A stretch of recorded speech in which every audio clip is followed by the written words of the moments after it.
Hi అండి. Welcome back to S S Telugu audio నవలలు. ఈరోజు మీరు వినబోయే నవల అగ్ని శిఖరం. శ్యామ్ బాబు గారు రచించారు. సముద్ర మట్టం నుండి దాదాపు 8,000 అడుగుల ఎత్తునుంది ఆ పర్వత శిఖరం. ఖచ్చితంగా చెప్పాలంటే 2,666 గజాల 2 అడుగుల ఎత్తు. అంకెల్లో చెబుతుంటే చాలా ఎత్తున ఉన్నట్లు అనిపిస్తోంది, కానీ నిజానికి పర్వత శిఖరాల సాధారణ ఎత్తుతో పోల్చి చూస్తే అది చాలా తక్కువ ఎత్తనే చెప్పాలి. అయితే ఆ పర్వత శిఖరానికో ప్రత్యేకత ఉంది. ఆ ద్వీపంలో ఆ పర్వత శిఖరం చుట్టూ ఇంకా ఎత్తైన పెద్దవైన పర్వతాలున్నా దాన్ని మాత్రమే అగ్ని శిఖరం అని పిలుస్తారు. ఒకప్పుడు ఆ ద్వీపంలో నివాసం ఉన్న టానా తెగ ప్రజలు టానాల దేవాలయం ఆ పర్వత శిఖరం మీద ఉంది. ప్రతి 548 సంవత్సరాలకు ఒకసారి ప్రాతకాలపు సూర్యకిరణాలు అక్కడున్న రాతి విగ్రహాన్ని తాకగానే విస్ఫోటనం జరుగుతుంది. బొగ్గున మంటలు ఆకాశంలోకి ఎగిసి పడతాయి. ఎర్రని మంటలు నాల్కలు చాస్తూ దేవాలయ గవాక్షాల్లోంచి బయటికి చిమ్ముతాయి. సుళ్ళు తిరుగుతున్న పొగ ఆకాశంలోకి లేస్తుంది. ఆ తర్వాత పుస్సీకాట్ నుండి ఆ ఇంటి దగ్గరకు నడిచి రావడానికి దాదాపు అరగంట పైనే పట్టింది. దాదాపు ఊరి చివర పూరి గుడిసెలు, కూలిపోతున్న పాతకాలపు ఇళ్ళు కూడా దాటిన తర్వాత క్యాపిటల్ హైవేకి దగ్గరగా కోకా చెట్ల మధ్య ఉంది ఆ ఇల్లు. యూరోపియన్ స్టైల్ బంగళా. ఎప్పుడో 19వ శతాబ్దపు కట్టడం. 100 సంవత్సరాల పైబడి ప్రకృతి తాండవానికి తట్టుకుని శిథిలావస్థలో ఉన్నట్లుంది. ఆ ఇంటికి 100 గజాల దూరంలో ఆగి ముందు నడుస్తోన్న వ్యక్తివైపు చూశాడు జైమినిషా. పుస్సీకాట్ బారులో 1-2 పెగ్గలు ఎక్కువే పుచ్చుకుని ఉండొచ్చతను. అంత మాత్రం చేత అక్కడ రెడీమేడ్గా దొరికే అమ్మాయిలు వదిలేసి వీడి మాటలు నమ్మి ఇంత దూరం రావడం అవివేకమేమో అనిపించింది అతనికి ఆ క్షణంలో. ముందు నడుస్తున్న వ్యక్తి జైమిని తన వెనకే రావడం లేదని గ్రహించి ఆగి వెనక్కి తిరిగాడు. కోకా చెట్ల ఆకు సందుల్లోంచి చంద్రకాంతి వాడి ముఖం మీద పడి మెరుస్తోంది. కమాన్ సార్, ఈళ్ళే వచ్చేసాం అన్నాడు ఎంకరేజింగ్గా. జైమినిషా చిత్రంగా భుజాలు ఎగరేసి ముందుకు నడిచాడు. ఆ పాడుబడిన ఇంట్లోకి తనని తీసుకెళ్లి తన దగ్గరున్న విలువైన వస్తువులు, డబ్బు దోచుకోవాలని వాడు ఆలోచిస్తుంటే అది వాడి కర్మ. అలాంటి వాళ్ళు 10 మందిని ఉత్త చేతులతో మట్టి కరిపించగలతను. పైగా పిస్తోలు కూడా ఉంది. పిచ్చి ప్రయత్నాలు చేస్తే ప్రాణాలు తీయడానికి వెనుకాడడు షా. బంగ్లా ముందు భాగంలో నేల మీద చదరంగా చెక్కిన బండరాళ్లు పరిచున్నాయి. రాళ్ల మీద వాళ్ల బూట్లు చప్పుడు విని కాబోలు ఎవరో హాలు తలుపు తెరిచారు. పల్చటి ఎలక్ట్రిక్ దీపపు కాంతి వరండా మీద పడింది. శాలువా కప్పుకున్న ముసల్ది వస్తున్న వాళ్ళిద్దరి వైపు పరీక్షగా చూస్తూ నిల్చుంది. నేనేక సుబ్రోతోని, కెప్టెన్ని ఈరోజు మన గెస్ట్గా ఆహ్వానించాను అన్నాడు జైమినిషాను అక్కడకు తీసుకొచ్చిన వ్యక్తి.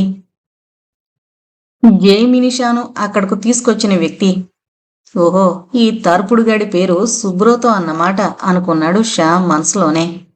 వాడు చెప్పినట్లు బార్ గర్ల్స్ కన్నా ఇది కాస్త హైక్లాస్ వ్యవహారంలానే కనబడుతోంది అని కూడా అనుకున్నాడు.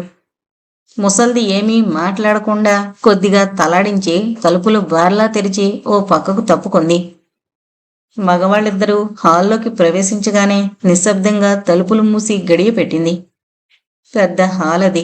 అయితే తగినంత ఫర్నిచరు, అలంకారాలు లేకపోవడం వలన బోసిగాను మరింత విశాలంగానూ కనబడుతోంది. దాదాపు 15 అడుగుల ఎత్తులో ఉన్న సీలింగ్లో అమర్చిన ఎలక్ట్రిక్ బల్బు కాంతి హాలంతా పూర్తిగా పడ్డం లేదు.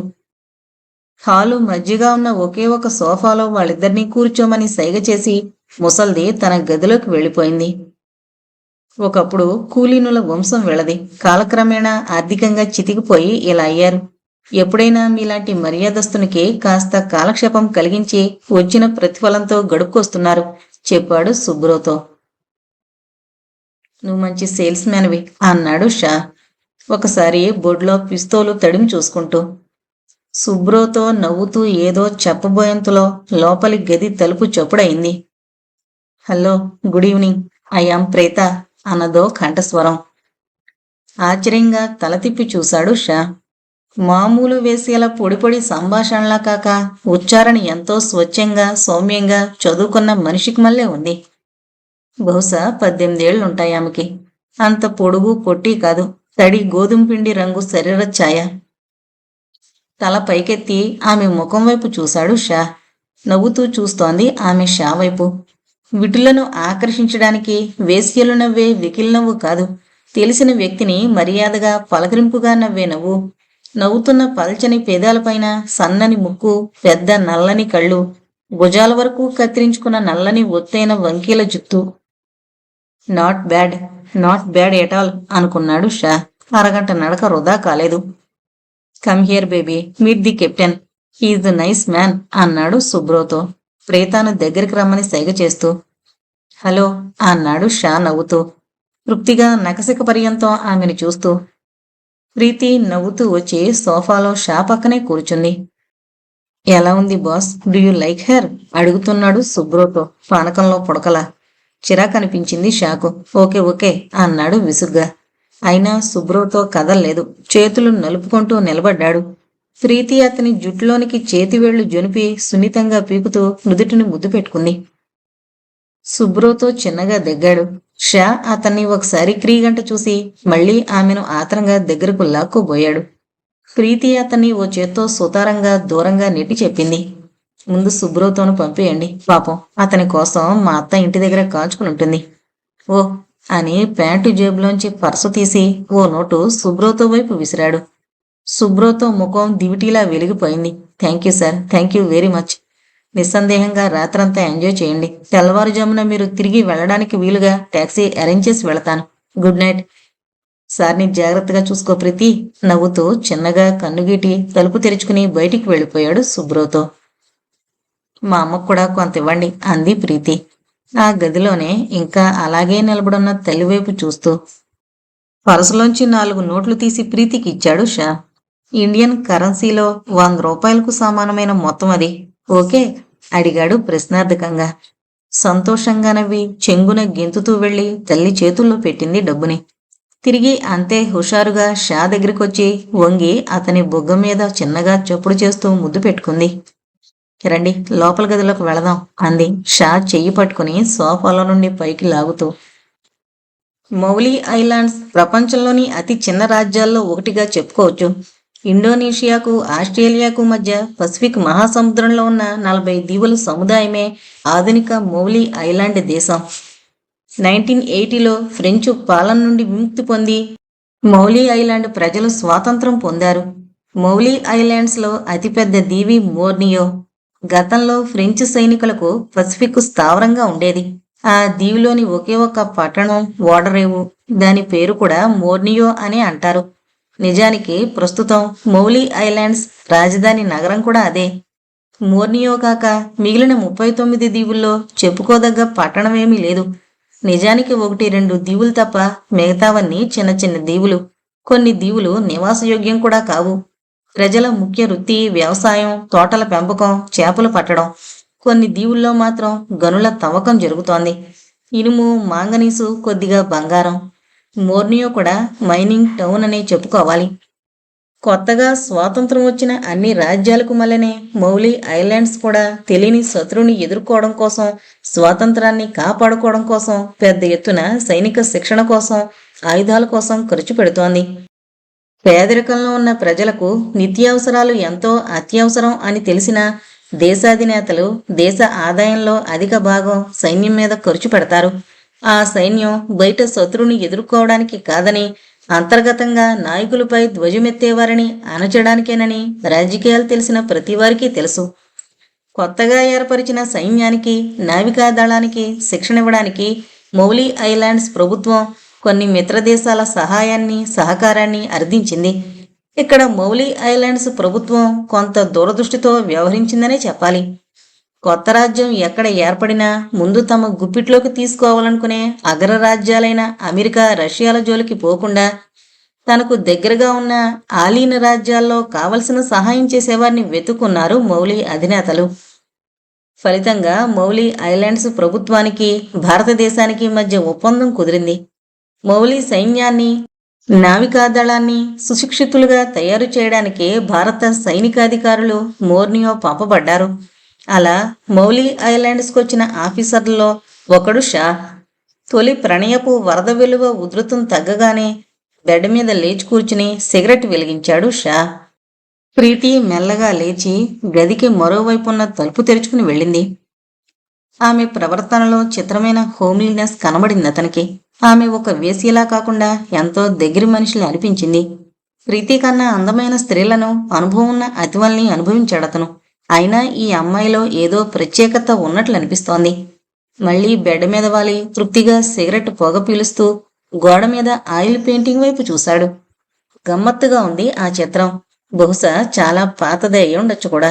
రంగులు బాగా మాసిపోయి దాని చుట్టూ ఉన్న గిల్టు ఫ్రేమ్ కాఫీ రంగులోకి తిరిగి ఉంది. 2 అడుగుల వెడల్పు, 4 అడుగుల ఎత్తు ఉంది ఆ తైలవర్ణ చిత్రం. ఎత్తైన కొండ శిఖరం, దాని పైభాగాన మండపం లాంటిదేదో ఉంది. బహుశా ఏదైనా దేవాలయం అయి ఉండొచ్చు. కొండ శిఖరానికి కాస్త వెనగ్గా బ్యాక్గ్రౌండ్లో మళ్లీ కొండలున్నాయి. ఆ కొండల మీదుగా సూర్యుడు సగం పైకొచ్చున్నాడు. సూర్యకిరణం ఒకటి తిన్నగా మండపం గవాక్షంలోకి పడుతున్నట్లు, గవాక్షం చుట్టూ అగ్ని ప్రజ్వరిల్లుతున్నట్టుగా చిత్రించుంది.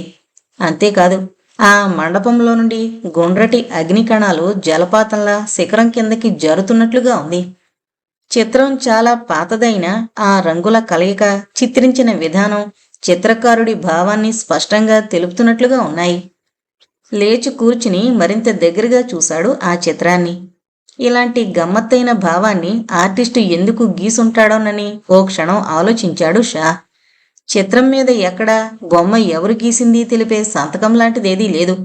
చిత్రం చాలా పాతది అనుకునేందుకు సందేహం లేదు అనుకున్నాడు మనసులో.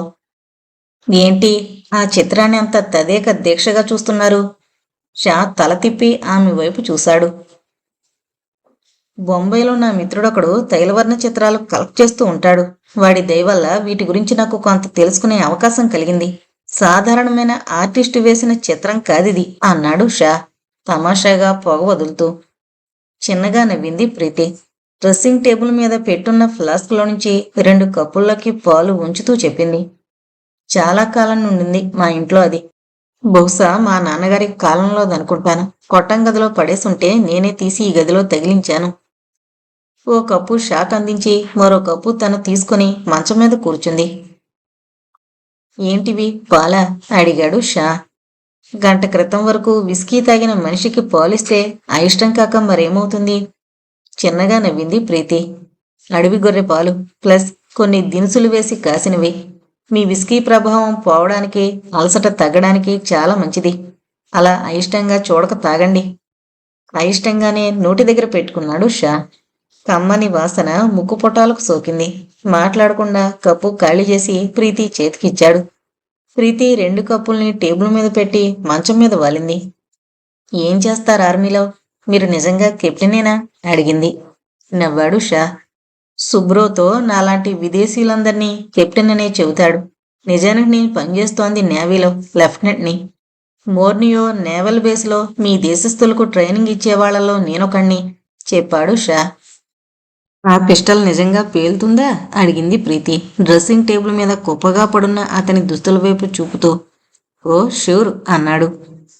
ప్రీతితో మొదటిసారి గడిపిన 2 నెలల తర్వాత గాని ఆమె పడగదిలోని తైలవర్ణ చిత్రాన్ని గురించి ఆలోచించవలసిన అవసరం రాలేదు షాకు. ఆ రోజు ఫ్రిడ్జ్ ఇంటర్నేషనల్ హోటల్ బార్లో గమ్మత్తుగా ఆ చిత్రం షా మనసులో మిదిలింది.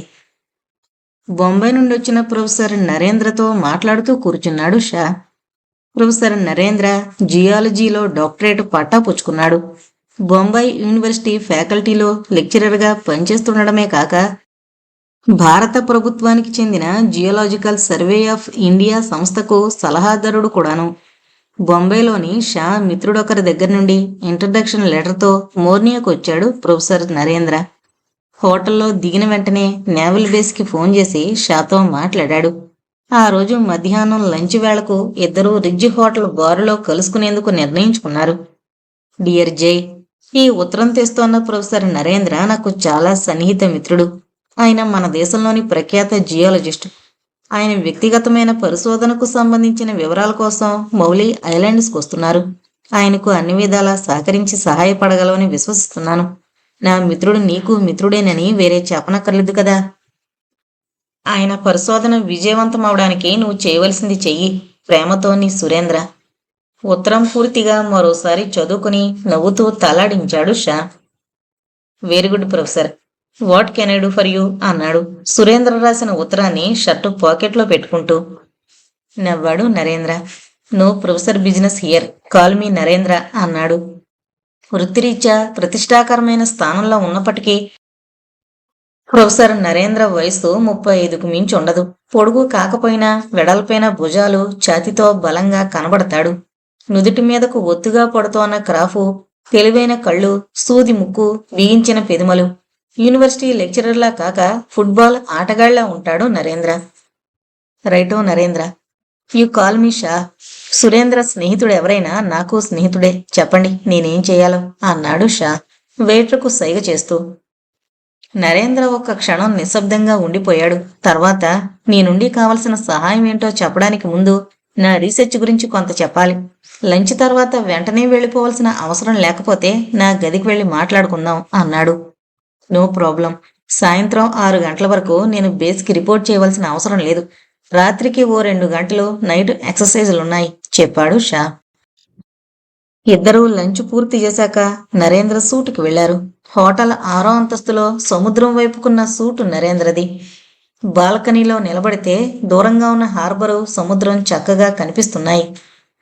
బాల్కనీలోని ఈజీ చైర్లో కూర్చుని ఇద్దరూ సిగరెట్లు ముట్టించారు. ప్రొఫెసర్ నరేంద్ర బ్రీఫ్ కేసులోంచి చిన్న ఫైల్ ఒకటి తీసి బల్ల మీద పెట్టి షాకు చెప్పవలసిన విషయాల గురించి 2 నిమిషాలు ఆలోచిస్తూ ఉండిపోయాడు. చివరికి గొంతు సవరించుకుని షా వైపు చూశాడు. జియాలజీ అంటే భూగర్భ పరిశోధనకు సంబంధించిన శాస్త్రమని నీకు చెప్పనక్కర్లేదనుకుంటాను. అందులో ప్రత్యేకంగా విలువైన రాళ్ల గురించి, precious stones like diamonds, rubies మొదలైన వాటి గురించి నేను ప్రత్యేక అధ్యయనం చేశాను. బొగ్గు, వజ్రాలు ఈ రెండింటికి సంబంధించిన భూభాగాన్ని కనుగొనడానికి సంబంధించిన విషయంపై నేను రాసిన పరిశోధన వ్యాసానికే నాకు డాక్టరేట్ వచ్చింది. నిజానికి నా సూచనల మేరకు పనిచేసిన జియోలాజికల్ సర్వే ఆఫ్ ఇండియా టీంలు రాజస్థాన్లోనూ అస్సాం ప్రాంతంలోనూ అంతులేని బొగ్గు నిక్షేపాలు కనుగొన్నాయి. హిమాలయాల్లోని ఓ నిర్ణీత ప్రదేశంలో వజ్రాల గనులు కూడా కనుగొన్నారు. ఇవన్నీ నా గొప్పతనం తెలియడం కోసం నీకు చెప్పడం లేదు. నేను ప్రస్తుతం వచ్చిన పనికి సంబంధించిన ఆలోచనలకు పునాది పైన చెప్పిన పరిశోధనలు చేస్తున్న కాలంలో ఏర్పడింది. ప్రకృతి సిద్ధంగా ఏర్పడే అపురూప శిలలు నాకు మొదటి నుంచి అద్భుతంగా తోచేవి. భూగర్భంలో లక్షల కొద్దీ సంవత్సరాల్లో జరిగిన రసాయనిక మార్పుల వల్ల కొన్ని ఖనిజాలు విలువైన రాళ్లుగా మారడం నిజంగా అద్భుతం కాదు, కేవలం ప్రకృతి సహజమైన చర్య. బొగ్గు, వజ్రాలతో పాటు మొదటి నుండి రూబీలు అంటే గోమేధకాలు కూడా నన్ను ఎంతో ఆకర్షించాయి. అయితే వాటికి సంబంధించి కూలంకుషమైన పరిశోధన చేసే అవకాశం కొద్ది కాలం క్రితం వరకు నాకు కలగలేదు. చెప్పడం ఆపి షా ముఖంలోకి చూశాడు నరేంద్ర. నవ్వుతూ తల ఊపాడు షా. గో హెడ్ నరేంద్ర, మీరు చెప్పేది క్లుప్తంగానూ స్పష్టంగానూ ఉంది. No problem. ఏదైనా అనుమానం ఉంటే బుద్ధిమంతుడైన విద్యార్థిలా చివర్లు అడుగుతాను. Well, that's good. నవరత్నాల్లో ఒకటైన రూబీ చాలా అరుదైన ఖనిజమని చెప్పాల్సిందే. ఎర్రని రంగులో ఎంతో అందంగా ఉండే రాళ్ళు చాలా విలువైనవే కాకుండా అరుదైనవి కూడా. ఇంకా ఆసక్తికరమైన సమాచారం ఏంటంటే ప్రపంచంలోకెల్లా అతి పెద్దదైన రూబీ ఇండియాలోనే ఉంది. వైద్యరాజ్ అనే బెంగళూరు లాయర్కు చెందిన ఈ రూబీని వైద్యరాజ్ రూబీ అని పిలుస్తున్నారు. ఈ వైద్యరాజ్ రూబీ బరువు 618 క్యారెట్లు. ఈ విషయం గత సంవత్సరమే గిన్నిస్ బుక్ ఆఫ్ వరల్డ్ రికార్డ్స్లో కూడా నమోదైంది. వైద్యరాజ్ రూబీ వెలుగులోకి రాకపూర్వం ప్రపంచంలోకెల్లా అతి పెద్దదైన రూబీ 112 క్యారెట్లు బరువు గల స్టీవెన్స్ రూబీ. ఇది స్మిత్ సోనియన్ ఇన్స్టిట్యూట్ ఆఫ్ టెక్నాలజీ న్యూయార్క్లో ఎప్పటికే వాళ్ల మ్యూజియంలో ప్రదర్శింపబడుతోంది. ప్రస్తుతం స్టీవెన్స్ రూబీకి 2వ స్థానం కూడా దక్కడం లేదు. వైద్యరాజ్ దగ్గరున్న మరో రూబీ 238 క్యారెట్లు బరువు గలది ప్రపంచంలోకెల్లా అతి పెద్దదైన రూబీల్లో 2వ స్థానం పొందుతోంది. ఈ రూబీని ఆయన భార్య పేరున ఇందుమతి రూబీ అని పిలుస్తున్నారు. ఇంతకీ గమనించవలసింది ఏంటంటే 1985లో వైద్యరాజ్ రూబీలు వెలుగులోకి రాకపూర్వం నాగరిక మానవులకు తెలిసిన అతిపెద్ద రూబీ బరువు 112 క్యారెట్లు మాత్రమేనని గ్రహించాలి. అయినా ఆ రూబీల విలువ అపారమైంది. గత సంవత్సరం 34 క్యారెట్ల బరువున్న ఓ స్టార్ రూబీ అమెరికాలో $1.85 బిలియన్ అమ్ముడైపోయింది. ఇండియన్ కరెన్సీలో అయితే ఆ రూబీ విలువ దాదాపు 2 కోట్ల రూపాయల పైబడి ఉంటుంది. ఆ లెక్కన వైద్యరాజు రూబీలు విలువ అసలు అంచనా వేయడమే అసాధ్యం. ఎందుకంటే రూబీ బరువు పెరిగిన కొలది చిన్న రూబీలతో పోలిస్తే దాని ధర మరింత పెరుగుతూ వస్తుంది. వెరీ ఇంట్రెస్టింగ్ అన్నాడు షా మరో సిగరెట్ వెలిగించుకుంటూ. Yes, really. కానీ వైద్యరాజు రూబీ కన్నా పెద్ద రూబీ ఉందని, ఇది మౌలి ఐలాండ్స్లో ఉందని చెబితే నువ్వేమంటావ్? నా ముఖంలోకే సూటిగా చూస్తూ చెప్పాడు నరేంద్ర. వాట్? లోపలికి పీల్చిన పొగ సుళ్ళు తిరుగుతూ ఊపిరితిత్తుల్లోకి పోయి ఊపిరాడక ఉక్కిరిబిక్కిరై దగ్గాడు షా. కళ్ళమట నీళ్లు కూడా తిరిగాయి. బల్లమీద జగ్గులో నీళ్లు గ్లాసులోకి పంపి అందించాడు నరేంద్ర. 2 నిమిషాలకి తేరుకున్నాడు షా. నేలమీద పడేసిన సిగరెట్ తీసి యాస్ట్రేలో పడేసి మరోటి వెలిగించాడు. ఇది నిజమేనా అన్నాడు షా. అవునన్నట్లు తలూపాడు నరేంద్ర. కోట్లాది రూపాయల విలువైన రూబీ ఈ మౌలి ఐలాండ్స్లో ఎక్కడో ఉందనే ఆధారాలు నేను సంపాదించాను. అది ఎక్కడుందో వెతికి పట్టుకోవడానికి నీ సహాయం కావాలి. తాను విన్న విషయాలు జీర్ణం చేసుకోవడానికన్నట్లు 2 నిమిషాలు దీర్ఘంగా ఆలోచిస్తూ ఉండిపోయాడు షా. ఓకే, నేను చేయవలసిందేంటి అడిగాడు చివరికి నరేంద్ర ముఖంలోకి గుచ్చి చూస్తూ. నరేంద్ర కూడా మరో సిగరెట్ వెలిగించి పొగ వదిలి చెప్పాడు. నీ నుండి ఎలాంటి సహాయం కావాలో చెప్పబోయే ముందు మరికొన్ని విషయాలు చెప్పాలి. చెప్పమన్నట్లు తలూపాడు షా. ప్రపంచంలోకెల్లా అతి పెద్దదైన రూబీ మౌలి ఐలాండ్స్లో ఉన్నట్లు నేను కనుగొన్నది శాస్త్రీయ పరిశోధన వలన కాదు. రూబీల గురించి, వాటి నిర్మాణం గురించి నేను పరిశోధన చేస్తున్నప్పుడు అనుకోకుండా కొంత చిత్రమైన సమాచారం నా చేతికొచ్చింది. విలువైన రాళ్ల గురించి పరిశోధన చేసేటప్పుడు గతంలో లభించిన ప్రఖ్యాత స్పెసిమన్స్ చరిత్ర గురించి కూడా పరిశోధన చేస్తాం. ఉదాహరణకు వజ్రాల గురించి పరిశోధించేటప్పుడు కోహినూరు వజ్రం చరిత్ర అధ్యయనం చేస్తే అది డన్నా గనుల్లో లభించిందనే విషయం తెలుస్తుంది. డన్నా గనుల ప్రాంతంలో భూగర్భ నిర్మాణము, రాళ్లు ఏర్పడిన తీరు, ఆ రాక్ ఫార్మేషన్స్, వయస్సు, ఆ రాళ్ల యొక్క రాసాయనిక మిశ్రమం వగేరాలు అధ్యయనం చేయడం వలన సులభంగా వజ్రాల గనులుండే ప్రాంతం యొక్క నైసర్గిక స్వభావం తెలుస్తుంది. ఆ విధంగానే రూబీల గురించి అధ్యయనం చేస్తున్నప్పుడు కొంత చిత్రమైన సమాచారం దొరికింది. 2వ ప్రపంచ యుద్ధకాలంలో జర్మన్ శాస్త్రజ్ఞుడొకడు రాసిన పుస్తకంలో పురాతన ఫ్రెంచి యాత్రికుడొకడు దక్షిణాసియా దీవుల్లో ఒక దానిలో అతిపెద్ద రూబీని ఉపయోగించి అత్యంత ఉష్ణోగ్రత గల మంటలు సృష్టించే పరికరం వర్ణించాడని, దాన్ని బట్టి రూబీని ఉపయోగించి లేజర్ తయారు చేయవచ్చునని రాశాడు.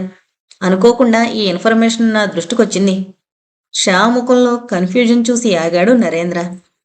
సారీ నరేంద్ర, కాస్త కన్ఫ్యూజింగ్గా ఉంది. రూబీల గురించి చెబుతూ లేజర్లోకి వెళ్ళిపోయాను. లేజర్ అంటే ఇప్పుడు ఆధునిక ఆయుధాల్లో ఉపయోగిస్తున్న లేజర్ కిరణాలేనా అడిగాడు షా. Exactly correct. కాంతి కిరణాల్ని ఒకదాని వెనక ఒకటి ఒక గాజు గొట్టంలో నుండి బయటికి పంపగలిగితే ఉక్కును సైతం చిల్లు పెట్టగల లేజర్ కిరణం అవుతుంది. 2వ ప్రపంచ యుద్ధం నాటికి లేజర్ ఉపయోగంలోకి రాలేదు. కానీ అప్పటికే జర్మనీలో లేజర్ గురించి విపరీతమైన కృషి జరిగింది. ఆ సందర్భంలోనే రూబీల గుండా కాంతి కిరణాలు ప్రసరింపజేసి లేజర్ తయారు చేయడానికి జర్మన్ శాస్త్రజ్ఞులు పరిశోధన చేశారు. వాళ్ళకి ఆ ఆలోచన కలగజేసింది 15వ శతాబ్దంలో ప్రపంచ యాత్ర చేసిన ఓ ఫ్రెంచి యాత్రికుడి గ్రంథం. జర్మన్ శాస్త్రవేత్త పుస్తకం చదివిన తర్వాత నేను కూడా జర్మన్లకు ఐడియా ఇచ్చిన ఫ్రెంచి యాత్రికుడి గ్రంథం కోసం వెతికాను. దానికి కారణం లేజర్ గురించి తెలుసుకోవడం కాదు, 15వ శతాబ్దంలోనే రూబీలను ఉపయోగించిన ప్రదేశం ఎక్కడుందో తెలుసుకుందామని. చాలా శ్రమపడి వెతికాను ఆ పుస్తకం కోసం. ప్రపంచం మరిచిపోయిన పుస్తకం అది. నిజానికి అది పుస్తకం కాదు, యాత్రికుడి డైరీ. అది కూడా స్పష్టంగా తేదీల ప్రకారం రాసింది కాదు. చరిత్రకారులకు కూడా అట్లే ఉపయోగపడని పుస్తకం అది. అంచేత జూలియన్ డిగాతే జనరల్కు పెద్దగా ప్రాముఖ్యత రాలేదు. అన్నట్లు చెప్పలేదు కదూ. ఆ ఫ్రెంచి యాత్రికుడి పేరు జూలియన్ డిగాతే. చివరికి ప్యారిస్ యూనివర్సిటీలోని ఆర్కియలాజికల్ డిపార్ట్మెంటు మ్యూజియంలో జూలియన్ జనరల్ని పట్టుకున్నాను. పల్చటి తోలు ముక్క మీద రాసిన డైరీ అది. శిథిలావస్థలో ఉంది. అయితే ఆ డైరీ అంతా మైక్రోఫిల్మ్ మీద రికార్డు చేశారు. ఆ ఫిల్మ్ రీళ్లు తీసుకుని పూర్తిగా చదివాను. పూర్తిగా ఫ్రెంచ్ భాషలో ఉంది. జర్మన్లకు లేజర్ ఐడియా ఇచ్చిన పారాగ్రాఫ్ను ఇంగ్లీష్లోకి అనువదిస్తే ఇలా వచ్చింది. తన ముందున్న ఫైలు తెరిచి ఓ పేజీలోంచి చదవడం మొదలుపెట్టాడు Narendra. As soon as the young rays of the sun lights up the red stone, which is as big as a ship's gong, the structure bursts into flames, and thick smoke and fire steams out of its arches. It is said the phenomena occurs once in every 548 years. సుప్రభాత సూర్యకిరణాలు ఆ అరుణశిలను తాకగానే ఆ కుటీరం నందు అగ్నిశిఖలు ప్రజ్వరిల్లును. దట్టమైన పొగ మంటలు ప్రవాహం వలె గవాక్షాల నుండి వెలువడును. ఆ అరుణశిల ఓడగంట పరిమాణంలో ఉండును. ప్రతి 548 సంవత్సరాలకు ఒక మారు ఈ వింత సంభవించుచుండును. ఈ పేరాలో ముఖ్యమైన మాట ఏంటంటే ఓడ గంట పరిమాణంలో ఉండే అరుణశిల. That is nothing but our ruby. ఫైల్లోంచి తలెత్తి చూశాడు నరేంద్ర. చేతిలో కాలుతున్న సిగరెట్ను కూడా గమనించుకోకుండా ఏకాగ్రతతో వింటున్నాడు షా. మై గాడ్, అన్బిలీవబుల్ అన్నాడు చివరికి. సిగరెట్నే అంటిపెట్టుకునున్న నుసిని జాగ్రత్తగా యాస్ట్రేలో దులుపుతూ. అప్పటికి సిగరెట్ ఆరిపోయిందని గ్రహించి అది పారేసి మరొకటి వెలిగించాడు. మరో ముఖ్యమైన విషయం ఏంటంటే ఈ రూబీని క్రీస్తు శకం 1438 మార్చ్ ఏప్రిల్ ప్రాంతంలో చూసినట్లు వర్ణించాడు జూలియన్. ఆ రూబీ మీద సూర్యకిరణాలు పడి లేజర్ ఎఫెక్ట్ రావడం ప్రతి 548 సంవత్సరాలకు ఒకసారి జరుగుతుందన్నాడు. అంటే తిరిగి ఈ ఎఫెక్ట్ ఈ సంవత్సరంలోనే వస్తుంది. నిజానికి మరో నెల రోజుల్లో జూలియన్ రాసింది కరెక్టో కాదో తేలిపోతుంది. ఎగ్జైటింగ్గా చెప్పాడు నరేంద్ర. తల అడ్డంగా ఊపాడు షా. ఆ విషయం తర్వాత చర్చిద్దాం. అసలు ఈ వింత రూబీ మౌలి ఐలాండ్స్లో ఉందని ఎలా నిర్ణయించారు అడిగాడు ఛాలెంజింగ్గా. ఫైలు మూసి చిన్నగా నవ్వాడు నరేంద్ర. అందులో నేను నిర్ణయించేదేమీ లేదు. జూలియన్ కాలానికే నౌకాయాన పద్ధతులు చెప్పుకోదగినంతగా అభివృద్ధి చెందున్నాయి. ఈ రూబీ ఉన్న భవనం ఒక ద్వీపంలోని కొండ శిఖరం మీద ఉందని రాశాడు జూలియన్. ఏ ఏ అక్షాంశ రేఖాంశాలు కలిసే ప్రాంతంలో ఆ దీవి ఉందో కూడా జూలియన్ రాశాడు. వాటిని బట్టి చూస్తే మౌలి ఐలాండ్స్లో ఒకటి ఆ దీవి అయ్యుండాలని తేలుతోంది. అర్థమైనట్లు తల ఊపాడు షా. నిజానికి మౌలి ఐలాండ్స్లో మ్యాపుల మీద గుర్తించినవి 40 దీవులే అయినా గుర్తించని చిన్న చిన్న దీవులు చాలా ఉన్నాయి. గుర్తించబడిన 40 దీవుల్లో కూడా కేవలం 22 మనుష్య నివాసాలున్నాయి. కాబట్టి మనకు కావలసిన రూబీ ద్వీపం మనుషులు లేని 18 దీవుల్లోనే లేదా అసలు మ్యాప్లో లేని చిన్న చిన్న దీవుల్లోనే ఒకటై ఉండాలి. Yes you are right. సరిగ్గా అందువల్లనే నీ దగ్గరికి వచ్చింది. ఆ రూబీ ద్వీపం ఎక్కడుందో కనుక్కోవడానికి, ఆ దీవిని చేరడానికి నువ్వు నాకు సహాయం చేయాలి ఆతృతగా చెప్పాడు నరేంద్ర. నిమిషం పాటు సాలోచనగా చూశాడు షా. నరేంద్ర, ఒక విషయం అడుగుతాను, సూటిగా నిక్కచ్చిగా సమాధానం చెప్పాలి నువ్వు. Please go ahead. అడుగు, చెబుతాను. ఈలోగా టీ ఆర్డర్ చేస్తాను అని నరేంద్ర లేచి ఫోన్లో టీ ఆర్డర్ చేశాడు. ఈ రూబీ దీవి చేరడం వల్ల నీకు ప్రయోజనం ఏంటి? జూలియన్ డైరీలో నిజం ఎంతో అంచనా వేయడం అటుంచి నిజంగా అలాంటి దీవి, ఆ దీవిలో కొండ శిఖరంపై కట్టడం, ఆ కట్టడంలో ఓడగంటంత రూబీ ఇవన్నీ ఉన్నాయని అనుకుందాం. ఉంటే వాటిని కనుగొన్న తర్వాత ఏం చేద్దామని? ఆ రూబీని అక్కడి నుంచి తరలించి అంతర్జాతీయ మార్కెట్లో కోట్లు గడిద్దామనా, లేక అంతంత పెద్ద రూబీలు దొరికే గని ఎక్కడుందో వెతుకుదామనా? Please tell me. నరేంద్ర కళ్ళల్లోకి సూటిగా చూస్తూ చెప్పాడు షా. చిన్నగా నవ్వి చెప్పాడు నరేంద్ర. నిజంగా అలాంటి రూబీ గనుకుంటే దాన్ని కొనగల ధనవంతుడు ఎవరు ఈ ప్రపంచంలో లేరనే చెప్పాలి. నిజానికి అంత ధనం మీద నాకు ఆశ కూడా లేదు. నేను సైంటిస్ట్ని. నా పరిశోధనలకు సంబంధించి విజయవంతమైన సమాచారం లభించినప్పుడు అందులోని నిజానిజాలు అన్వేషించి కారణ ఫలితాలను కనుక్కోవాలి. I have to satisfy my scientific curiosity. అసలంత సైజు రూబీ ఏర్పడడం సాధ్యమా? సాధ్యమైతే అందుకు తోడ్పడిన కారణాలేంటి? ఇవి నేను తెలుసుకోవాలి. That is the main reason. ఇకపోతే మరో బలమైన కారణం కూడా ఉంది అని ఒక క్షణం ఆగాడు Narendra. Well, what is it? The thrill of adventure. నాగరికత తాకని, మనుషులు కాలు పెట్టని ఈ అనూహ్యమైన దీవుల్లో రూబీ దీవిని వెతుక్కుంటూ చేసే ప్రయాణానికి చాలా సాహసం, ధైర్యం కావాలి. అనేక ప్రమాదాలను అధిగమించి గమ్యాన్ని చేరుకునే సాహస యాత్రలో ఎంతో థ్రిల్ ఉంది. And I want that thrill. Narendra మాటల్లో గమ్మత్తైన ఉద్వేగం, అనిర్వచనీయమైన ప్రేరణ కనబడ్డాయి షాకు. Thank you Narendra. నీ నిజాయితీ నాకు నచ్చింది. నిజానికి మనిద్దరిలోనూ ఉన్న ఉమ్మడి కోరిక ఒకటే. That is the thrill of adventure.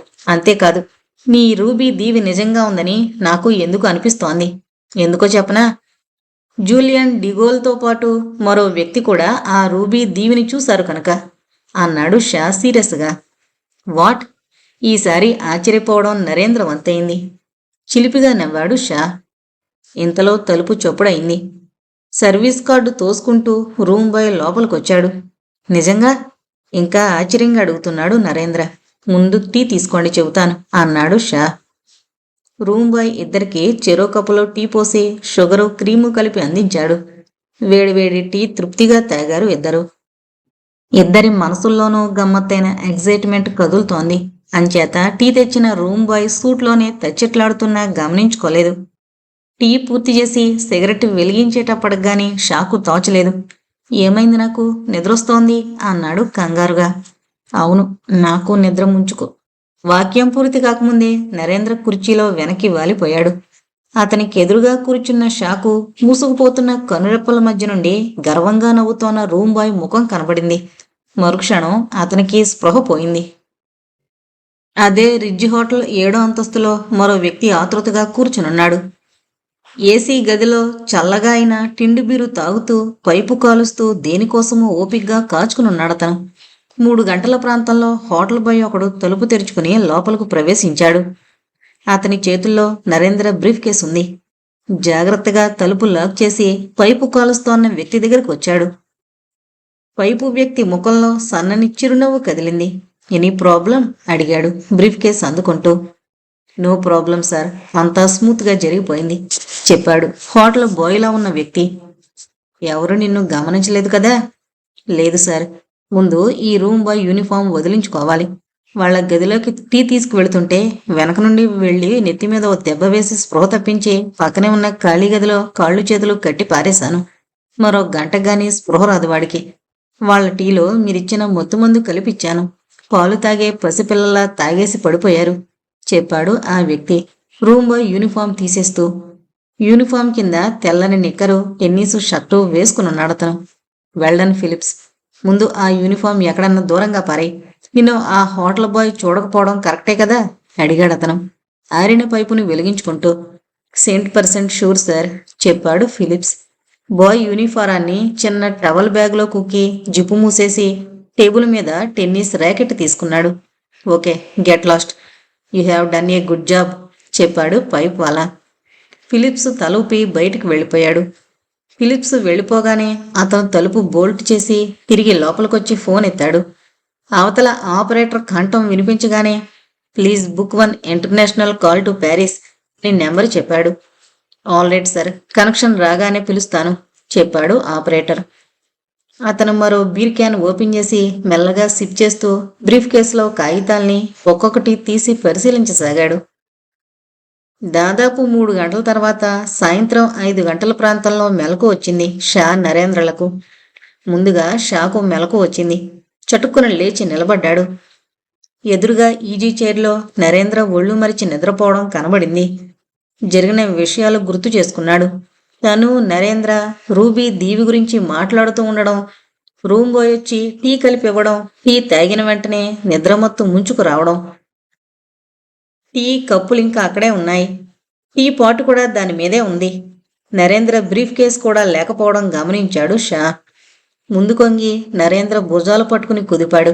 Narendra, getup, గట్టిగా పిలిచాడు. బద్ధకంగా కళ్ళు తెరిచాడు నరేంద్ర. ఆవులిస్తూ ఒక క్షణం ఆశ్చర్యంగా చూశాడు షా వైపు. What happened? అడిగాడు ఈజీ చైర్లోంచి హడావిడిగా లేస్తూ. షా సిగరెట్ వెలిగించుకుని నరేంద్రకు ఆఫర్ చేశాడు. ఐ థింక్ వీఆర్ డ్రగ్డ్ అన్నాడు. ఇంకా మత్తులోనే ఉన్న మనిషికి మళ్ళీ చూశాడు నరేంద్ర. మై సూట్ కేస్ అన్నాడు కంగారుగా. జరిగిన విషయం నమ్మలేని మనిషికి మళ్ళీ. అవునన్నట్లు తలూపాడు షా. ఆ రూమ్ బాయ్ మనకిచ్చిన టీలో మొత్తుమంది కలిపాడు. మనకు స్పృహ తప్పగానే ఆ సూట్ కేసుతో పరారయ్యాడు. Hope there is nothing much more. No, everything is there. Ruby దీవి గురించి నేను సేకరించిన సమాచారం అంతా ఆ బ్రీఫ్ కేసులోనే ఉంది. దీన్ని బట్టి ఎవరో నా రీసెర్చిలో అనవసరమైన ఆసక్తి చూపుతున్నారని అర్థమవుతోంది. ఇంకా వాస్తవాన్ని పూర్తిగా ఆకలింపు చేసుకోలేకపోతున్నాడు నరేంద్ర. ఒక్క నిమిషం పొగ పీలుస్తూ ఆలోచిస్తూ ఉండిపోయాడు షా. నీ రీసెర్చిలో ఆసక్తి కాదు, ప్రపంచంలోకెల్లా అతిపెద్దదైన రూబీ మీద ఆసక్తి. అంత విలువైన వస్తువు తేలిగ్గా దొరికే అవకాశం ఉంటే ఎగరేసుకుపోవడానికి ఆతృత పడేవాళ్లు చాలామంది ఉంటారు. This is terrible. We must contact the police అన్నాడు నరేంద్ర టెలిఫోన్ దగ్గరికి వెళుతూ. వెయిట్ ఏ మినిట్ నరేంద్ర, ఒక్క నిమిషం ఆలోచించు. నరేంద్ర వెనకే డ్రాయింగ్ రూంలోకి వెళుతూ అరిచాడు షా. ఫోన్ రిసీవర్ మీద చెయ్యి వేయబోతూ ఆగిపోయి వెనక్కి తిరిగి ప్రశ్నార్థకంగా చూశాడు నరేంద్ర. ఆ బ్రీఫ్ కేసులో ఉన్న మెటీరియల్ వాళ్లకు తెలియదేమో కానీ నీకు పూర్తిగా తెలిసిందే కదా. నీలాంటి వ్యక్తి అవసరం అనుకుంటే జ్ఞాపకం చేసుకుని అదంతా తిరిగి కాగితం మీద రాసుకోవచ్చు, కాదంటావా అన్నాడు షా. ఎస్ ఎస్, ఆ బ్రీఫ్ కేసులోని ఫైల్స్లో ఉన్న ప్రతి అక్షరం నాకు గుర్తే. దెన్ ఇక పోలీస్ రిపోర్ట్ ఎందుకు? ఆ బ్రీఫ్ కేసులో ఏముంటుందో తెలిసిన వాళ్లే ఈ దొంగతనం చేయించుంటారని స్పష్టంగా తెలుస్తోంది. ఎందుకంటే మన జేబుల్లో పర్సులు కానీ సూట్లో ఇతర వస్తువులు కానీ వాడు ముట్టుకోలేదు. అంతేకాదు, వాళ్ళు ఈ దేశస్థులు కూడా అయి ఉండరు. బహుశా ఇండియా నుండో యూరోప్లో నువ్వు రీసెర్చ్ చేసిన ప్రదేశాల నుండో నిన్ను వెతుక్కుంటూ వచ్చిన మనుషులు అయి ఉంటారు. ఇప్పుడు పోలీస్ రిపోర్ట్ ఇచ్చి హడావిడి చేయడం వలన మన పనిని గురించి, రూబీ దీవిని గురించి అందరికీ తెలియజేసి అనవసరమైన పబ్లిసిటీ పొందడం తప్ప వేరే ప్రయోజనం లేదు. ఏమంటావ్? నిదానంగా తన మనసులోని ఆలోచనల్ని తార్కికంగా జాగ్రత్తగా చెప్పాడు Shah. Of course we don't want any unnecessary publicity, కానీ సందేహిస్తూ ఆగిపోయాడు నరేంద్ర. చిన్నగా నవ్వాడు షా. ఇలా మిఠాయిలు తినే చిన్నపిల్లలకు మళ్ళీ మోసగించబడ్డం నాకు బాధగానే ఉంది. అసలు రూబీదీవిని కనుగొనడం లాంటి ముఖ్యమైన రీసెర్చి చాలా రహస్యంగా చెయ్యాలి. నిన్ను ఎవరైనా గమనిస్తున్నారేమోనని ముందే జాగ్రత్తగా ఉండవలసింది. కానీ ఇంతవరకు నాకు అలాంటి అనుమానమే కలగలేదు అన్నాడు నరేంద్ర. వెల్, ఇక నుండైనా జాగ్రత్త పడదాం. 6 నేను బేస్లో రిపోర్ట్ చేయాలి. తిరిగి ఉదయమే కలుస్తాను. ఈలోగా హోటల్ మేనేజర్కి జరిగిన విషయం రిపోర్ట్ చేయి. జరిగిన దొంగతనం గురించి మనం అసలు పట్టించుకోవడం లేదనే అభిప్రాయం అపోజిషన్ వాళ్లకు కలగడం మంచిది కాదు అన్నాడు షా అద్దం ముందు నిలబడి టై సవరించుకుంటూ. యు మీన్ వాళ్ళింకా మనల్ని గమనిస్తూనే ఉన్నారంటావా? ఆశ్చర్యంగా అడిగాడు నరేంద్ర. షూర్, వైనాట్ అన్నాడు షా చిత్రంగా భుజాలు ఎగరేసి. బల్ల మీద టెలిఫోన్ మోగింది. చదువుతున్న ఫైలు పక్కన పెట్టి రిసీవర్ తీశాడతను. Your call to Paris sir, operator గొంతు వినిపించింది. ప్లీజ్ కనెక్ట్ అన్నాడతను పైపు పొగ వదులుతూ. ఆపరేటర్ కాలు కనెక్ట్ చేస్తున్న శబ్దాలు వినిపించాయి. Hello hello, this is Dupleix speaking sir చెప్పాడు పైపు వ్యక్తి. ఎస్ డూప్లే, ఎంతవరకు వచ్చింది నీ పని? ప్యారిస్ వ్యక్తి అడుగుతున్నాడు. ఆ మెటీరియల్ సంపాదించాను సార్, దాదాపు అంతా చదివాను. మనకు తెలియని కొత్త విషయాలు ఏమీ ఉన్నట్లు కనపడడం లేదు. వెరీ బ్యాడ్, అనవసరమైన రిస్క్ తీసుకున్నావు. డూప్లే మాట్లాడలేదు, ఇబ్బందిగా కదిలాడు. మళ్ళీ ప్యారిస్ వ్యక్తే చెప్పాడు. Okay, keep watching. ఆ ఫైల్స్లో రాయని సమాచారం ఏదో అతనికి తెలుసుండాలి, లేకపోతే అతను అక్కడికి వెళ్ళడు కదా. Yes sir, be careful. మనం అతన్ని గమనిస్తున్నామని తెలిసిపోయింది ఇప్పుడు. ఎస్ సార్, మరో విషయం, ఈరోజు ఓ ఇండియన్ నేవీ ఆఫీసర్ని కలుసుకున్నాడు. అతనితో కలిసి ఏదో ప్లాన్ చేస్తున్నాడని అనుమానంగా ఉంది చెప్పాడు డూప్లే. ఐసీ, అతన్ని కూడా కవర్ చే, ఖర్చుకు వెనకాడద్దు. I want result. Okay sir, definitely, I will do my best. Okay, so long. Receiver cradle చేసి దీర్ఘంగా ఊపిరి వదిలిపెట్టాడు డూప్లే. ఆరిపోయిన పైపును యాస్ట్రేలో దులిపి తీవ్రంగా ఆలోచిస్తూ ఉండిపోయాడు. చివరికి కోటు లోపల జేబులోంచి చిన్న నోటు పుస్తకం తీసి తనకు కావలసిన టెలిఫోన్ నెంబర్ వెతికి పట్టుకున్నాడు. ఫోన్ తీసి ఆపరేటర్కు చెప్పాడు నెంబర్. నిమిషంలో కనెక్ట్ అయింది phone. Hello Sunley, this is Dupleix. రాత్రి 8 వస్తాను, నీతో మాట్లాడాలి చెప్పాడు. అవతల వ్యక్తి సన్లీ అని తెలియగానే, సన్లీ మౌలీ ఐలాండ్స్లోని ప్రముఖ అంతర్జాతీయ స్మగ్లర్ అని కొద్దిమందికే తెలుసు. Preeti, I want to buy that painting చెప్పాడు షా గోడ మీద పెయింటింగ్ను చూపెడుతూ. షా గుండెల మీద తలానించి అతని జబ్బల్ని సుతారంగా తన చేతివేళ్లతో రాస్తోన్న ప్రీతి తలెత్తి ఆశ్చర్యంగా షా ముఖంలోకి చూసింది. తర్వాత తల తిప్పి గోడ మీద పెయింటింగ్ వైపు చూసింది. ఎందుకు జై, ఏముందా పెయింటింగ్లో అడిగింది కుతూహలంగా. పాతబడి రంగులు వెలిసిపోతున్న ఆ తైలవర్ణ చిత్రంలో షాకు కనిపించిన ఆకర్షణ ఏంటో ఆమెకు అంతుబట్టలేదు. ఎన్నాళ్ళు బట్టి ఉంది ఈ పెయింటింగ్ మీ ఇంట్లో? అదెవరు చిత్రించారు? దాని గురించి నీకేమైనా వివరాలు తెలుసా? అడిగాడు షా మెల్లిగా మంచం మీద నుండి లేచి కూర్చుంటూ. గత 2 నెలలుగా కనీసం వారానికి ఒకసారైనా షా ఆమె దగ్గరకు రావడం వల్ల వాళ్ళిద్దరి మధ్య గమ్మత్తైన స్నేహం పెరుగుతోంది. షా రావడం మొదలుపెట్టాక ఇతర కస్టమర్లను తీసుకురావద్దని సుబ్రోతోకు చెప్పానని, అందుకు తన తల్లికి తన మీద కోపంగా ఉందని అంతకుముందు ప్రీతి చెప్పినప్పుడు షా కాస్త ఆశ్చర్యపోయాడు. తమ మధ్య ఒక వేశ్యకు విటుడికి మధ్యుండే సంబంధం లాంటిది కాక ప్రియుడు ప్రియురాలు మధ్యుండే సంబంధం ఏర్పడుతోందని మొదటిసారి గ్రహించి ఆశ్చర్యపోయాడు షా.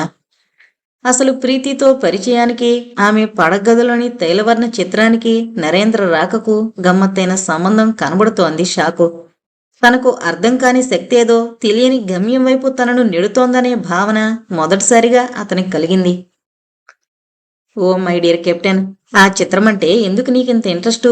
నీకు గుర్తుందో లేదో గాని నువ్విక్కడికి వచ్చిన మొదటి రోజు కూడా ఆ చిత్రాన్ని చూసి ఏవో ప్రశ్నలు అడిగావు. నిజంగా దాని గురించి నాకేమీ వివరాలు తెలీదు. కొట్టుగదిలో ఓ మూల పడుంటే తీసి ఇక్కడ తగిలించాను. నీకు కావాలంటే దాన్ని తీసుకెళ్ళు, నాకేమీ ధర ఇవ్వనక్కర్లేదు. అక్కడ గోడ బోసుగా ఉంచకుండా ఏదైనా మంచి వాటర్ కలర్ కొనిపెట్టు అంది Preeti. My God, this is incredible అన్నాడు నరేంద్ర ఆ పెయింటింగ్ ని పరీక్షగా చూడగానే. Yes, really. జూలియన్ డిగాలే రాసిన వర్ణన కళ్ళకు కట్టినట్లు లేదు. ఎస్, జూలియన్ వర్ణనకు ఎంతకన్నా అద్భుతమైన రూపకల్పన ఎవరూ చేయలేరు. నేను రూబీ దీవి గురించి చెప్పినప్పుడు జూలియన్తో పాటు అగ్నిశిఖరాన్ని చూసిన మరో వ్యక్తి నీకు తెలిసినని అన్నప్పుడు నీ రిఫరెన్స్ ఈ చిత్రమని నేను అనుకోలేదు అన్నాడు నరేంద్ర ఆ చిత్రాన్ని ప్రతి అంగుళం పరీక్షగా చూస్తూ. అవును, నువ్వు జూలియన్ వర్ణన చదవగానే నా మనసులో ఈ వర్ణ చిత్రమే మెదిలింది. దీన్ని బట్టి జూలియన్ రాసిన విషయానికి కొంత క్రెడిబిలిటీ వస్తోంది. ఆ రూబీ నిజంగానే ఉండొచ్చు అనిపిస్తోంది. ఇకపోతే ఈ చిత్రం నిజంగా 500 సంవత్సరాల క్రితం వేసిందా లేక ఈ మధ్యకాలంలో చిత్రించిందా మనం తెలుసుకోగలిగితే రూబీ దీవి నిజానిజాలు కన్ఫర్మ్ అవుతాయి అన్నాడు షా. అంటే ఏముంది, ఈ చిత్రం నిజంగా 500 సంవత్సరాల క్రితందైతే రూబీ దీవిలో అగ్నిశిఖరం అద్భుతాన్ని కళ్ళారా చూసిన వ్యక్తే దీన్ని చిత్రించాడనే విషయం నిశ్చయంగా తేలిపోతుంది. అంటే కార్బన్ డేటింగ్ టెస్ట్ చేయిద్దామనా అడిగాడు నరేంద్ర. వాళ్ళిద్దరూ ఆర్మీ బ్యారక్స్లో షా ప్రైవేట్ క్వార్టర్స్లో కూర్చుని మాట్లాడుకుంటున్నారు. రూబీ దీవి వివరాలను కన్ఫర్మ్ చేసే సాక్ష్యమైన ఆ చిత్రాన్ని నరేంద్ర హోటల్ రూమ్కు తీసుకెళ్లి చర్చించడం రిస్క్గా భావించి నరేంద్రనే తన బ్యారక్స్కు రమ్మన్నాడు షా. ఇక్కడైతే నరేంద్ర ప్రత్యర్థులు అంత తేలిగ్గా చొరబడే అవకాశం లేదు గనుక. నరేంద్ర ప్రశ్నకు కాదన్నట్టు తల అడ్డంగా ఊపాడు షా. కార్బన్ డేటింగ్ టెస్టు చాలా అధునాతనమైందే కాక క్లిష్టమైంది కూడా. అలాంటి పరీక్ష జరిపే అవకాశం ఈ దేశంలో లేదు. అంచేత మరో మార్గం ఆలోచించాను. ఏంటది అడిగాడు నరేంద్ర అసహనంగా. షా జవాబు చెప్పేలోపన యూనిఫామ్లో ఉన్న ఆర్డర్లీ గుమ్మం దగ్గరకొచ్చి షాకు సెల్యూట్ చేసి చెప్పాడు. ప్రొఫెసర్ సుకర్నో మీకోసం వచ్చారు లెఫ్టినెంట్, పంపించమంటారా? Very good, send him in. తర్వాత మాకు కాసిన్ని బిస్కెట్లు టీ తీసుకురా చెప్పాడు షా. ఎవరి ప్రొఫెసర్ అడిగాడు నరేంద్ర. గమ్మత్తుగా నవ్వాడు Shah. Our substitute for carbon dating test, professor Sukarno, మోర్నియో యూనివర్సిటీ ఆర్కియాలజీ డిపార్ట్మెంట్ హెడ్.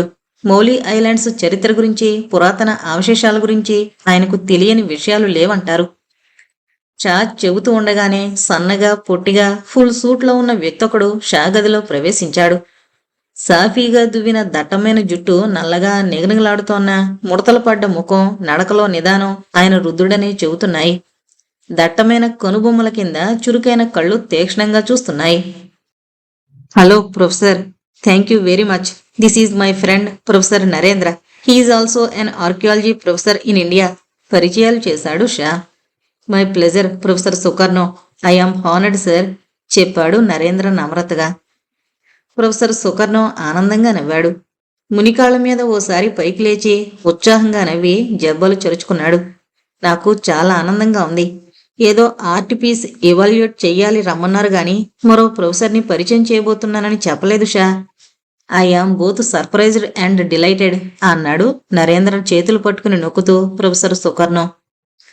సుకర్ణో కదలికల్లో కృత్రిమత్వం ఏమీ లేదని, అతను సహజంగా హుషారైన మనిషిని గ్రహించాడు నరేంద్ర. ఆర్డర్లీ తెచ్చిన బిస్కెట్లు తింటూ టీ తాగుతూ తమ తమ యూనివర్సిటీల గురించి ఒకరుండి మరొకరు వివరాలు తెలుసుకున్నారు. షా వాళ్ళిద్దరి సంభాషణలో జోక్యం కలిగించుకోకుండా వింటూ కూర్చున్నాడు. టీ పూర్తయ్యాక ఆర్డర్లీ టీ సామాగ్రి తీసుకెళ్లిపోగానే, well my dear Shah, let us begin the business. Where is the picture అడిగాడు సుకర్ణో కోటు పాకెట్లో నుంచి రిమ్లెస్ కళ్లద్దాలు తీసి పెట్టుకుంటూ. అప్పటి వరకు గోడవైపు తిప్పిపెట్టి ఉంచిన చిత్రాన్ని తీసి ప్రొఫెసర్ సుకర్ణోకు అందించాడు షా. సుకర్ణో చాలాసేపు ఆ చిత్రాన్ని పరీక్షగా చూస్తూ ఉండిపోయాడు. షా నరేంద్రలిద్దరూ అతనేం చెబుతాడోనని ఊపిరి బిగబట్టి ఆతృతగా కాచుకుని నిలబడ్డారు. సుకర్ణో ముఖంలో పూర్తి ఏకాగ్రత గమనించి ఇద్దరూ మౌనంగా ఉండిపోయారు. దాదాపు 10 నిమిషాల తర్వాత సుకర్ణో ఆ చిత్రాన్ని బల్ల మీద ఉంచాడు. వెరీ రిమార్కబుల్ ఇండీడ్ అన్నాడు తన సహజ ధోరణిలో. వెల్ వాట్ యు సే అడిగాడు షా సస్పెన్స్ భరించలేక. షా ముఖంలో సీరియస్నెస్ ఆతృత చూసి పెద్దగా నవ్వాడు. You are very impatient captain Shah. Carbon dating లేకుండా పురాతన వస్తువుల వయసు అంచనా వేయడం కత్తి మీద సాము లాంటిది. ఎందుకంటే తెలివైన ఆర్ట్ డీలర్స్ చాలామంది కృత్రిమ పద్ధతుల్లో కొత్తగా గీయించిన చిత్రాన్ని పాతపరిచి పురాతన చిత్రాలుగా ఎక్కువ ధరకు అమ్మడం ఈ మధ్యకాలంలో బాగా ఎక్కువైపోయింది. And believe me, they are very clever and efficient. ఇవాల్యుయేషన్లో ఎంతో అనుభవము, మెళకువలు తెలుసుంటే తప్ప ఏది డూప్లికేటో ఏది నిజమైందో చెప్పడం చాలా కష్టం. ఇది జెన్యూన్ చిత్రమేనా అడిగాడు షా సుకర్ణో మాటలు కడ్డొస్తూ. షా ప్రశ్నను విననట్లే ఉపన్యాస ధోరణిలో చెప్పుకుపోసాగాడు ప్రొఫెసర్ సుకర్ణో. చిత్రంలో ఉన్న సబ్జెక్టుకు వాడిన మెటీరియల్స్, చుట్టూ బోర్డర్ కట్టిన విధానం, రంగులు వాడిన పద్ధతి, చిత్రంలో వివిధ రకాల వస్తువులకిచ్చిన ప్రాముఖ్యత, అక్షరాలేమైనా ఉంటే వాటిని రాసిన తీరు, వాడిన భాష వగేరాలన్నీ చిత్రం ఏ కాలానికి చెందిందో నిర్ణయించడానికి సహకరిస్తాయి. ఇప్పుడు నాకు చూపించిన చిత్రం ఇది నీకెలా వచ్చిందో తెలీదు గాని it is a very good example of టానిస్ art. మా దేశంలో దాదాపు అంతరించిపోయినట్లే భావించబడుతోన్న టానా తెగ కళాకారులెవరో గీచిన చిత్రం ఇది. నా అంచనా ప్రకారం ఒక్క క్షణమాగి ఇద్దరి వైపు నవ్వుతూ చూసి తిరిగి చెప్పాడు సుకర్ణో. దాదాపు 500 సంవత్సరాల క్రితం గీసిన చిత్రం ఇది. చాలా విలువైంది కూడా. షా నరేంద్ర ముఖాల్లో సంతృప్తి, ఆనందం ఒకేసారి కనిపించాయి. Professor, this is great, just great అరిచినంత పనిచేశాడు Shah. Well professor, this must be true అన్నాడు నరేంద్ర ప్రేమగా ఆ చిత్రాన్ని తాకుతూ. నవ్వుతూ తలూపాడు సుకర్ణో. చిత్రంలో ఉన్న సబ్జెక్టు నాకు కొత్తగానే ఉంది, అందుచేత పరీక్షగా చూడవలసి వచ్చింది. కానీ ఆ కొండ మీద మండపం నిర్మాణం, ప్రవాహం, కొండలు, సూర్యుడు గీచిన పద్ధతి, ఆ రంగుల కలయిక, ముఖ్యంగా చిత్రానికిచ్చిన బోర్డర్ డిజైను ఇది టానా ఆర్టిస్టు గీసిన బొమ్మని స్పష్టం చేస్తున్నాయి. అప్పటి వరకు గమనించలేదు కానీ సుకర్ణో వేలుపెట్టి చూపించాక గమనించారు. చిత్రం చుట్టూ ఫ్రేముకు ఆనుకొని గీసిన అరంగుళం వెడల్పు బోర్డర్ నల్లని గమ్మత్తైన గీతల కలయికతో గీయబడింది. ప్రొఫెసర్ సుకర్ణో కోటు పాకెట్లోంచి తాళాల గుత్తి తీసి అందులోంచి చిన్న పాకెట్ నైఫ్ తెరిచాడు. షా నరేంద్రలు ఆశ్చర్యంగా చూశారు సుకర్ణో వైపు. సుకర్ణో చిన్నగా నవ్వి చిత్రం దగ్గరికి వెళ్ళాడు. ఇది టానా చిత్రమని రుజువు చేయడానికి తిరుగులేని ఆధారం ఇప్పుడు మీకు చూపిస్తాను. ప్రతి చిత్రానికి ఉపయోగించిన ఫ్రేము 2 భాగాలుగా ఉంటుంది. మనకు బయటకు కనబడే చిత్రం కాక లోపల వైపు మరొక చిత్రం కూడా ఉంటుంది చెప్పాడు ప్రొఫెసర్ సుకర్ణో. చెప్పి ఆ చిత్రానికున్న సన్నని చెక్క ఫ్రేమును చేత్తో మృదువుగా తడిమి గోడుగా ఉన్న వైపు చెక్క మధ్యలో చాకుమను ఇరికించి మెల్లగా కదిపాడు. చూస్తున్న మిగతా ఇద్దరి కళ్ళు ఆశ్చర్యంతో పెద్దవయ్యాయి. చూస్తుండగానే ఆ చిత్రానికున్న చెక్క ఫ్రేము 2 భాగాలుగా పుస్తకంలో తెరుచుకుంది. లోపల వైపు ఖాళీలో ఉన్న చిత్రాన్ని చూడగానే సంభ్రమాశ్చర్యాలతో ఊపిరి పీల్చడం కష్టమైంది షా నరేంద్రలకు. Well, this looks like a chart. నావికులు ఉపయోగించే చార్ట్లా ఉందిది అన్నాడు సుకర్ణో డిసప్పాయింట్ అయినట్లు. కానీ షాకు మాత్రం ఆనందంతో గెంతాలనిపించింది. పసిఫిక్ మహాసముద్రపు అలల మీద నిరాఘాటంగా సాగిపోతోంది పెంగ్విన్. పెంగ్విన్ పక్షి పేరు కాదు. పెంగ్విన్ పక్షుల మీదున్న అమితమైన మోజుతో ఆ సెయిలింగ్ బోటు యజమాని ఆ పడవకు పెట్టుకున్న పేరది. 40 అడుగుల పొడవున్న షిప్పింగ్ బోట్ అది. ప్రస్తుత ప్రయాణం కోసం లోతైన సముద్రంలో కూడా వేగంగా ప్రయాణించడానికి వీలుగా 2 మస్టులు బిగించి తెరచాపలు కట్టారు. బోటు ముందు భాగాన డ్రైవింగ్ క్యాబిన్తో పాటు దానికి ఆనుకొని 4 స్లీపింగ్ బంకులు, సామాన్లు నిల్వ చేసుకునే గది ఉన్నాయి. క్యాబిన్ వెనక డెక్క మీద వేడివేడి కాఫీ డికాషన్ తాగుతూ, సిగరెట్ పీలుస్తూ గత 4 రోజుల్లో జరిగిన సంఘటనలు సింహావలోకనం చేసుకుంటున్నాడు షా. ప్రీతి పడక గదిలోని తైలవర్ణ చిత్రాన్ని ప్రొఫెసర్ సుకర్ను గుర్తించిన తర్వాత సంఘటనలు చకచకా జరిగిపోయాయి. చిత్రం లోపలి భాగంలో ఉన్న నావిగేషన్ మ్యాపు షా తేలిగ్గానే గుర్తించాడు. అయితే వచ్చిన చిక్కల్లా 500 సంవత్సరాల క్రితం మ్యాపును అర్థం చేసుకుని గమ్యాన్ని ఖచ్చితంగా చేరడం అంత తేలికైన పని కాదు. ఒక్క దిక్సూచి తప్ప వేరే ఆధునిక పరికరాలు లేని కాలంలో గీసిన మ్యాప్ అది. ఆ మ్యాప్ను జాగ్రత్తగా స్టడీ చేసి ఈ కాలపు చార్టుల మీద రూబీ ఐలాండ్కి దారి తయారు చేసుకోవడానికి మరో 2 రోజులు పట్టింది షాకు. అప్పటికి మ్యాప్ సూచించిన ప్రకారం ఖచ్చితంగా రూబీ దీవి ఎక్కడుందో నిర్ణయించడం సాధ్యపడలేదు. పాత మ్యాప్లో రూబీ దీవి సూచించబడిన ప్రదేశంలో ఉన్న 4-5 దీవుల్లో ఏదో ఒకటి తమకు కావలసిన దీవి అయ్యుంటుందని నిర్ణయించుకున్నాడు. ఆధునిక మోర్ని, మౌలీ ఐలాండ్స్ దేశపు పటాల్లో ఆ పరిసర దీవులన్నీ జననివాసాలు లేని నిరుపయోగ దీవులుగా గుర్తించబడున్నాయి. నేవీల లైబ్రరీలో గాని, అడ్మినిస్ట్రేటివ్ రికార్డుల్లో గాని వాటి గురించి వివరాలు కూడా ఏమీ దొరకలేదు. ఓ పక్కన ఈ రీసెర్చి చేస్తూనే ప్రయాణానికి కావలసిన ఏర్పాట్లు కూడా చురుగ్గానే కానిచ్చాడు. పెంగ్విన్ బోటు యజమాని కెప్టెన్ అయిన జాంబా రోజుకి 200 రూపాయలు అద్దిచ్చే షరతు మీద పెంగ్విన్కు కావలసిన మార్పులు చేసి సిద్ధపరిచాడు. బోటు అద్దె కాక బోటు కెప్టెన్కు, అతని సహాయకుడికి వేరే జీతం, ప్రయాణం జరిగినంతకాలం ఉచిత భోజనం కూడా భరించాలి. ఉన్నంతలో ఇది చౌకే అని నిర్ణయించుకుని కెప్టెన్ జంబాతో ఒప్పందం కుదుర్చుకున్నాడు షా. నరేంద్ర కూడా ఎంతో ఉత్సాహంగా ఉన్నాడు. అన్ని ఏర్పాట్లు చేసుకున్నాక ఆ రోజు ఉదయం రూబీదీవి యాత్రకు బయలుదేరారు. పథకంలో చిన్న మార్పు తప్ప అన్నీ సాఫీగా ఏ అడ్డంకి లేకుండా సాగిపోయాయి. జంబా పడవ మీద సాధారణంగా సహాయకుడిగా ఉండే మనిషికి హఠాత్తుగా జబ్బు చేయడంతో మరో కొత్త నావికుడిని సహాయకుడిగా తెచ్చుకున్నాడు. అతని పేరు రెహమాన్. ఈ ఏర్పాట్లన్నీ చాలా రహస్యంగా జాగ్రత్తగా ఏర్పాటు చేశాడు షా. నరేంద్ర హోటల్ గదిలోంచి బ్రీఫ్ కేసు ఎత్తుకుపోయిన వాళ్ళు తమను గమనిస్తూ ఉంటారనే అనుమానం షాకు ఇంకా ఉంది. అయితే వాళ్ళెవరో, ఎలా తమని వెంటాడుతున్నారో గ్రహించే అవకాశం షాకు గాని నరేంద్రకు గాని రాలేదు. ప్రేతా నుండి తెచ్చిన చిత్రాన్ని ఆ మర్నాడే తన బ్యాంకు లాకర్లో భద్రంగా దాచిపెట్టాడు షా. రూబీదీవ్ నుండి తిరిగి రాగానే ఆ చిత్రాన్నమ్మి ఆ డబ్బుతో ప్రేతాకు శాశ్వతంగా ఆదాయం వచ్చే ఏర్పాటేదైనా చెయ్యాలని అనుకున్నాడు. బయలుదేరే ముందు ప్రేతాను కలిసినప్పుడు, కొద్ది రోజులు కనబడని చెప్పినప్పుడు సన్నగా కన్నీళ్లు పెట్టుకుంది ప్రేత. సిల్లీగర్ల్ అన్నాడు షా. ఆ సంఘటన గుర్తుకురాగానే కాస్త ఎంబారసింగ్గా. మరుక్షణం తను అన్నమాట ఎవరైనా విన్నారేమోనని ఓసారి చూసి బయట ఎవరూ కనబడకపోయేటప్పటికీ చిన్నగా నవ్వుకుని మొగ్గులో కాఫీ పూర్తి చేయడంలో నిమగ్నమయ్యాడు. కెప్టెన్ జంబా బోట్ను నడుపుతూ ఇంజన్ క్యాబిన్లో ఉన్నాడు. సముద్రం మధ్యంలోకొచ్చాక డీజిల్ ఇంజిన్ ఆపి కేవలం తెరచాపల సహాయంతోనే బోటును నడుపుతున్నాడు. ఇంజన్తో నడిచినంత వేగంగా వెళ్లకపోయినా ఇంధనాన్ని పొదుపుగా వాడుకోవడానికి ఈ పద్ధతి పనికొస్తుంది. చిన్న బోట్లలో సముద్రంలో దూర ప్రయాణం చేసేటప్పుడు అనుభవం ఉన్న నావికులు అనుసరించే పద్ధతిది. నరేంద్ర మాత్రం సముద్రపు ప్రయాణపు ఎగ్జైట్మెంట్ వల్ల అంతకు ముందు రాత్రి సరిగ్గా నిద్రపోకపోవడం చేత కింద బొంకులో ప్రశాంతంగా నిద్రపోతున్నాడు. రెహమాన్ చొక్కాని దగ్గర కూర్చుని చుట్టకాల్చుకుంటూ ఏదో కూనిరాగం తీస్తున్నాడు. ఖాళీ అయిన కాఫీ మగ్గుని జాగ్రత్తగా పక్కన పెట్టి లేచి నిలబడి ఓసారి ఒళ్ళు విరుచుకున్నాడు షా. తను కూడా నావికుడే కనుక బోటు నడపడానికి అసిస్టెంట్ అక్కర్లేదని చెప్పాడు జంబాకు.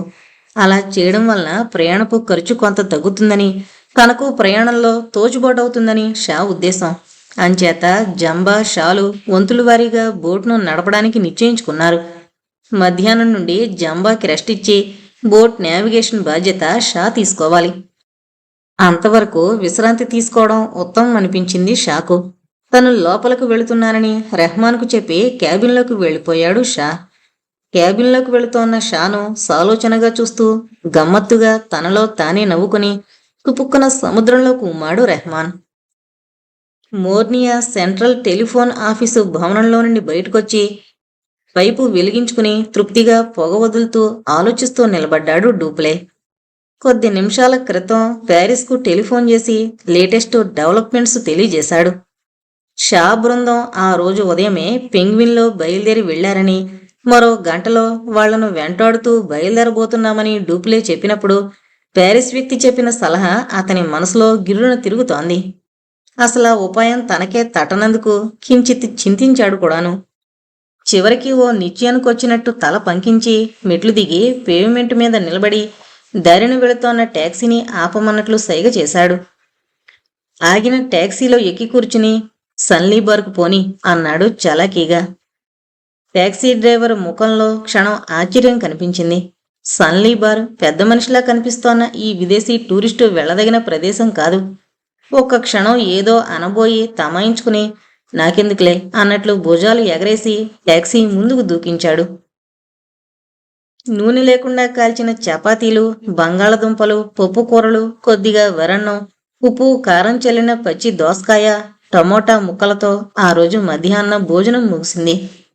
మధ్యాహ్నం నుండి నావిగేషన్ డ్యూటీ తంది గనుక కాస్త ముందుగానే భోజనం పూర్తి చేసి జంబాకు రిలీఫ్ ఇచ్చాడు షా. తెరచాప మీద నడుస్తోన్న గాలి మనకు అనుకూలంగా ఉండడం వలన బాగానే వెళుతున్నాం. మోర్నియో నుండి బయలుదేరిన 6 గంటల్లో దాదాపు 120 మైళ్లు ప్రయాణం చేశాం అన్నాడు జంబా క్యాబిన్లోకొచ్చిన షాతో. వెల్, దట్ ఈస్ గుడ్ అన్నాడు షా కంట్రోల్స్ సరిచూసుకుంటూ. ఓడ ప్రయాణిస్తోన్న వేగాన్ని బట్టి, కంపాస్ను బట్టి వెళ్లవలసిన మార్గాన్ని క్రమబద్ధం చేస్తూ మ్యాప్ మీద బేరింగ్స్ తీసుకుంటూ బోట్ను నడపసాగాడు షా. పెంగ్విన్ చేపలు పట్టే పడవే అయినా ప్రయాణానికి ముందే హెచ్చరించడం వలన బోటంతా జాగ్రత్తగా శుభ్రం చేసి భారీ ఎత్తున డిజిన్ఫెక్టెంట్తో కడిగించాడు జంబా. లేకపోతే బోట్లోని కుళ్ళిన చేపల వాసనకు ముక్కులు బద్దలైపోయేవే. క్యాబిన్లో అన్ని ఆధునిక నావిగేషనల్ పరికరాలతో పాటు చిన్న పోర్ట్ వేవ్ రేడియో ట్రాన్స్మిటర్ కూడా ఉంది. షా ట్రాన్స్మిటర్ స్విచ్ ఆన్ చేసి బాండ్ ఇండికేటర్ని అటు ఇటు తిప్పాడు. తాము ప్రస్తుతం ఉన్నది అంతర్జాతీయ జలాలు కావడం వలన ఇతర నౌకల ట్రాఫిక్ కూడా అప్పుడప్పుడు కనబడుతూనే ఉంది. ట్రాన్స్మిటర్లో ఏదో ఓ నౌక మరెక్కడో ఉన్న బేస్తో జపనీస్ భాషలో చేస్తోన్న సంభాషణ వినిపించింది. ఆ ఓడ కెప్టెన్ బయలుదేరే ముందు భార్యతో పోట్లాడాడని, ఇప్పుడు తాను విచారిస్తున్నానని భార్యకు తెలియజేయమని బేస్ ఆపరేటర్తో చెబుతున్నాడు. ఇలాంటి మాటలు తను మోసుకెళ్లని బేస్ ఆపరేటర్ మొరాయిస్తున్నాడు. కెప్టెన్ పదే పదే బతిమాలుతున్నాడు. కాసేపు వాళ్ల సంభాషణ విని నవ్వుతూ స్విచ్ ఆఫ్ చేయబోయి చటుకున ఆగిపోయాడు షా. రేడియో స్పీకర్లో నుండి అవతలి సంభాషణతో పాటు సన్నని చిత్రమైన హలో శబ్దం అప్పటిగాని గమనించలేదు షా. సౌండ్ వాల్యూమ్ పెంచి చకచక బాండ్ ఇండికేటర్ నాబుని అటు ఇటు స్కేల్ అంతా జరిపాడు. బాండ్ ఇండికేటర్ ఏ స్థానంలో ఉన్నా ఆ సన్నని శబ్దం ఆగలేదు. పైగా వాల్యూమ్ పెంచడం వలన పెద్దగా స్పష్టంగా వినబడుతోంది. ఒక్క క్షణం ఆలోచనతో షా బ్రుకుటి ముడిపడింది. స్విచ్ ఆఫ్ చేసి సిగరెట్ వెలిగించి తిరిగి స్విచ్ ఆన్ చేశాడు. సన్నని గమ్మత్తైన శబ్దం అలానే వస్తోంది. అనుభవజ్ఞులైన నావికులకు, రేడియో ఆపరేషన్లో శిక్షణ పొందిన వారికి ఆ సన్నని విచిత్రమైన శబ్దానికి అర్థం ఒకటేనని తెలుసు. ఈ రేడియో ట్రాన్స్మిటర్కు అతి దగ్గరలోనే మరో ట్రాన్స్మిటర్ పనిచేస్తోందని. అనంతమైన జలరాశి మధ్య ఒంటరిగా సాగిపోతున్న పెంగ్విన్ చుట్టుపక్కల అతి దగ్గరలో మరో ట్రాన్స్మిటర్ ఉండే అవకాశం లేదని షాకు తెలుసు. అయితే ఆ శబ్దం ఎలా వస్తోంది అంటే పెంగ్విన్ మీదే మరో ట్రాన్స్మిటర్ పనిచేస్తోందని తట్టడానికి షాకు అట్టే సమయం పట్టలేదు. ఒక్క క్షణం షా గుండె జల్లుమంది. నెర్వస్గా ఒక్కసారి క్యాబిన్ను పరీక్షగా చూశాడు. పెంగ్విన్ మీద మరో ట్రాన్స్మిటర్ ఉండే అవసరం ఎందుకుంది? ఆ సన్నని శబ్దం ట్రాన్స్మిటర్ ఉనికిని తెలియజేయడమే కాదు, అది ఆగకుండా పనిచేస్తోందని కూడా తెలుపుతోంది. పెంగ్విన్ మీద రహస్యంగా ఉంచిన రేడియో ట్రాన్స్మిటర్ ఆగకుండా పంపే సిగ్నల్స్ను బట్టి తమకందరికీ కనబడకుండా దూరంగా ఉంటూ తమని వెంబడించొచ్చే అవకాశం శత్రువులకుంది. అంటే శత్రువులు పెంగ్విన్ను వెంబడిస్తున్నారా? ఆ ఆలోచన తట్టగానే షా పిడికిళ్ళు బిగుసుకున్నాయి. పెంగ్విన్ మీద రేడియో ట్రాన్స్మిటర్ తెచ్చి రహస్యంగా దాచగలిగిన అవకాశం ఉన్న వ్యక్తులు ఈ బోటు మీద ఇద్దరే ఉన్నారు. Captain Jamba, boatmen Rehman. వీళ్ళిద్దరిలో ఎవరో ఒకరో లేక ఇద్దరు శత్రుపక్షం మనుషులై ఉండొచ్చు. ఆలోచిస్తే ఇద్దరిలో రెహమానే శత్రువర్గం మనిషి ఉండాలి. ఎందుకంటే ఓడ బయలుదేరే చివరి నిమిషంలో జబ్బు పడిన జంబా అనుచరుడికి బదులు రెహమాన్ సహాయకుడిగా బోటు మీదకొచ్చాడు. బహుశా రెహమాన్ గురించి జంబాకు పూర్తిగా వివరాలు తెలిసి ఉండకపోవచ్చు. బహుశా అంతకు ముందున్న సహాయకుడు జబ్బు పడ్డం అబద్ధమై ఉండొచ్చు. రెహమాన్ను పెంగ్విన్లో ప్రవేశపెట్టడానికి శత్రువర్గం ఆడించిన నాటకమై ఉండొచ్చు. రెహమాన్ని జాగ్రత్తగా గమనించాలని నిశ్చయించుకున్నాడు షా. అంతకన్నా ముందు పెంగ్విన్ మీద ఆ రహస్య ట్రాన్స్మిటర్ ఎక్కడుందో వెతికి నాశనం చెయ్యాలి. తప్పదు. ఆ ట్రాన్స్మిటర్ పనిచేస్తున్నంతకాలం తమ ప్రయాణంలో రహస్యం లేదు. అవతల వాళ్ళు చేయవలసిందల్లా తగు దూరంలో వెంబడిస్తూ వచ్చి చివరి క్షణంలో పెంగ్విన్ని స్వాధీనం చేసుకుని తేలిగ్గా రూబీదీవి చేరుకోవడం. పూర్తయిన సిగరెట్ను క్యాబిన్ కిటికీలో నుంచి సముద్రంలోకి విసిరేసి బోటును ఆటో పైలట్లోకి అమర్చి క్యాబిన్ను వెతకడం మొదలుపెట్టాడు షా. ప్రొఫెసర్ సుకర్నో చాలా క్రమశిక్షణ గల మనిషి. నిరుపేదలు, నిరక్షరాస్యులు అయిన కుటుంబంలో పుట్టిన దేశంలోకెల్లా అతిపెద్ద యూనివర్సిటీలో ఒక విభాగానికి అధిపతి అయ్యేందుకు అతనెంతో కృషి చేశాడు. కృషితో పాటు అతని అలవాట్లు, సహజంగా ఉన్న తెలివితేటలు తోడయ్యాయి. 60 ఏళ్ల వయసు దగ్గర పడుతోన్న, శరీరం సన్నగా బలహీనంగా కనబడుతోన్నా అతనింకా చలాకీగా ఆరోగ్యంగా ఉండడానికి కారణం శరీరానికి అతనిచ్చే వ్యాయామం. ప్రతిరోజు తప్పనిసరిగా ఉదయం సాయంత్రం కనీసం 4 మైళ్ళు నడుస్తాడు సుకర్ణో. బీచ్కి దగ్గరలో ఉన్న యూనివర్సిటీ క్వార్టర్స్లోని తన ఇంటి నుండి బయలుదేరి సముద్రపు ఒడ్డు వెంటే 2 మైళ్ళు నడిచి వెళ్ళి తిరిగొస్తూ ఉంటాడు 2 పూట్ల. ఆ రోజు సాయంత్రం కూడా ఎప్పట్లాగానే సాయంత్రం 6 గంటలకు బీచ్ ఒడ్డునే ఉన్న రోడ్డు వారనే నడుచుకుంటూ వాకింగ్కు బయలుదేరాడు ప్రొఫెసర్ సుకర్ణో. సాయంత్రం పూట సాధారణంగా ఆ రోడ్డు నిర్మానుష్యంగా ఉంటుంది. అప్పుడప్పుడు స్కూటరో కారో టౌన్ దిశగా వెళుతూ ఎదురుపడుతున్నాయి. అప్పుడే బీచ్ రోడ్లోని సోడియం వేపర్ ల్యాంపులు వెలిగాయి. వోక్స్ వాగన్ కారు ఒకటి సుకర్ణో పక్కగా వేగంగా దూసుకెళ్లి అతనికి 100 గజాల దూరంలో ఆగింది. డ్రైవర్ పక్క సీట్లోంచి ఓ వ్యక్తి కిందకు దిగి కారు వెనక తలుపు తెరిచాడు. కారు వెనక కూర్చున్న మరొకడు కూడా కిందకు దిగి సముద్రం వైపు చూస్తూ సిగరెట్ వెలిగించుకున్నాడు. దూరం నుండి నడుస్తూ వస్తోన్న సుకర్ణోకు కారులోంచి దిగిన 2 వ్యక్తులు ఏదో విషయం గురించి మాట్లాడుకుంటున్నట్లు అనిపించి వాళ్ల నుండి తనకు ప్రమాదం ఉంటుందని కాని వాళ్ళు ప్రమాదకరమైన వ్యక్తులని కాని సుకర్ణోకు తోచలేదు.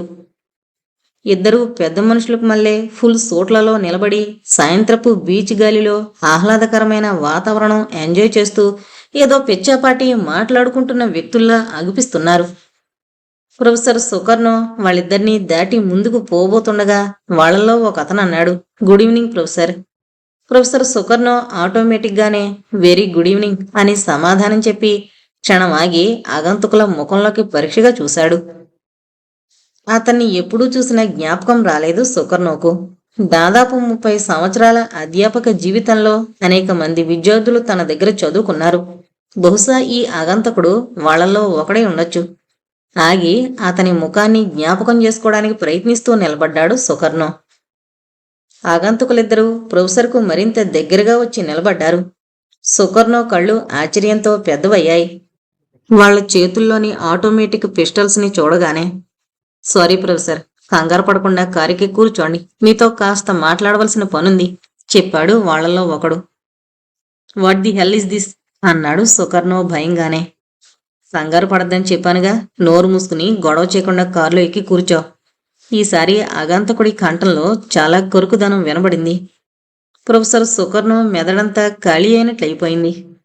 ఎవరు వీళ్ళు? దారిదోపిడీగాళ్ళ? దోచుకోవడానికి మనీ పర్సు తప్ప తన దగ్గరేమీ లేదే.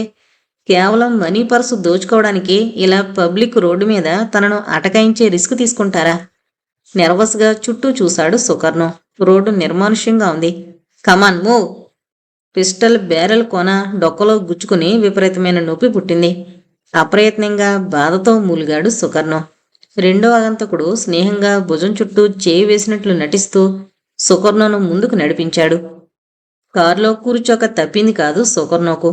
వాళ్ళ నుండి తప్పించుకుని పారిపోవడం అసంభవమని, తను పారిపోవడానికి గాని కేకలు వేయడానికి గాని ప్రయత్నిస్తే తప్పనిసరిగా తనకు హాని కలుగుతుందని గ్రహించడానికి అతనికి అట్టేసేపు పట్టలేదు. కారు స్టార్ట్ అవ్వగానే ఆగంతుకుల్లో ఒకడు సిరంజి తీసుకుని సుకర్ను జబ్బులో పొడిచాడు. జరుగుతున్నదేంటో గ్రహించేలోపునే ఇంజెక్షన్ చేయడం పూర్తవడం జరిగింది. మొరటుగా చేసిన ఇంజెక్షన్ వల్ల కలిగిన నొప్పి తగ్గించుకోవడం కోసం జబ్బను రుద్దుకోవడం మొదలుపెట్టాడు. అలా రుద్దుతూ ఉండగానే నిద్ర ముంచుకొచ్చింది. సీట్లో వెనక్కి వాలి కళ్ళు మూసుకున్నాడు. మరుక్షణం ఒళ్ళు మరిచి నిద్రపోసాగాడు. ఇంజన్ క్యాబిన్ అంతా అంగుళం వదలకుండా క్షుణ్ణంగా వెతికాడు షా. దాదాపు అరగంట పైనే పట్టింది.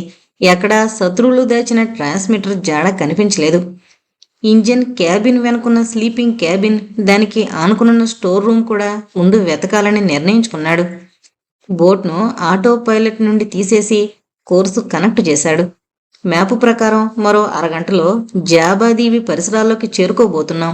4,000 మంది జనాభాతో జాబా దీవి కూడా మౌలి ఐలాండ్స్లో ఓ ముఖ్యమైన దీవి. Bauxite, manganese గనులున్నాయి. చిన్న సైజు వ్యాపార కేంద్రం కూడాను. ముందు అనుకున్న ప్రకారం అయితే జాబా హార్బర్లోకి వెళ్లకుండా ప్రయాణం కొనసాగించాలనుకున్నారు. కానీ ఇప్పుడు ఏదో సప్లైస్ కొనే మిషన్ మీద బోటును జాబాలో లంగరు వేసి మిగిలిన వాళ్లను ఊళ్ళోకి పంపేస్తే బోటు వెతకడం తేలికవుతుందని, వీలు చూసుకుని నరేంద్రతో ఒంటరిగా మాట్లాడే అవకాశం దొరుకుతుందని అనిపించింది షాకు. మరో 10 నిమిషాల్లో బోటుకు ఎడంవైపుగా దూరాన జాబాదీవి తీరం కనపడింది. క్యాబిన్ పై కిటికీ తెరిచి వెనక భాగం వైపు చూశాడు. చిన్న తెరచాప కొయ్యి కానుకుని సిగరెట్ కాల్చుకుంటున్నాడు రెహమాన్. బోటు తీరానికి వెళ్లాలంటే దిశ మార్చడానికి చొక్కాని ఉపయోగించాలి. రెహమాన్ పిలిచాడు. పెద్ద తెరచాప దింపి చొక్కాని పట్టుకో, బోట్ను హార్బర్లోకి తీసుకువెళుతున్నాను. రెహమాన్ ఒక్క క్షణం షావంక ఆశ్చర్యంగా చూశాడు. తర్వాత సరే అన్నట్లు సంజ్ఞ చేసి మెయిన్ తెరచాప తాళను విప్పసాగాడు. పెద్ద తెరచాప దించగానే గాలి ఒత్తిడి తగ్గి పడవ వేగం తగ్గిపోయింది. రెహమాన్ చొక్కానీ కడుతుంటే బోట్ను తీరం వైపు తిప్పాడు. అంత తక్కువ వేగంలో బోట్ను ఖచ్చితంగా హార్బర్ ఛానల్లో నడపడం చాలా కష్టం. అంచేత తేలిగ్గా బోట్ను నడపడానికి ఇంజను స్టార్ట్ చేశాడు. ఒక్క క్షణం ఆగి బోటు డీజిల్ ఇంజను పనిచేయడం ప్రారంభించింది. ఇంజను పనిచేయడం వల్ల బోటంతా సన్నని ప్రకంపనం వ్యాపించింది. హెల్మ్ స్టీరింగ్ స్టడీ చేసి ఫాగ్ హారన్ నొక్కాడు. క్యాబిన్ పైన అమర్చున్న హారన్ బొయ్యిన మోగింది. What the hell is going on అంటూ కెప్టెన్ జంబా క్యాబిన్లోకి వచ్చాడు. జాబా హార్బర్లోకి వెళుతున్నాం కెప్టెన్ జంబా అన్నాడు షా బోట్ను తీరం వైపు ఉరికిస్తూ. సన్లీబారున్న భవనం అండర్ గ్రౌండ్ గదుల్లో ఒకదానిలో ప్రొఫెసర్ సుకర్నోకు అప్పుడే స్పృహొస్తోంది. నేల మీద గొడ్డల మూటలా పడున్న సుకర్నో మెల్లగా లేచి కూర్చున్నాడు. తను ఎక్కడున్నాడో గమనించడానికి 5 నిమిషాలు పట్టింది. ఒక బల్ల, కుర్చీ తప్ప వేరే ఫర్నిచరు లేని గది. గదిలో ప్రకాశవంతంగా వెలుగుతోన్న ఎలక్ట్రికల్ బల్బు, చెమ్మగా చల్లగా తగులుతోన్న నేల, ఇవేవీ తనకు పరిచయమైన పరిసరాలు కావని గ్రహించాడు సుకర్నో. మెల్లగా లేచి కూర్చున్నాడు.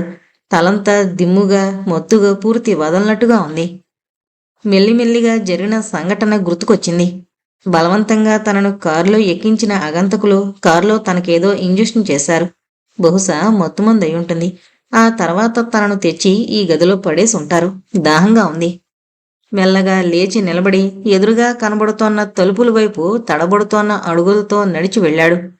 తలుపులు తెరవాలని ప్రయత్నించాడు కానీ తెరుచుకోలేదు. దబదబా వాటి మీద బాదాడు.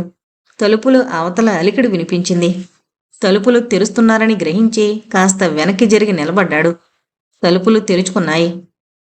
తలుపుకు అవతల దృఢకాయలైన 2 మనుషులు నిలబడున్నారు. ఒకడి చేతిలో పిస్టోల్ సిద్ధంగా ఉంది. మరొకడి చేతిలో రోళ్లకర్ర లాంటి ఆయుధమేదో ఉంది.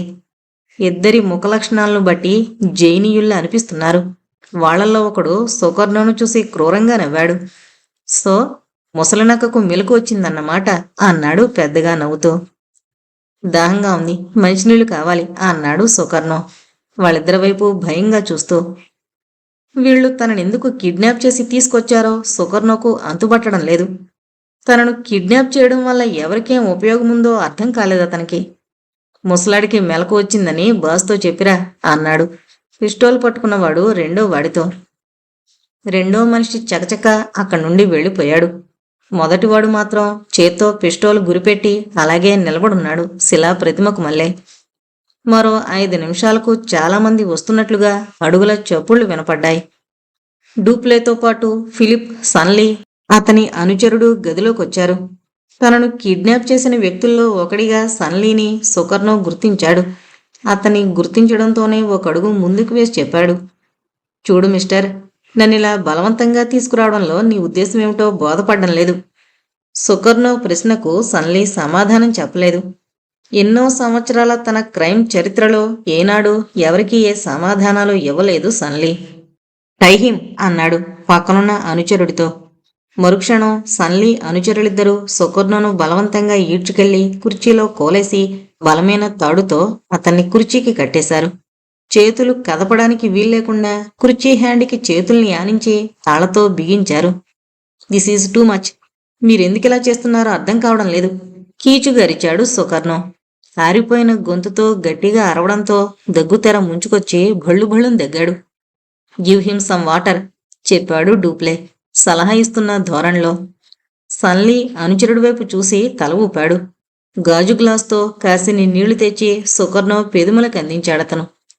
సుకర్నో నీళ్లు తాగాక అడిగాడు సన్లీ. వెరీ వెల్ ప్రొఫెసర్, నిన్నిక్కడికి ఎందుకు తెచ్చామో తెలియక గింజుకుంటున్నావు కదూ. That is natural. వారం క్రితం నేవల్ బేస్లో ఉండే కెప్టెన్ షా అనే భారతీయుణ్ణి, అతనితో పాటు నరేంద్ర అనే మరో ప్రొఫెసర్ని కలిసావు నువ్వు. షా నిన్నెందుకు పిలిపించాడో, అక్కడ మీరేం మాట్లాడుకున్నారో మాకు కావాలి. అండర్స్టాండ్? Now tell me. క్షణంసేపు నమ్మలేనట్లు చూశాడు సుకర్నో సన్లీ వైపు. కేవలం షా దగ్గర చూసిన తైలవర్ణ చిత్రం గురించి తెలుసుకునేందుకే ఈ అగంతకులు తనను కిడ్నాప్ చేసి తెచ్చారంటే నమ్మశక్యం కాలేదు ప్రొఫెసర్ సుకర్నోకు. I don't understand. షాతో నేను ఏం మాట్లాడానో తెలుసుకోవాల్సిన అవసరం మీకేంటి అన్నాడు సన్లీ వైపు చూస్తూ. సన్లీ ఒక అడుగు ముందుకు వేసి చెళ్ళున సుకర్నో చెంప మీద కొట్టాడు. ఆ దెబ్బ విసురుకు నిమిషం పాటు కళ్ళు బైర్లు కమ్మాయి సుకర్నోకు. సన్లీ చేతి 5 వేళ్లు సుకర్నో చెంప మీద ముద్రపడి అతని చెంప క్షణాల్లో కందిపోయి పూరిలా పొంగింది. ప్రశ్నలు అడగవలసింది నేను, సమాధానాలు చెప్పవలసింది నువ్వు. ఇది నీ క్లాస్ రూమ్ అనుకోకు. నీ పిచ్చి ప్రశ్నలకు సమాధానాలు ఇవ్వడానికి మేము నీ స్టూడెంట్స్ కాము. నౌ మళ్ళీ అడుగుతున్నాను, షాతో నువ్వు చర్చించిన విషయాలేంటి? కమాన్ టెల్ మీ అరిచాడు సన్లీ. చెంప ఇంకా నిప్పుతో కాల్చినట్టు మండుతుంటే బాధకు కంటిలోంచి కారుతున్న నీటి పొరల మధ్య నుండి సన్లీ వైపు కోపంగా చూశాడు సుకర్నో. యు బాస్టర్డ్, ఇందులోంచి బయటపడగలనని అనుకుంటున్నావా? కిడ్నాప్ అండ్ ఇల్లీగల్ నేరాలకు నీకు 10 ఏళ్లకు తక్కువ కాకుండా జైలు శిక్ష పడుతుంది పళ్ళబిగువని చెప్పాడు Sukarno. Come on old man, don't waste my time. Shah నీకు చూపించిన పెయింటింగ్లో ఏముంది? Why did he consult you? Sukarno జబ్బు పట్టుకుని ముందు వెనకాలకు ఊపుతూ ప్రశ్నించాడు సన్లీ. సుకర్నో కళ్ళల్లో సన్లీ మీద ద్వేషం వెలుగులా పొంగింది. గో టు హెల్ అన్నాడు బుసలు కొడుతున్నట్లు. సన్లీ సుకర్నో జుట్టు వదిలి అనుచరుడికి సైగ చేశాడు. పిస్టల్ పట్టుకున్నవాడు దాన్ని జేబులో పెట్టుకుని టేబుల్ సొరుగు తెరిచి దాదాపు 10 అంగుళాల పొడవున్న తళతళ్లాడే స్టీలు కత్తి బయటకు తీశాడు. కుడి చేత్తో కత్తి పట్టుకుని చటుక్కున ముందు కొంగి ఎడం చేత్తో సుకర్నో ఎడమ చేతి చిటికెన వేలుని పట్టుకున్నాడు. నో ప్రొఫెసర్, నీ చిటికెన వేలు నీకు కావాలనుకుంటే నా ప్రశ్నకు సమాధానం చెప్పు, లేదా విచారాన్ని నటిస్తూ డ్రామాటిక్గా తల అడ్డంగా ఊపాడు. ప్రొఫెసర్ సుకర్నో మాట్లాడలేదు. భయంగా కత్తివైపు చూశాడు. నిజంగా చిటికెన వేలు కోసేస్తాడా? అతని మనసులో అనేక సందేహాలు. కట్ అరిచాడు సన్లీ. మరుక్షణం 10 అంగుళాల స్టీలు కత్తి అనుచరుడి చేతిలో మెరుపులా కదిలింది. నరికిన చిటికెన వేలును ఓసారి సుకర్నో కళ్ల ముందాడించి గదిలో ఓ మూలకు విసిరేశాడు. భయంగా చేతివైపు చూసుకున్నాడు సుకర్నో.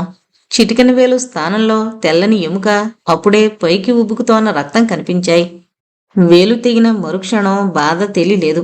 రక్తం కారడం మొదలయ్యేటప్పటికీ విద్యుద్ఘాతంలా తెలిసింది బాధ. జరిగిందేంటో మనసు గ్రహించే క్షణానికి భరించలేని బాధ, షాక్తో స్పృహ పోయింది సుకర్నోకు. యూ డోంట్ వేస్ట్ వర్డ్స్ అన్నాడు డూప్లే. రక్తం కారుతోన్న సుకర్నో చిటికెన వేలు వైపే మంత్రముగ్ధుడికి మళ్ళీ చూస్తూ. తిరిగి సుకర్నో పూర్తి స్పృహలోకొచ్చేటప్పటికీ అరగంట పైనే పట్టింది. ఈలోగా తెగిన వేలుకు బ్యాండేజీ కట్టు కట్టించాడు సన్లీ. బాధతో మూలుగుతూ పిచ్చాళ్లా చూశాడు సుకర్ణం. నో ప్రొఫెసర్, ఇప్పటికైనా చెబుతావా లేక మరో వేలు నరకమంటావా అడిగాడు సన్లీ వికృతంగా చప్పుడు చేయకుండా నవ్వుతూ. సుకర్ణం చూపులు బ్యాండేజీ చేసిన చేతి మీదకు మళ్ళాయి.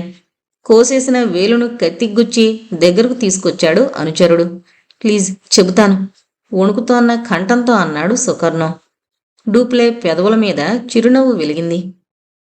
ఒక్క అంగుళం కూడా వదలకుండా బోటు మొత్తం గాలిస్తుంటే ఆశ్చర్యంగా చూస్తూ ఉండిపోయాడు నరేంద్ర. ఆఖరికి బోటు చొక్కాని పక్కనే బయటి వైపుకు సక్షన్ కప్స్ సహాయంతో తగిలించున్న పాకెట్ ట్రాన్సిస్టర్ అంత సైజులో ఉన్న రేడియో ట్రాన్స్మిటర్ని వెతికి పట్టుకున్నాడు షా. నరేంద్ర కళ్ళు ఆశ్చర్యంతో పెద్దవయ్యాయి. రూబీ దీవి గురించి ఎవరికింత ఆసక్తుందో నాకిప్పటికీ తోచడం లేదు అన్నాడు ఆ మినీ ట్రాన్స్మిటర్ వైపు నమ్మలేనట్లు చూస్తూ. మున్ముందు సరైన పోర్ట్ ఏదీ లేదు గనక ఆఖరి నిమిషంలో గుర్తొచ్చిన కొన్ని ఆహార పదార్థాలు, ఇంజిన్ కోసం కొంత ఎక్స్ట్రా డీజిల్ తీసుకువెళ్లడం కోసమని పోర్టు జాబాలో పెంగ్విన్ను ఆపుతున్నానని చెప్పాడు షా. అవి సమకూర్చే పని కూడా కెప్టెన్ జాంబాకు అప్పచెప్పాడు. జాంబాకు సహాయంగా రెహమాన్ కూడా ఊళ్ళోకి వెళ్ళాడు. షాకు కావలసింది కూడా అదే. వాళ్ళిద్దరూ బోటు దిగి ఊళ్ళోకి వెళ్లిన మరుక్షణం బోటంతా చకచకా గాలించడం మొదలుపెట్టాడు. అలా వెతుకుతూనే నరేంద్రకు తన అనుమానం గురించి, రెహమాన్ గురించి చెప్పాడు షా.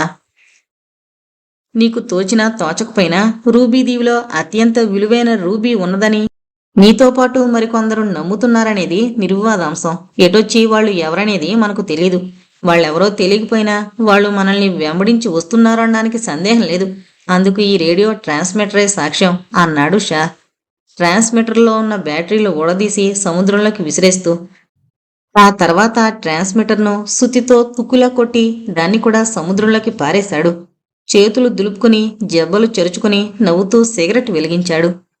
ఇదంతా ఎందుకు చెబుతున్నానంటే రూబీదీవి వెళ్లేందుకు మన ప్రత్యర్థులకు దారి తెలీదు. అంటే మనల్ని వెంబడించి రావడం తప్ప వాళ్ళకి గత్యంతరం లేదు. అందుచేతే బోట్లో వాళ్ల మనిషినొకడిని ప్రవేశపెట్టి వెంబడించి రావడానికి వీలుగా రేడియో సిగ్నల్స్ పంపే ట్రాన్స్మిటర్ కూడా అరేంజ్ చేసుకున్నారు. ఇప్పటికే ఆ ట్రాన్స్మిటర్ పీడ వదిలింది గనుక రెహమాన్ను జాగ్రత్తగా ఓ కంట కనిపెడుతూ ఉంటే చాలు చెప్పాడు షా సాలోచనగా. ఎస్ ఎస్ యూఆర్ రైట్ అన్నాడు నరేంద్ర కూడా సిగరెట్ వెలిగించుకుంటూ. కానీ షా అంచనా తప్పని, శత్రువులు అతనికన్నా ఓ అడుగు ముందున్నారని వాళ్ళిద్దరికీ తెలియదు. పెంగ్విన్ సముద్రపు నీటి మీద సరుణ ముందుకు పోతోంది. 2 తెరచాపులు వింటిని సంధించిన బాణాల్లా బిగుగా బెంకంగా ఉన్నాయి. గాలి ఒత్తిడికి చిన్న పడవైన ప్రశాంతమైన సముద్ర జలాల్లో సరుణ దూసుకుపోతోంది పెంగ్విన్. జాబా దీవి వదిలి దాదాపు 3 గంటలు కావస్తోంది. తీరాన్ని వదిలి 80 మైళ్లు ప్రయాణం చేసుంటారు. హెల్మ్ దగ్గర కంట్రోల్ కెప్టెన్ జాంబా చేతిలో ఉంది. రెహమాన్ యథాప్రకారం చొక్కాని దగ్గర కూర్చుని కుని రాగాలు తీస్తున్నాడు. బహుశా ట్రాన్స్మిటర్ తొలగించినట్లు తెలియక ఇంకా హుషారుగా ఉన్నాడు అనుకున్నాడు నరేంద్ర. బోటు డెక్ మీద సిగరెట్లు కాల్చుకుంటూ ఎవరి ఆలోచనల్లో వాళ్ళున్నారు షా, నరేంద్రలిద్దరూ. ఇంకా సూర్యాస్తమయం కావడానికి కొద్ది వ్యవధుంది. ఓహోయ్ అరిచాడు జంబా హెల్మ్ కంట్రోల్ దగ్గర నుండి. పోర్టు సైడు 7 o'clock డైరెక్షన్లో చూడండి. ఆలోచనల నుంచి తేరుకుని చటుక్కున లేచి నిలబడ్డాడు షా. పెంగ్విన్కు కుడివైపు కొద్దిగా వెనగ్గా దాదాపు మైలు దూరంలో పెద్ద మోటార్ బోటు కనిపిస్తోంది. దాన్ని మోటార్ బోటు అండం కన్నా చిన్న సైజు యాచెట్ అండం సబబు. పూర్తిగా డీజిల్ పవర్తో నడుస్తోన్న యాచెట్ అతి వేగంగా పెంగ్విన్ వైపు దూసుకొస్తోంది. ప్రశాంతమైన సముద్ర జలాల్లోంచి ఆ యాచెట్టు దూసుకొస్తుంటే దాని బోవు నుండి నీరు 2 వైపులకు ఫౌంటైన్లా చిమ్ముతోంది. హూది హెల్లార్దే అరిచాడు షా నడుముకున్న బెల్ట్లోంచి పిస్టోల్ తీసి సిద్ధంగా పట్టుకుంటూ. ఆ యాచెట్ పెంగ్విన్ కోసమే వస్తున్నట్టు స్పష్టంగా తెలుస్తోంది. నరేంద్ర కూడా తన పిస్తోలు తెచ్చుకోవడానికి క్యాబిన్లోకి పరిగెత్తాడు. 2 నిమిషాల్లో యాచెట్ పెంగ్విన్ను చేరుకోగలదు ఆ వేగం చూస్తుంటే అనిపించింది షాకు. చకచక కెప్టెన్ జంబా దగ్గరికి వెళ్ళాడు. తెరచాప దించేసి ఇంజను స్టార్ట్ చేస్తే వాళ్లకు దొరకకుండా తప్పించుకోగలమా అడిగాడు షా. ఆశ్చర్యంగా చూశాడు జంబా. ఎందుకు వాళ్ళ నుండి తప్పించుకోవడం? అదేమీ సముద్రపు దొంగల పడవలా కనపడడం లేదు నాకు చెప్పాడు జంబా క్షణక్షణానికి దగ్గరవుతోన్న మోటార్ యాచెట్ను చూస్తూ. సారీ జంబా, నీకు పూర్తిగా వివరాలు తెలియవు కదూ. ఆ పడవలో ఉంది మా శత్రుపక్షం వాళ్ళని అనుమానం, చెప్పాడు షా అపాలజెటిక్గా. జంబా అనవసరమైన ప్రశ్నలతో కాలం వృధా చేయలేదు. దాదాపు ఫర్లాంగు దగ్గరలోకి వచ్చేసిన యాచెట్ వైపు చూసి చెప్పాడు. మన బోట్ను ఆపమని సిగ్నల్స్ ఇస్తున్నారు వాళ్ళు. ఆ యాచెట్ మన పడవ కన్నా చాలా పెద్దది. ముందు వెనకలకు తిప్పడానికి కాస్త ఎక్కువ స్థలం, సమయం కావాలి. అంచేత నేను పడవ ఆపుతున్నట్లు నటిస్తూ తెరచాప దించుతాను. ఈలోగా నువ్వు ఇంజిన్ క్యాబిన్లో సిద్ధంగా ఉండు. పెద్ద తెరచాప దించగానే ఇంజిన్ స్టార్ట్ చేసి ఆ యాచెట్ వెనక వైపుకు పోని, ఓకే? జంబా స్ట్రాటజీ ఏంటో నేవీలో తర్ఫీదు పొందిన షాకు క్షణంలో అర్థమైంది. కానీ మరో సందేహం అతనింకా పీడిస్తూనే ఉంది. మన ఇంజన్ కెపాసిటీ చిన్నది, పైగా ఆయిల్ కూడా లిమిటెడ్గా ఉంది. వాళ్ళ నుండి ఎంత దూరం తప్పించుకుపోగలం అడిగాడు. యాచెట్ రైలింగ్ కానుకుని చేతిలో కార్పాయిల్తో సిద్ధంగా ఉన్న మనుషుల్ని గమనిస్తూ. డోంట్ వరీ, దాని కెపాసిటీకి తగిన బరువు దానికి ఉంది. ఇక ఆయిల్ అంటావా? ఎంత దూరం పోగలిగితే అంత దూరం పోదాం. తప్పించుకోగలిగితే వెల్ అండ్ గుడ్, లేదా? గమ్మత్తైన నవ్వు నవ్వి భుజాలెగరేశాడు Jamba. Okay, let's get ready. క్యాబిన్లోకి పరిగెత్తాడు షా. చొక్కానిని స్టడీ చేయమని రెహమాన్ని హెచ్చరిస్తూ మెయిన్ తెరచాపని దింపసాగాడు జంబా. క్షణానికి యాచెట్ దగ్గరవసాగింది. అది దగ్గరగా వచ్చే కొలది పెంగ్విన్ కన్నా అది ఎంత పెద్ద నౌకో స్పష్టంగా తెలుస్తోంది. క్రూయిసింగ్ క్లాసుకు చెందిన యాచెట్ అది. లోతైన సముద్రాల్లో కూడా అవలీలగా ప్రయాణం చేయగలది. దాని ఉక్కు బోవుతో పెంగ్విన్ను ఫుల్ స్పీడుతో ఢీకొంటే పెంగ్విన్ ముక్కలైపోవడమో లేక తలకిందులైపోవడమో జరుగుతుంది. జంబా పెద్ద తెరచాపను కిందకు దించడం మొదలు పెట్టగానే బోటు స్పీడ్ ఆటోమేటిక్గా తగ్గిపోసాగింది. యాచెట్ కెప్టెన్ కూడా కిందకి దిగుతోన్న పెంగ్విన్ మెయిన్ సెయిల్ను గమనించి స్పీడు కట్ చేసి జాగ్రత్తగా దగ్గరికి నడపసాగాడు. సెయిల్స్ దింపుతూనే యాచెట్ను ఓరకంటితో గమనించసాగాడు జంబా. ఇంజన్ క్యాబిన్లో షా కూడా అదే పని మీద ఉన్నాడు. ఒక పక్క కంట్రోల్స్ సిద్ధం చేసుకుంటూనే క్యాబిన్ కిటికీల్లోంచి క్షణానికి దగ్గరవుతోన్న యాచెట్ను, దాని డెక్క మీద ఉన్న మనుషుల్ని పరిశీలించసాగాడు. ఫోర్ డెక్క మీద 4, ఆఫ్టర్ డెక్క మీద 4, మొత్తం 8 మంది కనబడుతున్నారు. వాళ్లు కాక యాచెట్ క్యాబిన్లోనూ హోల్డ్లోనూ ఎంతమంది ఉంది తెలుసుకోగలిగే అవకాశం లేదు. యథాతథంగా ఇప్పుడున్న 8 మందే తమ 4 మీద రెట్టింపు బలగం. ఎంత లేదన్నా మరో 4-5 లోపలుండే అవకాశం ఉంది అని మనసులోనే అంచనా వేసుకున్నాడు షా. ముందు డెక్క మీద ఉన్న వాళ్లలో 2 చేతుల్లో కార్బైన్లు కనబడుతున్నాయి. ఓ సూటు వేసుకున్న వ్యక్తి చేతిలో హ్యాండ్ మైకు కనబడుతోంది. మరో వ్యక్తి చేతిలో మెటల్ హుక్స్ ఉన్న తాళ్ల చుట్టలున్నాయి. బహుశా పెంగ్విన్ తగినంత దగ్గరగా వచ్చాక ఆ తాళ్లు విసిరి బోటును పట్టుకుంటారన్నమాట అనుకున్నాడు. పెద్ద తెరచాప పూర్తిగా కిందకి దిగిపోయింది. పెంగ్విన్ వేగం పూర్తిగా తగ్గిపోయి కేవలం చిన్న తెరచాప శక్తి మీదే కదులుతోంది. యాచెట్ ఇప్పుడు బోటుకు దాదాపు సమాంతరంగా వచ్చింది. రెండింటికి మధ్య దూరం దాదాపు 50 గజాలుంటుందేమో. ఫుల్ సూట్లో ఉన్న వ్యక్తి హ్యాండ్ మైక్ పైకెత్తి చెప్పసాగాడు. Captain of Penguin, take care. కాసేపట్లో మేం మీ బోట్లో ప్రవేశిస్తాం. చిన్న తెరచాప కూడా దించి మీ బోటు స్పీడ్ పూర్తిగా తగ్గించండి, ఓకే? క్యాబిన్ వెనక కిటికీ తెరిచి డెక్క మీద ఏం జరుగుతోంది చూశాడు షా. ఫార్వర్డు మాస్ట్ దగ్గర నిలబడి నడుం మీద 2 చేతులు పెట్టుకుని తీక్షణంగా యాచెట్ వైపు చూస్తున్నాడు జంబా. ఏ పడవ కెప్టెను తనకు మరో కెప్టెను ఆర్డర్ ఇవ్వడం సహించలేడు. సముద్ర జలాల మీద తన బోటుతో సహా మరొకరికి లొంగిపోవడం భరించలేడు. What shall we do?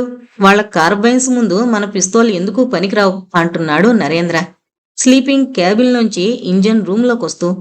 You are right. అందుకే మన బోటు డీజిల్ ఇంజిన్ స్టార్ట్ చేసి వాళ్ళ నుండి తప్పించుకునే ప్రయత్నం చేయాలి. నువ్వు వెళ్ళి జంబాకు సిగ్నల్ ఇవ్వు.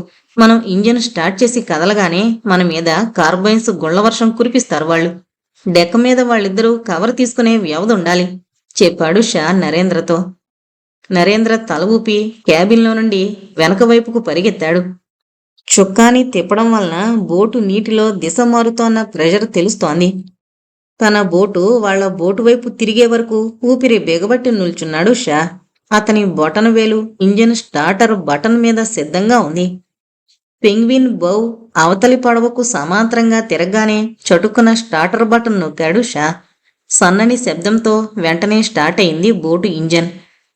ఎగ్జాక్ట్ లివర్ తెరిచి థ్రోటల్ ఓపెన్ చేశాడు షా. చిన్న జర్క్తో ముందుకు కదిలింది పెంగ్విన్. యాచెట్టు మీద నుండి చూసేవాళ్లకు ముందు పెంగ్విన్ తమ వైపుకొస్తుందనే తలంపు కలుగుతుంది. అది డీజిల్ పవర్తో నడుస్తూ తమను దాటుకుని ముందుకు వెళ్ళిపోయిందని వాళ్ళు గ్రహించడానికి కొద్ది క్షణాలు పడుతుంది. ఆ కొద్ది క్షణాలు చాలు షాకు. బోటును ఆ పెద్ద పడవ వెనక్గా తీసుకువెళ్ళడానికి. జరిగిందేంటో గ్రహించి వాళ్ళు యాచెట్ను వెనక్కి తిప్పుకునేలోపు రెండు పడవల మధ్య కార్బైన్ గుళ్లకు అందని దూరం ఏర్పడుతుందని షా అంచనా ఏమాత్రం తప్పు కాలేదు. బోటు ఇంజిన్ స్టార్ట్ చేయగానే జంబా ఇన్స్ట్రక్షన్స్ మేరకు రహమాన్ బోటు చొక్కానిని లాక్ చేసి నిలబడ్డాడు. Penguin come near very slowly hand మైక్తో అరుస్తున్నాడు.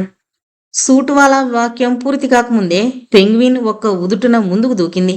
కెప్టెన్ జంబా లేడి పిల్లల చెంగున గెంతి క్యాబిన్లో ప్రవేశించాడు. అతని వెనకే రెహమాన్ కూడా పరిగెత్తాడు. కాని బోటు ఒక్క ఉదుటున వేగం పుంజుకుని కదలడంతో డెక్క మీద తూలి తొట్లో పడ్డాడు. అతడు పైకి లేచి క్యాబిన్లోకి వెళ్లేలోపునే పెంగ్విన్ యాచెట్ను దాటుకుంటూ వ్యతిరేక దిశలో దూసుకుపోసాగింది. తమకు దగ్గరగా వచ్చి లొంగిపోతుంది అనుకున్న పెంగ్విన్ తమ యాచెట్ వెనగ్గా వ్యతిరేక దిశలో శరవేగంతో దూసుకుపోవడం చూసి యాచెట్ మీద డూప్లేకు క్షణం మతిపోయింది. Dammit, they are getting away, fire అరిచాడు ఫోర్ డెక్క మీద నుండి ఆఫ్టర్ డెక్క వైపుకు పరిగెడుతూ. మరుక్షణం యాచెట్టు డెక్క మీద అంతా గందరగోళ పరిస్థితి ఏర్పడింది. ఆఫ్టర్ డెక్క మీదున్న సన్లీ అనుచరులు క్షణక్షణానికి దూరమవుతున్న పెంగ్విన్ను విభ్రాంతిగా చూస్తూ ఉండిపోయారు. డూప్లే ఫైర్ అని అరవగానే అందరూ ఒకేసారి కార్బైన్ పేల్చసాగారు. సరైన గురి ఆలోచన లేకుండా పేల్చడం వల్ల ఫస్ట్ బర్డ్స్ అన్నీ వృధా అయిపోయాయి.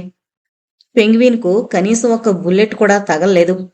డామిట్, షూట్ స్ట్రైట్ అరిచాడు డూప్లే కోపంతో ఊగిపోతూ. ఫిలిప్స్ కార్బైన్ని రెండు చేతుల్లో స్టడీగా పట్టుకుని ట్రిగ్గర్ నొక్కాడు. మ్యాగజైన్లోని బుల్లెట్లు మృత్యు కణాల్లా వర్షించాయి. పెంగ్వీను వెనక 10 గజాల్లో నీళ్లు గాలిలోకి చిమ్మాయి. కార్బైన్ గుళ్లకందని దూరంలోకి వెళ్లిపోయింది పెంగ్విన్. కమాన్, మన యాచెట్ని వెనక తిప్పమనండి. లెటస్ క్యాచ్ ది బాస్టర్డ్స్ అరిచాడు డూప్లే చిరాగ్గా. డోంట్ వర్రీ డూప్లే, మన కెప్టెన్ ప్రస్తుతం అదే పనిలో ఉన్నాడు. మరో 5 నిమిషాల్లో పెంగ్విన్ మన తుపాకులు కందే దూరంలో ఉంటుంది అన్నాడు. క్యాబిన్లోంచి బయటకొచ్చి డెక్క మీద సీన్ని చిరునవ్వుతో గమనిస్తోన్న సన్లీ. 100 అడుగుల పైబడి పొడవున్న యాచెట్ క్షణాల్లో దిశ మార్చుకోవాలంటే జరిగే పని కాదు. అది కూడా పూర్తి వ్యతిరేక దిశలోకి తిరిగేలా చేయాలంటే కెప్టెన్కు ఎంతో సామర్థ్యం, సమయస్ఫూర్తి కావాలి. డూప్లే బృందం ఉన్న యాచెట్ కెప్టెన్కు సమర్థతతో పాటు అనుభవం కూడా ఉంది. అంచేత వెంటనే నౌకను పూర్తిగా వెనక్కు తిప్పకుండా చిన్న సర్కిల్ గుండ్రంగా వెనక్కి తిప్పాడు. అలా చేయడం వలన మొదట్లో పెంగ్విన్కు దానికి మధ్య దూరం పెరిగినట్లు కనబడినా యాచెట్కున్న శక్తివంతమైన ఇంజన్తో ఆ చిన్న బోటును త్వరగా అందుకోవచ్చని అతనికి తెలుసు. మరో 10 నిమిషాల్లో యాచెట్ ఫుల్ స్పీడ్లో ముందుకు దూకింది. మొదట దూరాన చిన్న నలుసులా కనిపిస్తోన్న పెంగ్విన్ ప్రతి నిమిషానికి దగ్గరవుతూ పెద్దగా కనబడుతోంది. మరో 10 నిమిషాల్లో రెండింటి మధ్య దూరం బాగా తగ్గిపోయింది. కమాన్, గెట్ రెడీ అరిచాడు డూప్లే ఉత్సాహంగా. యాచెట్ బోవు దగ్గర రైలింగ్ నానుకొని ఫిలిప్స్తో పాటు మరో వ్యక్తి కూడా కార్బైన్స్తో సిద్ధంగా ఉన్నాడు. 2 పడవల మధ్య తగినంత దూరం వచ్చిందని భావించగానే ఫిలిప్స్ కార్బైన్ను స్టడీగా పట్టుకుని ఓసారి ట్రిగ్గర్ నొక్కాడు. కార్బైన్ గుళ్ళు పెంగ్విన్ చొక్కానికి తగిలి చెక్కపేళ్లు గాలిలోకి లేచాయి. హుర్రే అరిచాడు సన్లీ అనుచరుడు, తను కూడా పెంగ్విన్ మీదకు మరో బర్డ్స్ పేలుస్తూ. పెంగ్విన్ డెక్కంతా ఖాళీగా కనబడుతోంది. హోల్ట్తో బోర్లా పడున్న రెహమాన్ మరింత నేలను అతుక్కుపోయే ప్రయత్నం చేస్తున్నాడు. మిగిలిన 3 ఇంజన్ క్యాబిన్లో ఉన్నారు. క్షణక్షణానికి దగ్గరవుతోన్న యాచెట్ను గమనిస్తూ జంబా రన్నింగ్ కామెంటరీ ఇస్తుంటే షా ఇంజన్ త్రోటల్ను పూర్తిగా నొక్కేసి పెంగ్విన్ని పూర్తి స్పీడ్లో నడుపుతున్నాడు. కార్బైన్ గుళ్ళు చొక్కానికి తగులుతున్నట్లు గమనించగానే గట్టిగా అరిచాడు జంబా. Change the course. ఇలా ఒకదాని వెనక ఒకటి వెళితే వాళ్ళ నౌక మనను గుద్ది పారేయడానికి ఎంతోసేపు పట్టదు. పోర్టు సైడ్కు టర్న్ చేసి పోని. వాళ్ళు తేడా గ్రహించేలోపు మళ్ళీ దూరం పెరుగుతుంది. వాళ్ళు కోర్సు కరెక్ట్ చేసుకోగానే మళ్ళీ డైరెక్షన్ మార్చు. జంబా తెలివిని మనసులోనే అభినందించాడు షా. ఆ పెద్ద యాచెట్టు స్పీడ్ను పెంగ్విన్ మ్యాచ్ చేయలేదని గ్రహించగానే ప్రతి క్షణం ప్రయాణం చేసే దిశ మారుస్తూ ఆ పడవ స్టడీగా ముందుకు రాకుండా చేయమని సూచిస్తున్నాడు జంబా. పెంగ్విన్లా సులభంగా యాచెట్టు దిశ మార్చలేదు గనక డైరెక్షన్ మార్చినప్పుడల్లా యాచెట్టు స్పీడు ఆటోమేటిక్గా తగ్గిపోతూ ఉంటుంది. దాదాపు అరగంట సేపు ఈ దాగుడు మూతలాట కొనసాగింది. యాచెట్ కెప్టెన్ ఎంత ప్రయత్నించినా పెంగ్విన్ను చేరుకోలేకపోతున్నాడు. దాదాపు దగ్గరగా వచ్చాము అనుకునేటప్పటికీ పెంగ్విన్ చటుకున కుడికో ఎడమకో దాదాపు 90 డిగ్రీల కోణంలో దిశ మార్చి నడుస్తోంది. కొత్త దిశలో పెంగ్విన్ దూరం పోకుండా ఆపాలంటే యాచెట్ను కూడా తప్పనిసరిగా అటువైపు తిప్పాల్సి వస్తోంది. పెంగ్విన్ సైజు చిన్నది గనుక స్పీడు తగ్గించకుండా చటుక్కున్న దిశలు మార్చడానికి వీలవుతోంది. యాచెట్ సైజు పెద్దదవడం వలన కోర్సు మార్చడానికి తప్పనిసరిగా వేగం తగ్గించాల్సి వస్తుంది. తిరిగి వేగం పుంజుకుని దగ్గరయ్యేటప్పటికీ మళ్లీ దిశ మారుస్తోంది పెంగ్విన్. డామిట్, 2 బోట్లలో ఏదో ఒక దాంట్లో పెట్రోల్ అయిపోయే వరకు ఇలా పోవలసిందేనా అన్నాడు డూప్లే చిరాగ్గా. డూప్లే చిరాకు చూసి చిన్నగా నవ్వాడు Sunley. Don't be impatient my dear sir, ఇలాంటివి జరుగుతాయని ఊహించే మరో ఆయుధం తెచ్చాను అని చైనీస్లో ఓ అనుచరుడికేదో చెప్పాడు. ఏంటా ఆయుధం? వ్యంగ్యంగా అడిగాడు డూప్లే. సన్లీ ముఖంలో చిరునవ్వు చెదరలేదు, కానీ అతని కళ్ళల్లో గమ్మత్తైన కాఠిన్యం కదిలింది. మరో నిమిషంలో సన్లీ అనుచరులు గ్రెనేడ్ లాంచర్నొక దాన్ని చకచకా డెక్ మీద బిగించసాగారు. What is this? అడిగాడు డూప్లే ఆశ్చర్యంగా. సన్లీ అతని మాటల్ని వినిపించుకోనట్లు నటించాడు. లాంచర్ పక్కనే ఉన్న బాక్స్లోని ఫ్రాగ్మెంటేషన్ గ్రెనేడ్నొక దాన్ని తీసి సేఫ్టీ పిన్ లాగేసి లాంచర్ ట్యూబ్లో వేసి ఫైరింగ్ హ్యాండిల్ నొక్కాడు. అనే శబ్దంతో గ్రానైడ్ గాల్లోకి దూసుకెళ్ళింది. మరు క్షణంలో పెంగ్విన్కు అవతల 10 గజాల ముందు సముద్రంలో పడింది. పడుతూ ఉండగానే ఢామ్ అని పేలి సముద్రపు నీరు ఫౌంటైన్లా పైకి చిమ్మింది. వెరీ గుడ్, ట్యూబ్ను మరో డిగ్రీ పైకి జరపండి, దూరాన్ని అంచనా వేసి చెప్పాడు సన్లీ. అనుచరుడు గబగబా హ్యాండిల్ తిప్పి ట్యూబ్ను అడ్జస్ట్ చేశాడు. పెంగ్విన్ నడుపుతోన్న షా గుండెల్లో రాయి పడింది. What is it? కంగారుగా అరిచాడు Narendra. Bastards, they are throwing grenades, పళ్ళు పటపట్లాడించాడు జంబా. యాచెట్టు డెక్క మీద మరో గ్రెనేడ్ వదిలాడు సన్లీ. ఈసారి గురి తప్పలేదు. క్షణంలో ఆ పవర్ఫుల్ ఫ్రాగ్మెంటేషన్ గ్రెనేడ్ సరిగ్గా పెంగ్విన్ వెనుక హోల్డ్లో పడింది. హోల్డ్ లోపల బోర్లా పడుకున్న రెహమాన్కు తన కళ్ల ముందు గజం దూరంలో ఆకాశంలో నుండి పడ్డ ఇనప సీతాఫలం లాంటి దేంటో గుర్తించడానికి క్షణం పట్టింది. తన కళ్ల ముందు పడిందేంటో అతను గ్రహించేలోపునే గ్రెనేడ్ బ్రహ్మాండమైన చప్పుడుతో పేలింది. హోల్డ్లోని రెహమాన్ శరీరం ముక్కలై గాల్లోకి లేచింది. పెంగ్విన్ బోటంతా ఎవరో పట్టి ఊపినట్లుగా ఊగిపోయింది. హోల్డ్ కింద చెక్కలు పేలుడి తాకిడికి పగిలి పెద్ద చిల్లుపడి సముద్రపు నీరు బుడబుడమంటూ బోట్ను నింపసాగింది. మై గాడ్, వీఆర్ హిట్ అన్నాడు జంబా నిస్సహాయంగా. ఎస్, మనం లొంగిపోక తప్పదు అన్నాడు షా. క్షణానికి వేగం తగ్గిపోతూ మునిగిపోతున్న పెంగ్విన్ను కంట్రోల్ చేయలేక సతమతమవుతూ. షా మాటలు పూర్తి కాకముందే ఇంజన్లోకి నీళ్లు ప్రవేశించి టప్ టప్ మని పెద్దగా శబ్దం చేసి ఆగిపోయింది బోట్ ఇంజన్. విశాలమైన యాచెట్టు హోల్డ్లో మిడ్షిప్లో ఉన్న స్టోర్ రూంలో ఒక దానిలో షా బృందాన్ని బంధించారు. కాళ్లకు చేతులకు ఇనుప గొలుసులు వేసి కదలడానికి వీల్లేకుండా కట్టిపడేశారు ముగ్గురిని. యాచెట్ లోపల వైబ్రేషన్స్ లేకపోవడం, కదలకలను బట్టి యాచెట్ ప్రయాణం చేయడం లేదని ఎక్కడో ఆపారని గ్రహించాడు షా. డూప్లే గ్యాంగ్ వీళ్లను బంధించి ఇప్పటికి దాదాపు 3 గంటలు దాటుతోంది. గ్రానైడ్ చేసిన డ్యామేజ్ వల్ల పెంగ్విన్ నీట మునిగిపోవడం ప్రారంభం కాగానే యాచెట్ మీద డూప్లే బృందం షా, నరేంద్ర, జంబాలకు తాళ్లందించి డెక్ మీదకు తీసుకొచ్చారు. తమ దగ్గర ఆయుధాలున్నా డూప్లే బృందం దగ్గర కార్బైన్లకు అవి సరిజోడి కావని, మునిగిపోయే పడవ మీద నుంచి పోరాటానికి దిగితే ముగ్గురు అనవసర మరణం పాలవలసి వస్తుందని గ్రహించి లొంగిపోవడానికి నిర్ణయించాడు షా. షా లాజిక్ గ్రహించిన మిగిలిన ఇద్దరూ ఎదురు చెప్పలేదు. ఓడ మీదకు రాగానే జంబా మాత్రం శత్రుపక్షాన్ని బండబూతులు తిట్టడం ప్రారంభించాడు. యాచెట్టు మీదకు రాగానే విజయగర్వంతో రవ్వంత అప్రమత్తంగా ఉన్న డూప్లేను సాచి గెడ్డ మీద గుద్దాడు జంబా. జంబా దెబ్బకు మొదలు నెరికిన చెట్టులా కూలాడు డూప్లే. పక్కన ఉన్న ఫిలిప్స్ కార్బైన్ తిరగేసి ఇనప బట్టతో జంబా తల మీద శక్తి కొలది మోదేసరికి జంబా కూడా తల పట్టుకుని కిందకు కూలిపోయాడు. డూప్లే దవడ ఎముక విరగకపోయినా కనీసం 1-2 దంతాలు ఊడిపోవడం, 2-3 రోజులు ఏదైనా తినడానికి మాట్లాడడానికి అతను చాలా కష్టపడాల్సి వస్తుందని సులభంగా చెప్పొచ్చు. ముగ్గురిని చకచక గొలుసులతో బంధించి యాచెట్టు డెక్క కింద భాగానికి తీసుకుపోయి హోల్డ్లోని స్టోర్ రూంలో పడేశారు.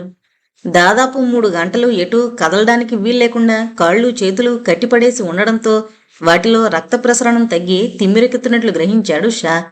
నెమ్మదిగా అటు ఇటూ పొర్లుతూ కదలడానికి ప్రయత్నించాడు. తల మీద దెబ్బతో స్పృహపోయిన జంబాకు మెల్లిమెల్లిగా స్పృహొచ్చింది. మూలుగుతూ కాళ్ళు చేతులు ఆడించడానికి విఫల ప్రయత్నం చేశాడు జంబా. అతని నడినెత్తిన చర్మం టెన్నిస్ బాలు సైజులో పొంగి స్పష్టంగా కనబడుతోంది. గాయంలో నుండి కారిన రక్తం వెంట్రుకలను అంటుకుని ఆరిపోయి అటగడుతోంది. ఈ అనుభవం వల్ల ముగ్గురులోనూ బాగా షాక్ తింది నరేంద్ర.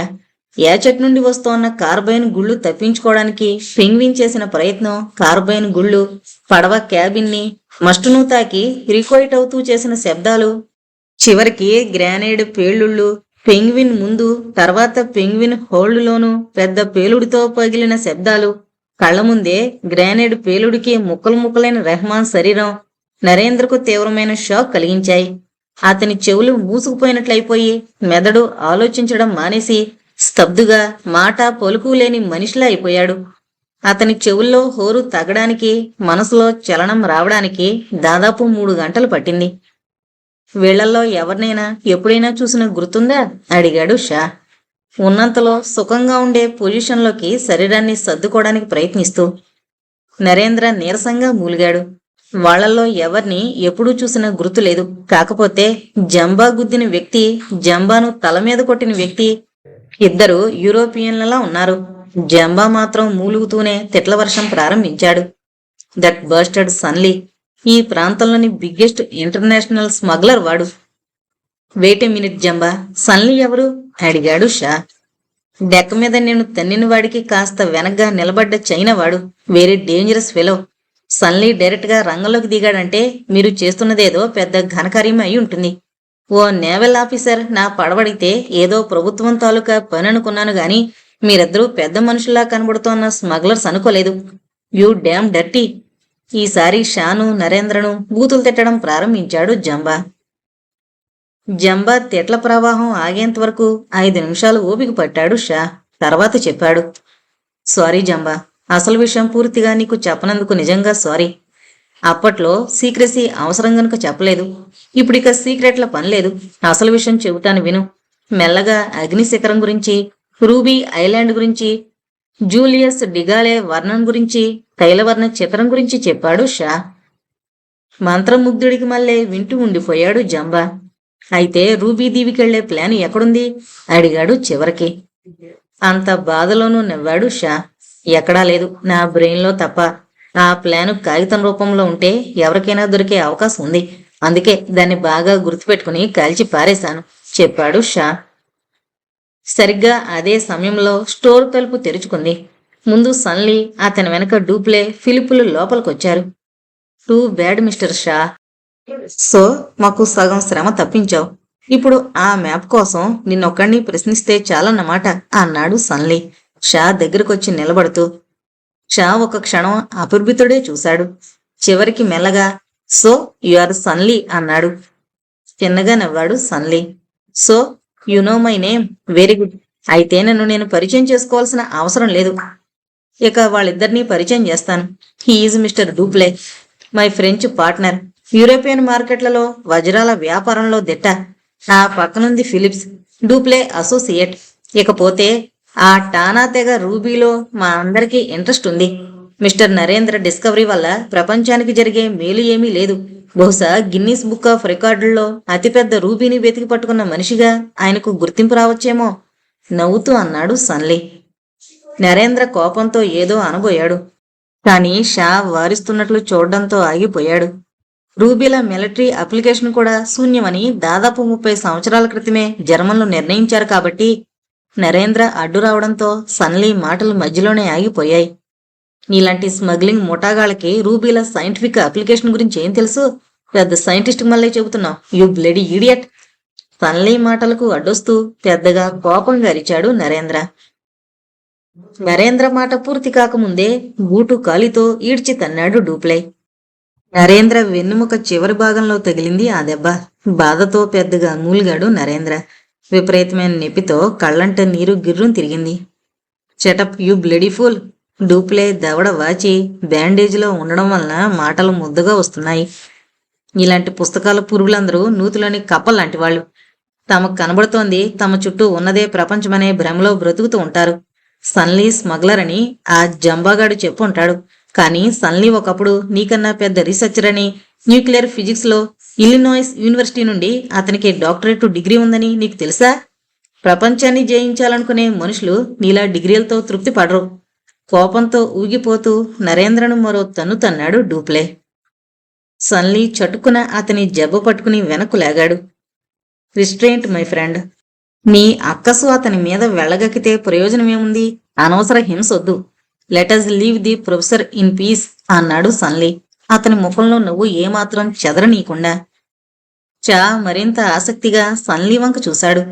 అణుశాస్త్రంలో డాక్టరేట్ పట్టాపుచ్చుకున్న వ్యక్తి అంతర్జాతీయ స్మగ్లర్గా మారాడనే విషయం అతనికెంతో ఫ్యాసినేటింగ్గా తోచింది. సన్లీ దొంగగా చట్ట వ్యతిరేక శక్తిగా మారడానికి కారణం ఏమై ఉంటుందోనని క్షణం ఆలోచన పక్కదారి మళ్ళింది. నరేంద్ర మాత్రం బాధతో మూలుగుతూ ఉండచుట్టుకుపోయాడు. సన్లీ మాటలకు ఆలోచనలు పక్కకు నెట్టి జరుగుతోంది గమనించసాగాడు Shah. Mister Shah, you are a sailor. ప్రతి నావికుడు ప్రాక్టికల్గా ఆలోచిస్తాడు. ప్రాక్టికల్గా ఆలోచించడం, బతకడం తెలియని మనుషులు నేవీలో సర్వైవ్ కాలేరు. అంచేత నేను చెప్పేది జాగ్రత్తగా విను. ఆ టానాదీవిలోని రూబీ వల్ల నీకు గాని నరేంద్రకు గాని అట్టే ప్రయోజనం లేదు. దాన్ని అమ్మితే వచ్చే ధనంతో పోల్చి చూస్తే దాన్ని కొనుక్కోవడం వల్ల వచ్చే కీర్తి సూర్యుడి ముందు దివిటి లాంటిది. అంచేత నేను చెప్పేది జాగ్రత్తగా వినండి. Let us be partners in this venture.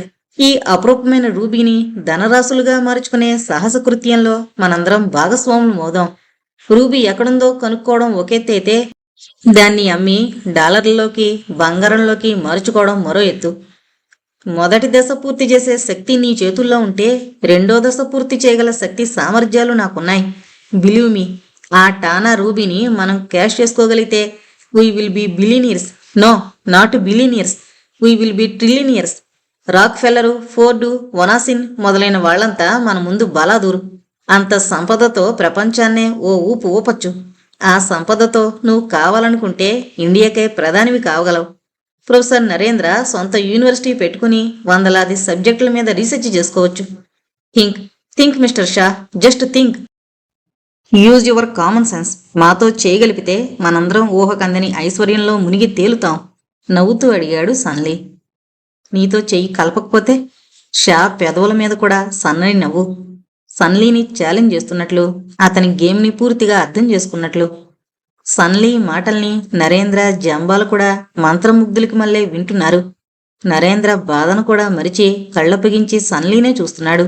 డూప్లే, ఫిలిప్లు తమకు దక్కబోయే ఐశ్వర్యం కళ్ల ముందు కదిలి ఆతృతతో పెదిమలు నాలికతో తడి చేసుకుంటున్నారు. షా ప్రశ్నతో అందరూ ఒక్కసారిగా ఈ లోకంలోకి వచ్చి పడ్డారు.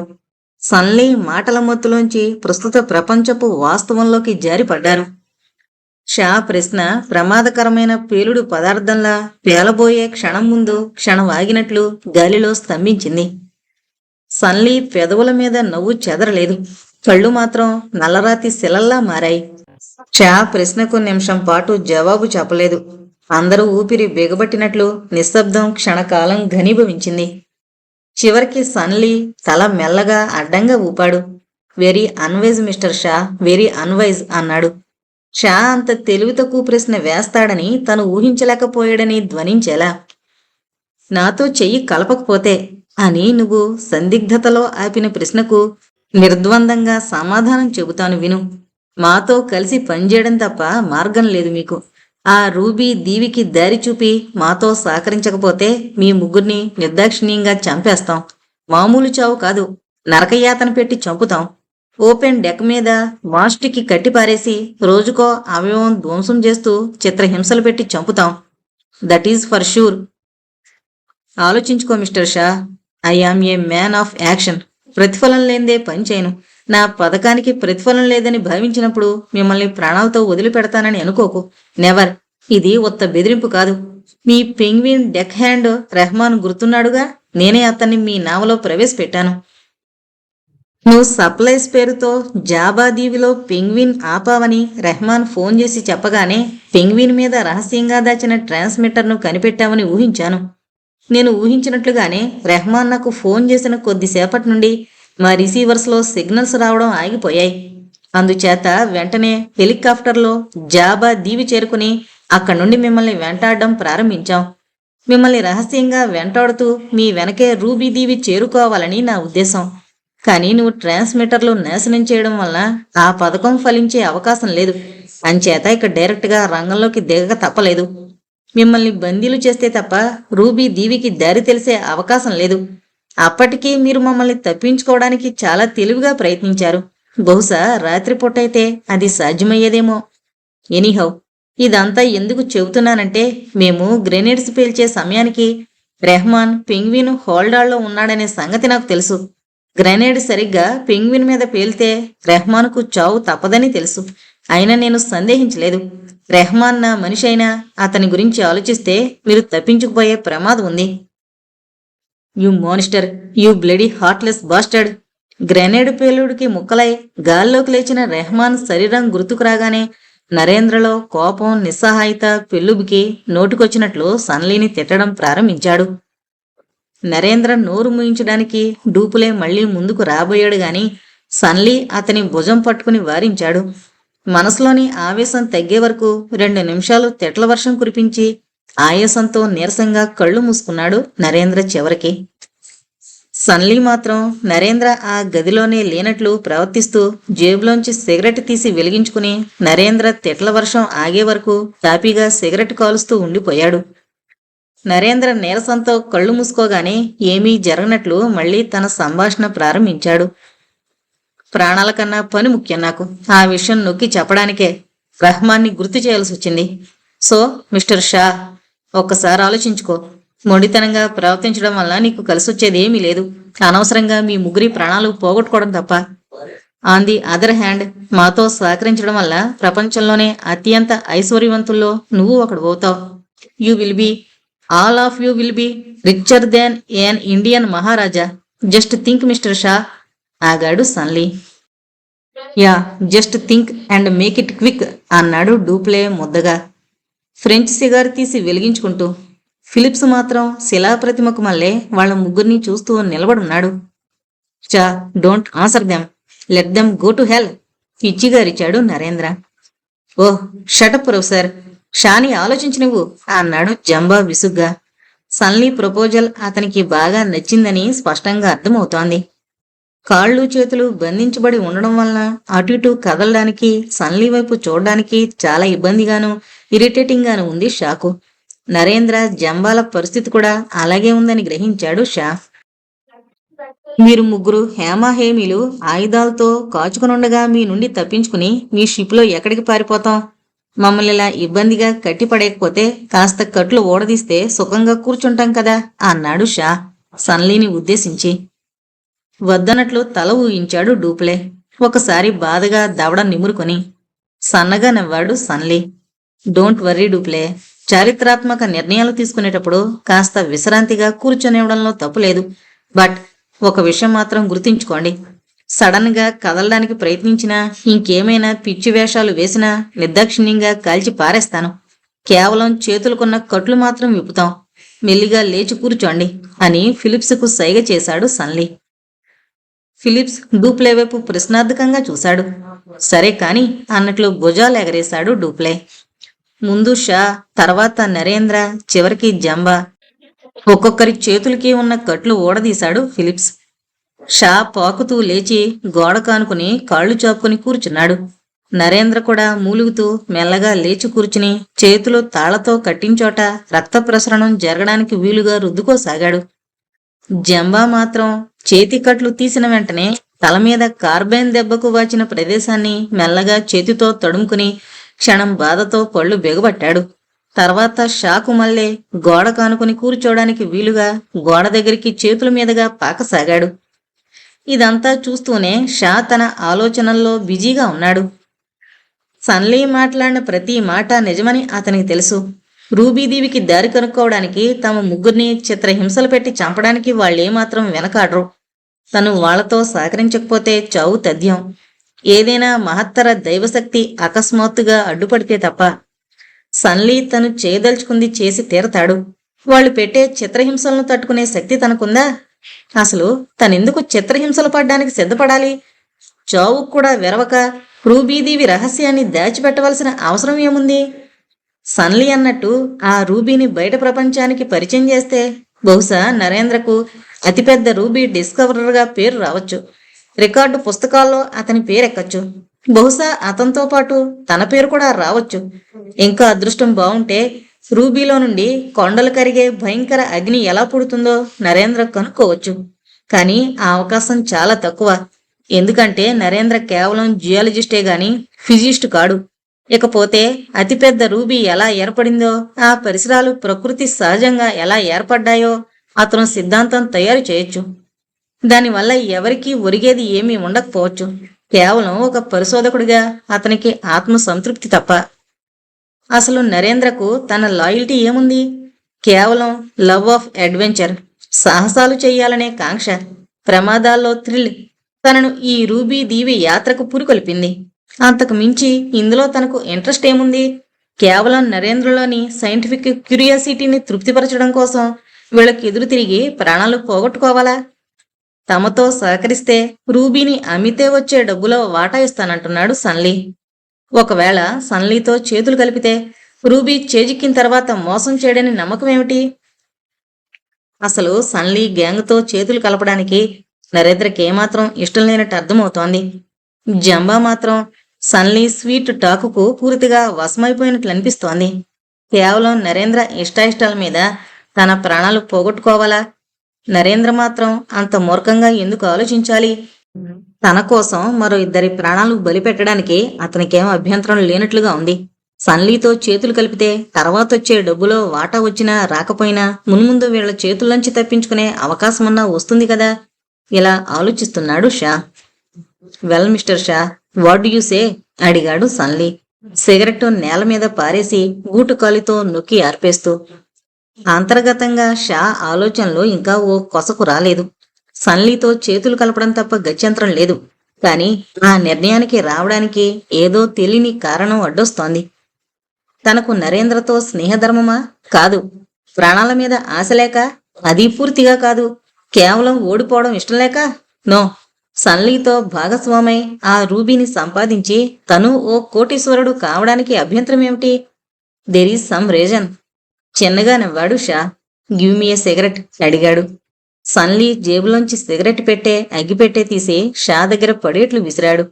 అవి రెండూ తీసుకుంటూ అడిగాడు షా. నాకు సందేహం ఉంది. Go head. షానే పరీక్షగా చూస్తూ అన్నాడు సన్లీ. నీతో చేయి కలిపాక రూబీ చేజిక్కించుకుని మమ్మల్ని మోసం చేయవని నమ్మకం ఏమిటి? సిగరెట్ నోట్లో పెట్టుకుంటూ అడిగాడు షా.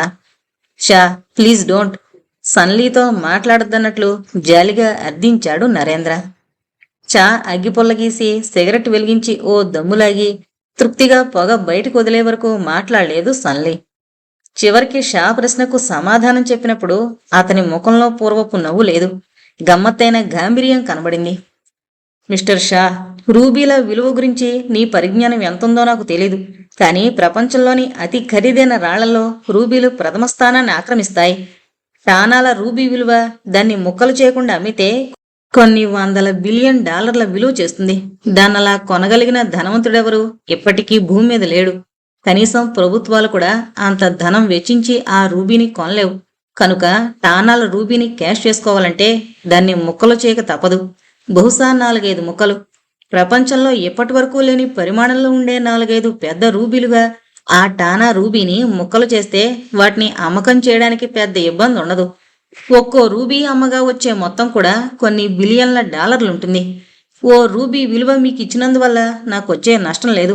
దానికోసం మిమ్మల్ని మోసం చేయాల్సిన అవసరమూ లేదు. ఎకనామిక్స్లో లా ఆఫ్ డిమినిషింగ్ యూటిలిటీ గురించి చెబుతారు. ఏదైనా వస్తువును పదే పదే వినియోగిస్తే చివరికి ఆ వస్తువంటే వినియోగదారుడికి మొహం మొత్తుతుందని ఆ థీరీ చెబుతోంది.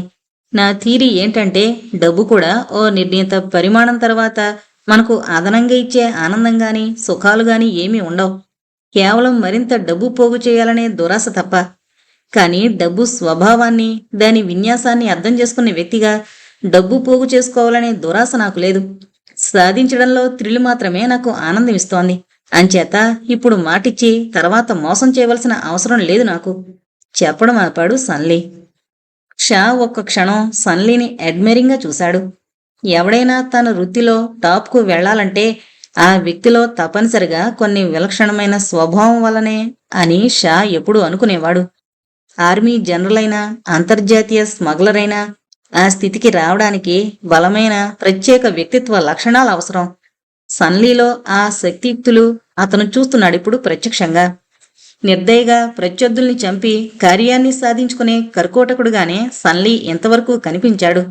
కాని అవసరమైతే తన సోఫిస్టికేటెడ్ ఎడ్యుకేషనల్ బ్యాక్గ్రౌండ్ని, వాక్ చాతుర్యాన్ని ఉపయోగించి ప్రత్యర్థుల్ని కన్విన్స్ చేసే డిప్లొమసీ కూడా అతనిలో ఉందని నిరూపించుకున్నాడు సన్లీ. సన్లీ వాక్చాతుర్యానికి మరో వ్యక్తి అయితే తప్పక బోల్తా పడేవాడే. కానీ కత్తి మొనలాంటి ఇన్స్టింక్ట్ ఉన్న షా మాత్రం సన్లీ వ్యక్తిత్వానికి, మాటలకి ఉన్న వ్యత్యాసాన్ని ఇట్టే కనిపెట్టగలిగాడు. సన్లీ మాటల్లో ఎంతో నిజాయితీ తొణికిసలాడింది. కానీ సన్లీ వ్యక్తిత్వంలోనే నిజాయితీ లేదు. తనది కాని వస్తువు కోసం ఎంతమందినైనా చంపడానికి వెనుకాడని మనిషిలో ఏమాత్రం నిజాయితీ ఉండదు. అలాంటి వాళ్లు తమ మాటల్ని నీటి మీద రాతలా మనసులో నుండి తేలిగ్గా చెరిపేసుకోగలరు. కార్యసాధనకు ఎన్ని అబద్ధాలైనా ఆడగలరు, ఎన్ని ఉపన్యాసాలైనా ఇవ్వగలరు. కానీ వాళ్ల మౌలికమైన వ్యక్తిత్వం మారదు. అంచేత సన్లీ మాటల్ని ఏమాత్రం నమ్మక్కర్లేదనే నిశ్చయానికి వచ్చాడు షా. అయితే రూబీదేవి మార్గం వాళ్లకు చెప్పకుండా తన ప్రాణాలు కాపాడుకోవడం ఎలా? తమ ప్రాణాల కన్నా ఆ రూబీ విలువైంది కాదు. కానీ రూబీదేవికి దారి చెప్పినంతలో వాళ్లు తమని ప్రాణాలతో వదిలేస్తారనే నమ్మకం లేదు. రూబీ ఐలాండ్ చేరిన మరుక్షణం తమ ముగ్గురి ప్రాణాలు వాళ్లకు గడ్డిపోచతో సమానం. నమ్మకం లేక కాదు, కానీ ప్రతి మంచి వ్యాపారస్తుడు తను చేసేది ఎంత లాభసాటి వ్యాపారమైనా అనుకోని అవాంతరాల కోసం ఇన్సూరెన్స్ చేస్తాడు. అలాగే నీతో చేతులు కలపడానికి ముందు నాకు ఇన్సూరెన్స్ కావాలి. తీరా ఆ రూబీ చేజిక్కిన తర్వాత మా ముగ్గురిని చంపేవనే గ్యారంటీ ఏముంది? కేవలం నీ మాట తప్ప. సిగరెట్ పొగ వదులుతూ అడిగాడు Shah. Yes, that is a good point. నా మాట మీరు నమ్మాలి, తప్పదు. ఆ గ్యాంబ్లింగ్ తప్పదు. నా మాట నమ్మక నాతో కలవకపోతే మీ అందరికీ మరణం తప్పదు. That is certainty. కాబట్టి తప్పనిసరిగా మరణం పాలవడం కన్నా రూబీదేవికి దారి చూపించి మీ ప్రాణాలతో జోదమాడడం సరైంది కదా. ఈసారి సన్లీ పెదవుల మీద నిజమైన నవ్వు, ఒక అసాధారణ క్రూరత్వం, శాడిస్ట్కు కలిగించే ఆనందపు నవ్వు. కాలుస్తోన్న సిగరెట్ ఆర్పేసి మరొకటి వెలిగించుకుని సిగరెట్ పెట్టే అగ్గిపెట్టే సన్లీ కాళ్ళ దగ్గర పడేలా విసిరేశాడు షా. ఇన్స్టింక్టివ్గా సన్లీ ముందు కొంగి ఆ రెండింటినీ అందుకున్నాడు. సరిగ్గా అదే సమయంలో ఊహించని సంఘటన జరిగిపోయింది. అలా జరుగుతుందని షా ముందుగా ఊహించుంటే ఆ సిగరెట్ పెట్టెను సన్లీ మీదకు రిటర్న్ చేసేవాడు కాదు. వంగి సిగరెట్ పెట్టె తీసుకుని పైకి లేస్తున్న సన్లీ మీదకు నరేంద్ర హఠాత్తుగా దూకాడు. షా సన్లీల సంభాషణలో లీనమైన మిగతా మనుషులు జరుగుతోన్న సంఘటనకు రియాక్ట్ అవడానికి కొద్ది సెకన్లు పట్టింది.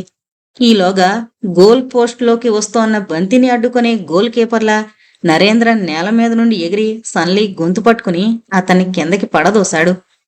ఎంత ప్రొఫెషనల్ అయినా ఊహించని సంఘటన నుండి వెంటనే తేరుకోవడం కష్టం. నరేంద్ర ఏటాక్ను తిప్పికొట్టాలనే ఆలోచన సన్లీకి కలిగే లోపలే నేల మీద పడిన సన్లీ గుండెల మీద కూర్చుని 2 చేతులతో అతని గొంతు ఇరికించుకుని కసితేరా నొక్కుతున్నాడు నరేంద్ర. తాత్కాలికంగా సన్లీ ఆయుపట్టు చేజిక్కించుకున్న డూప్లే, ఫిలిప్స్ ఆయుధాలతో అక్కడే ఉండగా వాళ్ల మీద దాడి చేసి సాధించగలిగేదేం లేదని షాకు తెలుసు. Narendra, please control your self అరిచాడు షా. షా వార్నింగ్ ఇంకా పూర్తి కాకముందే ఫిలిప్స్ మెరుపులా రియాక్ట్ అయ్యాడు. చటుక్కున ఒకసారి గెంతి ఎడమకాలితో నరేంద్ర తల మీద తన్నాడు. ఉద్రేకంతో ఊగిపోతూ సన్లీ గొంతు నులుముతోన్న నరేంద్ర తలలో నక్షత్రాలు పేలాయి. క్షణంలో శరీరమంతా నిశ్చలమవుతోన్న అనుభూతి కలిగింది. సన్లీ గొంతు మీద అతని చేతుల పట్టు సడలింది. ఊపిరందిన సన్లీ ఒక్కసారి బలంగా వెనక్కు నెట్టాడు నరేంద్రను. ఫిలిప్స్ తల మీద కొట్టిన దెబ్బకు దిమ్మ తిరిగిన నరేంద్ర సన్లీ తోపుకు నేల మీదకు పడ్డం, మరుక్షణం ఫిలిప్స్ చేతిలో పిస్తోలు పేలడం ఒకేసారి జరిగాయి. నేల మీద పడ్డ నరేంద్ర ఎవరో ఎత్తి కోదేసినట్లు నేలకు 6 అడుగుల ఎత్తెగిరి తిరిగి నేల మీద పడ్డాడు. ఫిలిప్స్ పేల్చిన బుల్లెట్ అతని పొట్టలో దిగి రక్తం విశేషంగా కారడం ప్రారంభించింది. నరేంద్ర బాధగా అరిచి ముందుకు రాబోయిన షా డూప్లే చేతిలోని గన్ తన వైపే గురిపెట్టి ఉండడంతో అలాగే ఉండిపోయాడు. బాధతో మూలుగుతూ షా వైపు తిరిగాడు Narendra. Shah, please don't tell them. ఆ రూబీని ముట్టుకునే హక్కు మనకెవ్వరికీ లేదు. అది టానా ప్రజలది. బాధతో పళ్ల బిగువును చెబుతున్నాడు నరేంద్ర. దానిమీద హక్కు మౌలి ఐలాండ్స్ ప్రభుత్వాన్ని. Please don't be tell them. బొళ్ళున నోట్లోంచి రక్తం కక్కుకున్నాడు. నరేంద్రిక బ్రతికే అవకాశం లేదని అర్థమైంది షాకు. మౌనంగా తల ఊపాడు. యాచెట్టు డెక్క మీద క్యాన్వాస్ కుర్చీలో విశ్రాంతిగా కూర్చున్నాడు షా. నరేంద్ర మరణం తర్వాత హఠాత్తుగా మానసికమైన శూన్యత ఏర్పడినట్లు అనిపించింది. డూప్లే బృందాన్ని ఎదిరించడానికి, రూబీ ఐలాండును చేరుకోవడానికి టీంనంతటిని సంఘటితపరిచిన సూత్రధారి హఠాత్తుగా మాయమయ్యి మొత్తం ప్రయత్నమే అర్ధరహితం అనిపిస్తోంది. అఫ్కోర్స్ నరేంద్ర చనిపోతూ అన్న మాటలు షా మనసులో అసందిగ్ధత సృష్టిస్తూ డోలయామాన స్థితిలో ఉన్న భావాలు చటుక్కున స్పష్టమయ్యాయి. తను స్పష్టీకరించుకోలేని నిజాన్ని నరేంద్ర ఎంతో తేలిగ్గా సూటిగా చెప్పాడు. భయంగా, వ్యక్తిత్వరహితంగా కనిపించే నరేంద్రలో వాస్తవానికి ఊహకు, నిజానికి అబద్ధానికి ఉన్న తేడా అంత స్పష్టంగా అవగాహనలో ఉంటుందని షా భావించలేదు. నరేంద్ర మరణించిన ఈ రూబీదీవి యాత్రలో తన భవిష్యత్తు పాత్రేంటో అతి స్పష్టంగా అవగాహన అయింది షాకు. చట్టరీత్యా, భౌగోళిక రీత్యా టానా దీవులు మౌలి ఐలాండ్స్ దేశానికి చెందుతాయి గనుక టానా రూబీ కూడా ఆ దేశపు ఆస్తి అవుతుంది. దాన్ని అక్కడి నుండి కదిలించడం గాని, తీసుకెళ్లి అమ్మి సొమ్ము చేసుకోవడం గాని నేరమే అవుతుంది. భారత ప్రభుత్వ ప్రతినిధిగా మౌలి ఐలాండ్స్కొచ్చిన తను తప్పనిసరిగా మౌలి ఐలాండ్స్ చట్టాన్ని, రాజ్యాంగాన్ని గౌరవించి ఆచరించాలి. అంతేకాదు ఆ టానా రూబీ టానా తెగ ప్రజల సంస్కృతికి, మత విశ్వాసాలకి చిహ్నం. వేలాది సంవత్సరాలుగా ఆ రూబీ ఆ తెగ సొత్తని స్పష్టంగా తెలుస్తోంది. ఇప్పుడు ఆ రూబీని అక్కడి నుండి తీసుకురావడం ఆ తెగ నమ్మకాన్ని, జీవన విధానాన్ని పూర్తిగా అల్లకొల్లోలం చేసినట్లే అవుతుంది. అందుచేతే డూప్లే బృందానికి రూబీదీవికి దారి చూపే ప్రసక్తే లేదని నిశ్చయించుకున్నాడు షా. కానీ వాళ్ల చేతుల్లోంచి ప్రాణాలతో బయటపడాలంటే వాళ్లతో సహకరిస్తున్నట్లు నటించడమే మార్గం. ఈ విశాల సముద్రంలో ఆ చిన్న దీవుల సముదాయాన్ని చేరకుండా ఓడను తప్పు మార్గం పట్టించడం చాలా తేలిక. నౌకాయానంలో దారి అక్షాంశ రేఖాంశాల స్థానాన్ని బట్టే చెబుతారు. సాధారణంగా అక్షాంశలో 1 నిమిషం కాలం 1 సముద్ర మైలు దూరంగా తీసుకుంటారు. అంటే అక్షాంశాల దూరం 10 నిమిషాల తేడా చూపితే చాలు చేరవలసిన స్థానానికి దూరంగా పోవడానికి. షా చేసింది కూడా అదే. సిగరెట్ మీద సిగరెట్ కాలుస్తూ లేతాకు పచ్చని సముద్ర జలాలు చూస్తూ ఆలోచనల్లో మునిగిపోయాడు షా. అతనికి కొద్ది దూరంలో మరో చైర్ మీద ఫిలిప్స్ కూర్చుని ఏదో పుస్తకం ఆనందంగా చూసుకుంటున్నాడు. నిజానికి ఫిలిప్స్ తనకు కాపలాదారని, వాళ్లతో సహకరిస్తున్నట్లు నమ్ముతోన్నా పూర్తిగా మాత్రం సన్లీ గ్యాంగు తనను నమ్మడం లేదని అర్థమైంది షాకు. హఠాత్తుగా వాతావరణంలో వచ్చిన మార్పుని వెంటనే గమనించలేదు షా. కాలుస్తోన్న సిగరెట్ నుండి పొగ పీల్చడం కాస్త ఇబ్బందిగా అనిపించింది. సిగరెట్ పీకను సముద్ర జలాల్లోకి విసిరేసి మరొకటి వెలిగించబోయి ఆగిపోయాడు. అప్పుడు గమనించాడు ఆ మార్పు. వాతావరణంలో వచ్చిన గమ్మత్తైన మార్పు. అప్పటి వరకు ఆహ్లాదకరంగా ఉన్న వాతావరణం నిమిషాల్లో మారిపోయింది. చల్లని గాలి వేడిగా మారింది. రైలింజన్ స్టీమ్ లాంటి వేడి. పైగా గాలిలో కదలిక లేదు. ఆకాశం నీలవర్ణం నుండి విచిత్రమైన బూడిద రంగులోకి మారింది. గమ్మత్తైన నలుపు, తెలుపు మబ్బుల కలయిక ఏర్పడుతోంది. వెలుగు తగ్గి సంధ్య చీకటి. నిజానికి సమయం ఉదయం 10 గంటలు దాటుతోన్నా అప్పుడే సూర్యోదయం కాబోతున్నట్లో, లేక అంతకు పూర్వమే సూర్యాస్తమయం అయినట్లో అనిపించేటంతటి వెలుతురు మాత్రమే మిగిలింది. మందపాటు రగ్గుతో యాచెట్ను కప్పేసి ఊపిరాడకుండా చేస్తున్న అనుభూతి కలుగుతోంది ఆ వాతావరణంతో. చేతిలోని పత్రిక డెక్క మీద పారేసి చుట్టూ ఆశ్చర్యంగా చూశాడు ఫిలిప్స్. ఇక్కడున్న గాలంతా ఎవరో హఠాత్తుగా తీసేసినట్లు ఊపిరి ఆడినట్లు ఉంది కదూ అన్నాడు షాను ఉద్దేశించి. సముద్రపు వాతావరణంలో ఎంతో అనుభవం ఉన్న షాకు వాతావరణంలో వస్తోన్న ఈ మార్పు వెంటనే అర్థమైపోయింది. చటుక్కున్న డెక్కు చైర్లోంచి లేచి నిలబడ్డాడు. హరికేన్ అన్నాడు సముద్రం వైపు తేరిపారా చూస్తూ. సముద్రమంతా ప్రశాంతంగా గంభీరంగా ఉంది. సాధారణంగా ఉండే చిన్న చిన్న అలలు కదలికలు లేకుండా ప్రశాంతమైన పెద్ద చెరువులా ఉంది. What, don't be ridiculous man అన్నాడు ఫిలిప్స్ కూడా లేచి నిలబడుతూ. ఫిలిప్స్ మాట పూర్తి కాకముందే డెక్క మీద సందడి ప్రారంభమైంది. 4 నావికులు లోపల నుండి పరుగు పరుగున పైకొచ్చారు.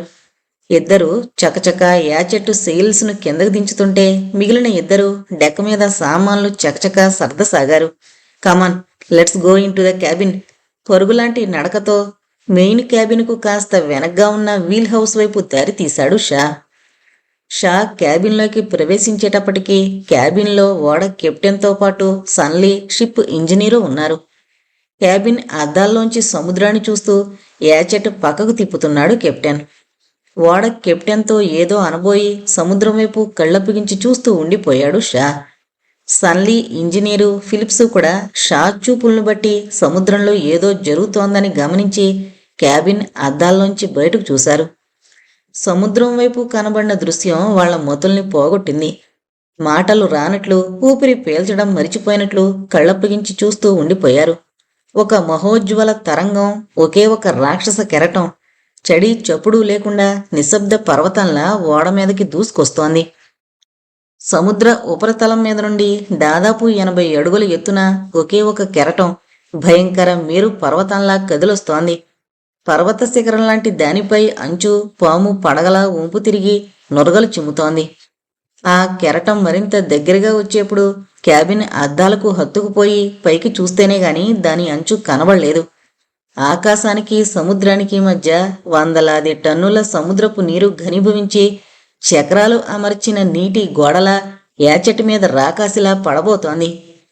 మై గాడ్, వీఆర్ ఫినిష్డ్ అరిచాడు సన్లీ. Dammit bloody bitch. పర్వతంలా ఎదురొస్తోన్న నీటి గోడను దాటలేక పక్కకు ఉరుగుతోన్న ఓడను దారిలోకి తేవాలని శయశక్తులా ప్రయత్నిస్తున్నాడు కెప్టెన్. దబ్బుని ఎవరో నేల మీద పడిన శబ్దం విని వెనక్కు చూశాడు షా.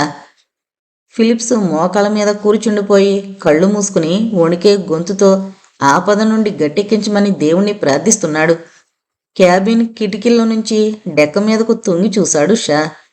డెక్క మీద నావికులు ప్రచండ వేగంతో వీస్తోన్న గాలిధాటికి కదల్లేక మరో క్షణంలో మీద పడబోతోన్న టన్నుల కొలది సముద్రపు నీరు తలచుకుని మాక్టిపోల్ని యాంకర్ చైన్ని గట్టిగా కావలించుకుని డెక్క మీద నుండి కిందకు పడిపోకుండా కాచుకుంటున్నారు. ఓడ మాత్రం పిచ్చివాడి చేతిలోని వస్తువుకు మళ్ళీ అటు ఇటు ప్రమాదకరంగా ఊగిపోతోంది. భయంకరమైన అలలతో పాటు ప్రచండ వేగంతో వీస్తోన్న గాలి కూడా వస్తున్నట్లు గ్రహించాడు షా. మరుక్షణం ఆ మహోజ్వల కెరటం ఓడను తాకింది. కొద్దిసేపు ఓడంతా నీటి సమాధిలో చిక్కుబడిపోయిన అనుభూతి. టన్నుల కొద్దీ నీరు భయంకరమైన శబ్దంతో డెక్కను, క్యాబిన్ను ఒకేసారి తాకింది. ఆ నీటి వేగానికి బరువుకు క్యాబిను అద్దాల తలుపులు భళ్ళున పగిలి నీరు ఫిరంగి గుళ్లల్లా క్యాబిన్లోకొచ్చింది. డెక్క మీద 10 అడుగుల పైనున్న క్యాబిన్లోకే నీరొస్తే ఇక డెక్క మీద పరిస్థితి ఎలా ఉంటుందో ఊహించిన అవసరం లేదు. ఆ భయంకర కెరటపు నీరు ఓ కుమ్మడిగా కుమ్మరించినట్లు మీద పడుతుంటే మదించిన ఏనుగులు గేంకరించి వీపును తొక్కుతున్నట్లు విలవిల్లాడారు. మాస్టును కావలించుకుని కొట్టుకుపోకుండా ప్రాణాలు కాపాడుకుంటున్న నావికులు. కెప్టెన్తో సహా క్యాబిన్లో మనుషులందరూ నేల మీద బోర్లా పడి నీరు ఒరవడికి కొట్టుకుపోకుండా ఏదో ఒక వస్తువును గట్టిగా పట్టుకున్నారు. దాదాపు 2 నిమిషాల తర్వాత నీటి ఒరవడి తగ్గింది. హరికేన్ అలా యాచెట్ను దాటిపోయింది.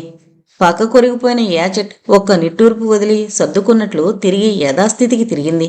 క్యాబిన్లో వాళ్ళందరూ పూర్తిగా సముద్రపు నీటితో నాని ముద్దైపోయారు. హరికేన్ కెరటం యాచెట్ను దాటిపోయినంత మాత్రాన ప్రమాదం తొలగిపోలేదని తెలుసు షాకు. కెరటంతో పాటు క్యాబిన్ కప్పు నీటి వేగానికి కొట్టుకుపోయింది. మెయిన్ మాస్ట్ పోల్ సగానికి విరిగి బోసిగా కనబడుతోంది. సెయిల్స్ అన్నీ ముక్కలు ముక్కలుగా చిరిగిపోయి యాచెట్టుకు ఇరువైపులా గొడ్డ పీలికిల్లా వేలాడుతున్నాయి. ఓడ ఉపరితలమంతా ఎక్కడ చూసినా నురగలు కక్కుతోన్న సముద్రపు నీరు కనబడుతోంది. క్యాబిన్ ఫ్లోర్ మీద నుండి ముందుగా లేచి నిలబడ్డారు కెప్టెన్ షాలే. పగిలిన క్యాబిన్ కిటికీలో నుండి కిందకి డెక్క మీదకి తొంగి చూశాడు షా. డెక్క మీద నీళ్లు అప్పుడప్పుడే సముద్రంలోకి జారి ఉపరితలం కనబడుతోంది. మాస్ట్ పోల్ను యాంకర్ చైన్ను కావలించుకుని హరికేన్ ఉధృతానికి కొట్టుకుపోకుండా ప్రాణాలు కాపాడుకున్న నావికులు రబ్బరు కాళ్లతో నడుస్తోన్న మనుషులకు మళ్ళీ కదులుతున్నారు.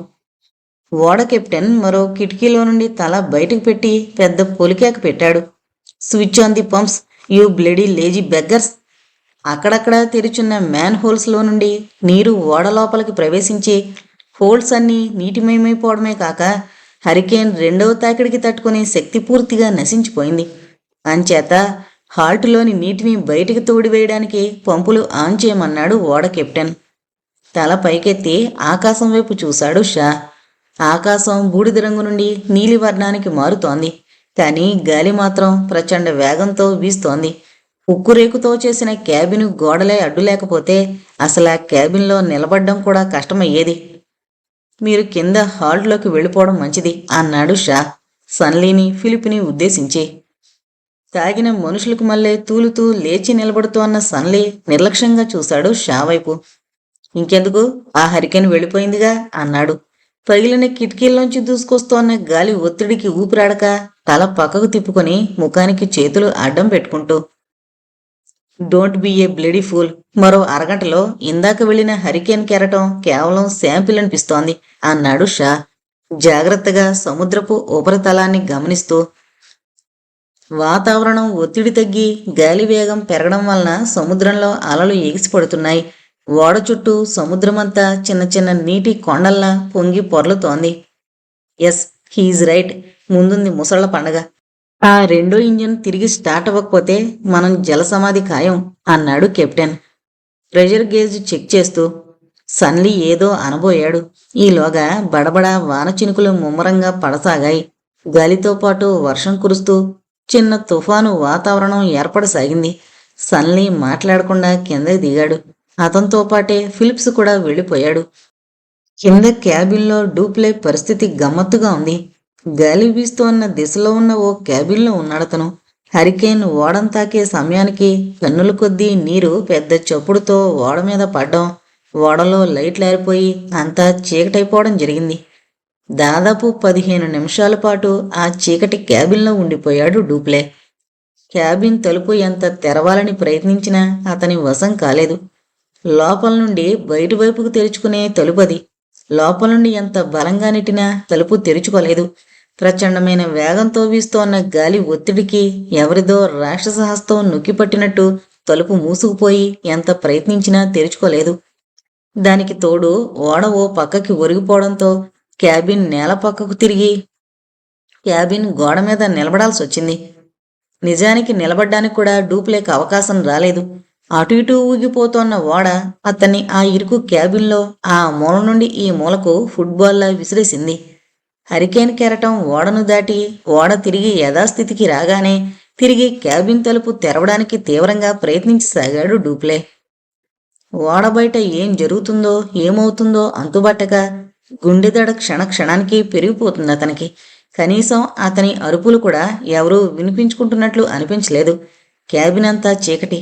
క్యాబిన్ అద్దాల కిటికీలోంచి చూస్తే బయట ఏమీ కనపడ్డం లేదు. అంతా పొగమంచులా వ్యాపిస్తోన్న నీటి ప్రవాహంలా ఉంది. అసలు ఓడ మునిగిపోయిందో లేక ఇంకా తేలుతూనే ఉందో కూడా తెలుసుకునే అవకాశం లేదు. బయట హోరున చిల్లులు పడుతోన్న శబ్దం. భయంతో పిచ్చికేకలు వేస్తూ క్యాబిన్ ఉక్కు తలుపులపై దబదబా బాదుతూ తలుపును బయటవైపుకు నెట్టడానికి శక్తినంతా కూడదీసుకుని ప్రయత్నం చేస్తున్నాడు డూప్లే. అతను ఎంత ప్రయత్నించినా ఒక్క అంగుళం మేర కూడా తెరుచుకోలేదు ఆ తలుపు. గంటకు దాదాపు 150 నుండి 180 మైళ్ల వేగంతో వీస్తోన్న ప్రచండమైన హరికేన్ గాలి ఆ ఉక్కు తలుపును నొక్కుతోందని డూప్లేకు తెలీదు. ఏ మానవ శక్తి ఆ గాలి ఒత్తిడిని ఎదిరించలేదు. Open the door please, open open my God. ఓడ ఓ పెద్ద అలను ఎగబాకి మధ్యలో పక్కకి జారి ఒరగడంతో బ్యాలెన్స్ తప్పి ఓ పక్కకి పడ్డాడు డూప్లే. అతని తల క్యాబిన్ మూలనున్న టేబుల్ అంచుకు తగిలి క్షణకాలం పాటు భరించలేని బాధ నరనరాన వ్యాపించింది. డూప్లేలో ఇప్పుడు బాధ కన్నా భయం ఎక్కువైపోయింది. యాచెట్టు తుఫానులో చిక్కుకొని మునిగిపోతుందని, తను తలుపు జామ్ అయిపోయిన ఈ క్యాబిన్లో చిక్కుబడిపోయానని, కొద్దిసేపట్లోనే తనకు మరణం తప్పదని దృఢమైన నమ్మకం కలిగింది డూప్లేకు. ఏదో రకంగా ఈ జల సమాధిలో నుండి బయటపడ్డానికి ప్రయత్నించకపోతే ఆక్సిజన్ లేకో నీరు క్యాబిన్లోకి ప్రవేశించో చచ్చిపోతాననిపించింది. డూప్లేలో ఈ ఊహ కలగ్గానే పిచ్చివాడిలా ఆ క్యాబిన్ డోర్ మీద దాడి ప్రారంభించాడు. 2 కాళ్లను క్యాబిన్ నేలకు తన్నిపెట్టి 2 చేతుల్ని తలుపు కానించి శక్తి కొలది తలుపును తొయ్యసాగాడు. సరిగ్గా అదే సమయంలో ప్రకృతిలో గమ్మత్తైన మార్పు వచ్చింది. ప్రచండ వేగంతో వీస్తోన్న గాలి ఒక్కసారిగా ఆగిపోయింది.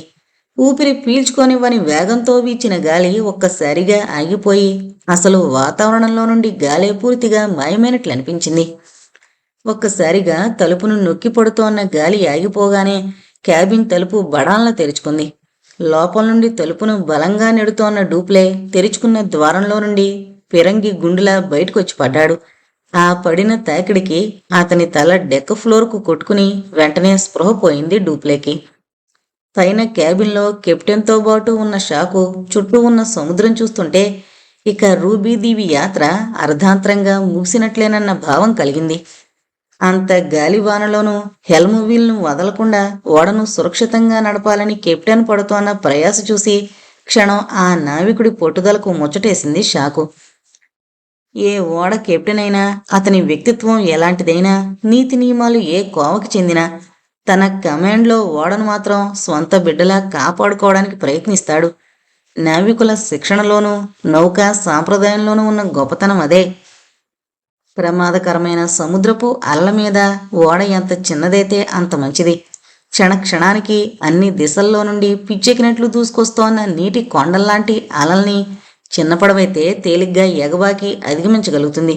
ఓడ పరిమాణం పెద్దదైన కొద్దీ గాలి తాకిడికి అలల దూకుడును ఎదుర్కోవడానికి ప్రయత్నించి తీవ్రమైన రాపిడికి ఒత్తిడికి లోనవుతోంది ఓడ. చిన్న ఓడైతే ఒక అల మీద నుండి మరో అల మీదకు చులాగ్గా తేలిగ్గా దూసుకుపోతుంది. పెద్ద ఓడ 2-3 అలల తాకిడికి ఒకేసారి గురై దెబ్బతింటుంది. సన్లీ యాచెట్ విషయంలోనూ అదే జరుగుతోంది. పెంగ్విన్ లాంటి చిన్న పడవైతే ఈ హరికేన్ వాతావరణాన్ని తట్టుకుని బయటపడే అవకాశం మెరుగ్గా ఉండేది. కానీ ఈ పెద్ద సైజు యాచెట్ ఈ హరికేన్ ఉధృతంలో నుండి తప్పించుకోగల అవకాశాలు మాత్రం చాలా తక్కువగా కనబడుతున్నాయి. ఉన్నట్టుండి వాన తగ్గిపోయింది. దాంతోపాటు గాలి కూడా పూర్తిగా ఆగిపోయింది. సముద్రపు అలలు మాత్రం ఇష్టం వచ్చిన రీతిలో రకరకాల దిశల్లో ఎగసిపడుతూ పరుగులు పెడుతున్నాయి.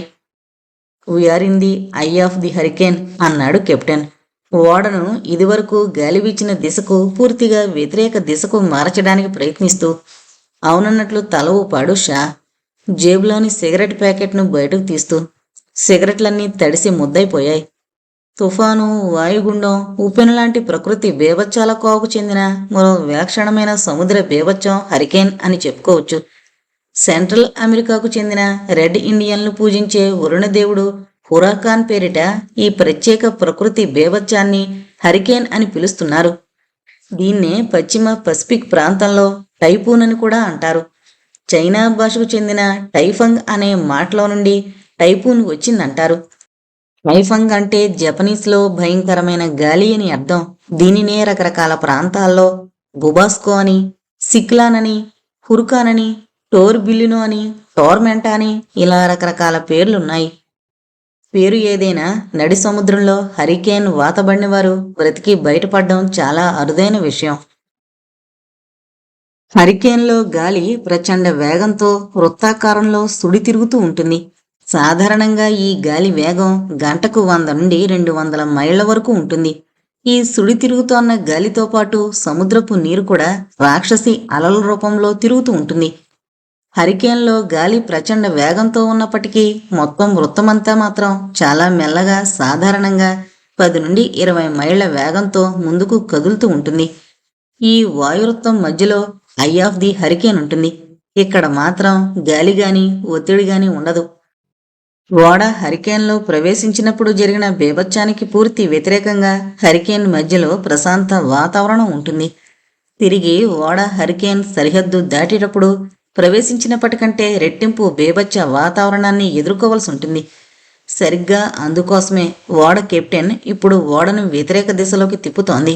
ఎందుకంటే ఓడ హరికేన్లో ప్రవేశించినప్పుడు గాలి వీచిన దిశకు వ్యతిరేక దిశలో బయటపడేటప్పుడే గాలి వీస్తూ ఉంటుంది. బహుశా మరో అరగంటలో క్రాస్ చేస్తామనుకుంటాను అన్నాడు షా.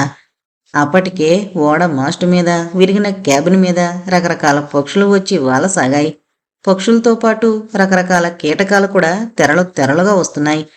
అంటే ఓడ ఖచ్చితంగా హరికేన్ కేంద్రంలో ఉన్నట్టు నిర్ధారణ అయిందన్నమాట. ఎందుకంటే హరికేన్లో చిక్కుకున్న సముద్రపు పక్షులు, కీటకాలు హరికేన్ను దాటి వెళ్ళడానికి ప్రయత్నిస్తే ఆ ప్రచండ మారుతంలో అదుపు తప్పి గిలగిల్లాడి నీట మునిగి చావాల్సిందే. కానీ పక్షులకు గమ్మత్తైన సర్వైవల్ ఇన్స్టింక్ట్ ఉంది.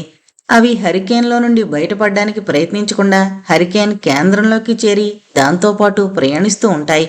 అలా ప్రయాణించి హరికేన్ ఉధృతం తగ్గాక, దానిలోని గాలి వేగం తగ్గిపోయి పలచబడిపోయాక ఆ వృత్తంలో నుండి బయటపడతాయి. Mister Shah, do me A favour అడిగాడు ఓడ కెప్టెన్. షూర్ అన్నాడు షా. డెక్ హ్యాండ్స్ను ఆర్గనైజ్ చేయడంలో మీకన్నా అనుభవం ఉన్న వాళ్ళెవరూ లేరు ఈ ఓడ మీద. దయచేసి కిందకి వెళ్ళి నా క్రూని కాస్త డైరెక్ట్ చేస్తారా? హరికేన్ రెండో తాకిడి వచ్చేటప్పటికి హెల్మ్తో కుస్తీ పట్టడమే సరిపోతుంది నాకు.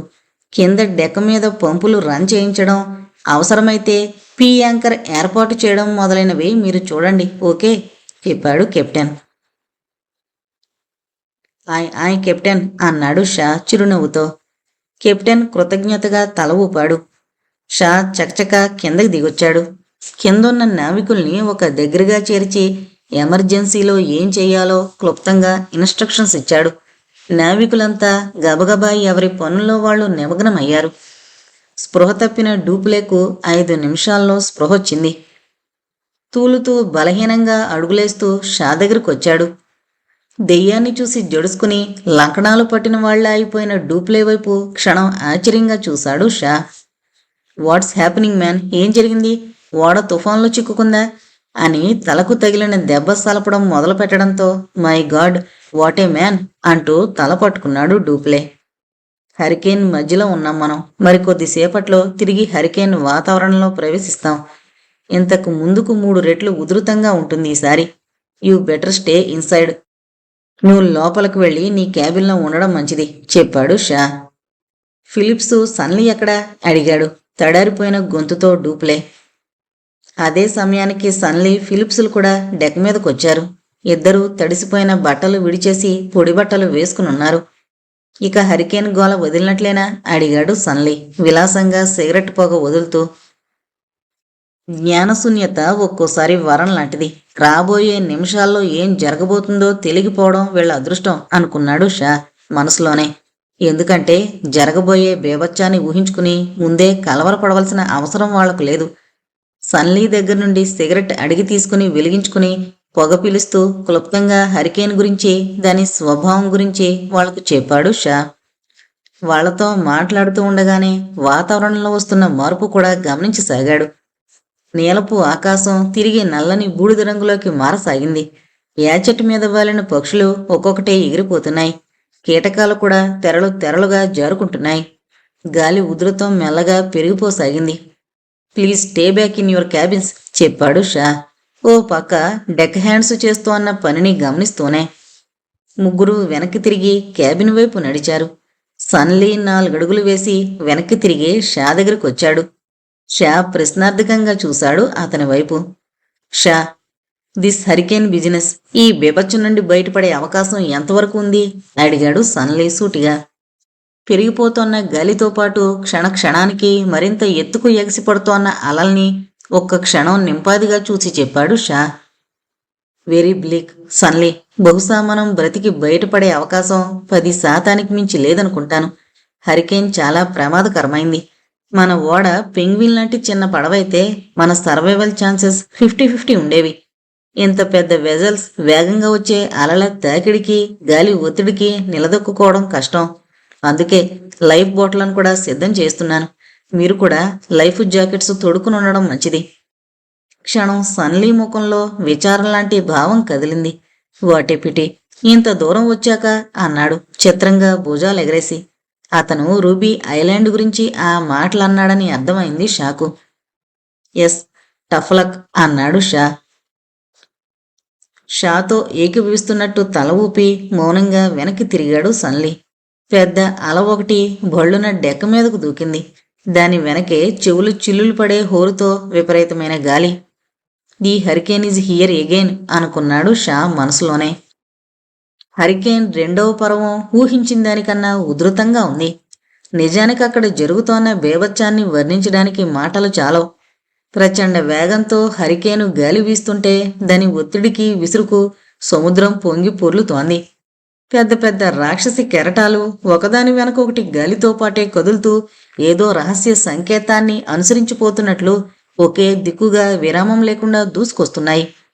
నొరగలు కక్కుతోన్న ఒక్కొక్క అల యాచెట్ హాల్ను తాకి టన్నుల కొద్దీ నీటిని డెక్క మీద కుమ్మరిస్తోంది. డెక్క మీద పంపులు ఎంత వేగంగా పనిచేస్తోన్నా నిరంతర వాహినిలా వచ్చి పడుతోన్న సముద్రపు నీరు డెక్కు కిందకు ఓడ హోల్డులోకి పోయి నిండిపోతోంది. ఒక్కొక్క అల తాకిడికి ఎవరిదో రాక్షస హస్తం పట్టి విసిరేసినట్లు ఓడ భయంకరంగా ఊగిపోతోంది. పైకి చిందిన నీరు గాలి వేగానికి చిన్న చిన్న నీటి అణువులుగా మారి విపరీతమైన వేగంతో శరీరాన్ని తాకుతుంటే రబ్బరు బుల్లెట్ల వానలో తడుస్తున్నట్టుంది నావికులకు. ప్రతి నీటి చినుకు శరీరాన్ని సర్రమనిపిస్తూ శరీరమంతా చిన్న చిన్న వాతలు తేలేలా చేస్తోంది. ఆకాశమంతా నల్లని బూడిద వర్ణపు మేఘం ఆవరించుకుని వెలుతురు దాదాపు శూన్యంగా ఉంది. డెక్క మీద ఏదైనా ఆధారాన్ని కావలించుకునున్న అలల తాకిడికి అటు ఇటు ఊగిపోతున్న ఓడ మీద నిలవడమే అతి కష్టంగా ఉంది. మెయిన్ మాస్టు స్తంభాన్ని రెండు చేతులతో కావలించుకుని కళ్ల ముందు జరుగుతోన్న బేభత్సాన్ని నిస్సహాయంగా చూస్తున్నాడు షా. పైన కప్పు విరిగిపోయిన కంట్రోల్ క్యాబిన్లో ఓడ అలల మధ్య చిక్కుకుని తలకిందులవకుండా కాపాడేందుకు కెప్టెన్ అవిశ్రామంగా హెల్మ్ స్టీరింగ్తో కుస్తీ పడుతున్నాడు. ఎగసిపడుతూ వస్తోన్న కెరటాలను సగం మూసుకున్న కనురెప్పల మధ్య నుండి గమనిస్తోన్న షాకు క్షణం గుండె ఆగి కొట్టుకోవడం మొదలుపెట్టింది కనబడిన దృశ్యానికి. ఒక భయంకరమైన కెరటం దాదాపు తాడి చెట్టు ఎత్తున పర్వతంలా కదిలి ఓడవైపు వస్తోంది. దాని దిగువన కనబడుతోన్న చిన్న చిన్న కెరటాల మధ్య నారింజ రంగు కాంతి ప్రచండ వేగంతో కదిలే జలరాశిలో పుట్టిన నిప్పు బడబాగ్ని. మై గాడ్ అన్నాడు షా అప్రయత్నంగా. పోగలేని నిప్పు, నారింజ నీలం రంగుల కలగలుపు పెను రక్కసిలా కదిలి వస్తోన్న కెరటంతో పాటు ఓడ మీదకు దూసుకొచ్చింది. పెళ్ళున తాకిన కెరటపు తాకిడికి ఓడలో ఎక్కడో కరకరమని ఏదో విరిగిన చప్పుడు. కెరటం తాకిడికి ఊపుకు ఓడ ఈసారి రయ్యన గాలిలోకి లేచి అమాంతం ఓ పక్కకు ఒరిగిపోసాగింది. కెరటం తెచ్చిన నీరు టన్నుల కొద్దీ డెక్క మీద నుండి ఓడలో ప్రవేశించసాగింది. హెల్మ్ వీల్ దగ్గర కెప్టెను పట్టు లేకుండా గిరున తిరిగిపోతున్న చక్రం వైపు నిస్సహాయంగా చూశాడు. పట్టులేని వీలుకు అర్థం ఒక్కటే, ఓడకు చొక్కాని లేదు. రాక్షసి కెరటం తాకిడికి ఓడ చొక్కాని విరిగిపోయింది. ఇక ఓడను ఆ భగవంతుడే రక్షించాలి. చొక్కాని లేని ఓడ ఈ భయంకర సముద్రంలో ఎందుకు పనికిరాదు. అలల తాకిడికి ఓడ ఎటు పడితే అటు కదులుతూ ఇష్టమొచ్చినట్లు తేలుతోంది. కెరటం తాకిడికి ఓ పక్కకి ఒరిగి కెరటం నీరు ఓడలో ప్రవేశిస్తోంది. ఇంత పెద్ద ఓడను చొక్కాని లేకుండా ఈ కల్లోల సముద్రంలో ఒక దారినుంచడం ఎవరి వల్ల కాదు. ఆ ఓడను నడపగల శక్తి ఇప్పుడు ఏ నావికుడికి లేదు. ఓడ కెప్టెన్ ఇప్పుడు తీసుకోవలసిన నిర్ణయం ఒకటే. ఓడ పూర్తిగా మునిగిపోకముందే ఓడను వదిలి ఎమర్జెన్సీ లైఫ్ బోట్లలో ప్రాణాలు రక్షించుకునే ప్రయత్నం చేయడమా, లేక ఓడలోనే ఉండి తిరిగి మరో అల తాకిడికి ఓడ సరైన స్థితికి చేరుతుందని ఆశించడమా? నిర్ణయం తీసుకోవడానికి 2-3 సెకండ్ల కన్నా ఎక్కువ వ్యవధి పట్టలేదు కెప్టెన్కు. తూలుతూ జారుతూ అతి కష్టం మీద క్యాబిన్లో నుండి కిందకి దిగాడు. ఓ పక్కకు ఒదిగిపోయిన డెక్క మీదకు దూరం నుండి మరో రాక్షసి అల ఓడవైపు దూసుకొస్తోంది. దాదాపు 50 అడుగుల ఎత్తున్న ఆ అల పైభాగం విచ్చుకున్న తాచుపాము పడగల వెడల్పుగా వంపు తిరిగుంది. అల అంచుల్లో ఎలక్ట్రిక్ బ్లూ మంటలు. అనేక వందల టన్నుల బరువైన సముద్రపు నీరు ఘనీభవించి క్రోధంతో దూసుకూస్తున్నట్లుంది ఆ దృశ్యం. ఆ వందల టన్నుల బరువైన నీటికి మరికొన్ని వందల అశ్వశక్తి గల ఫోర్సు తోడై ఓడను తాకినప్పుడు ఓడ ముక్కలు ముక్కలైపోయినా ఆశ్చర్యపోనక్కర్లేదు. Come on everybody out, we are getting out, out out, come on get ready, పిచ్చి పట్టినట్లు అరవసాగాడు కెప్టెన్. షా కూడా మెయిన్ మస్ట్ను వదిలిపెట్టి జాగ్రత్తగా అడుగులు వేస్తూ ఆఫ్టర్ డెక్ వైపు ఉన్న లైఫ్ బోట్ల వైపు నడిచాడు. షా లైఫ్ బోటు దగ్గరికి చేరుకునేటప్పటికీ సన్లీ అక్కడ సిద్ధంగా ఉన్నాడు, ఫిలిప్స్ డూప్లెల్తో సహా. మరో సన్లీ అనుచరుడు కూడా ఉన్నాడు అతనితో పాటు. Come on mister Shah, let us get out అరిచాడు సన్లీ. వాళ్ళ నలుగురు అప్పటికే పసుపు రంగు లైఫ్ జాకెట్లు వేసుకునున్నారు. వాళ్ళ చేతుల్లో చిన్న చిన్న క్యాన్వాసు సంచులు కూడా ఉన్నాయి. సన్లీకి జవాబు చెప్పబోయేంతలో ఓడ గాలిలోకి లేస్తున్నట్లు అనిపించింది. కొలుకుల్లో నుండి ఓడపైన విస్ఫోటనం చెందే కెరటపు ప్రళయ స్వరూపం కనబడింది షాకు.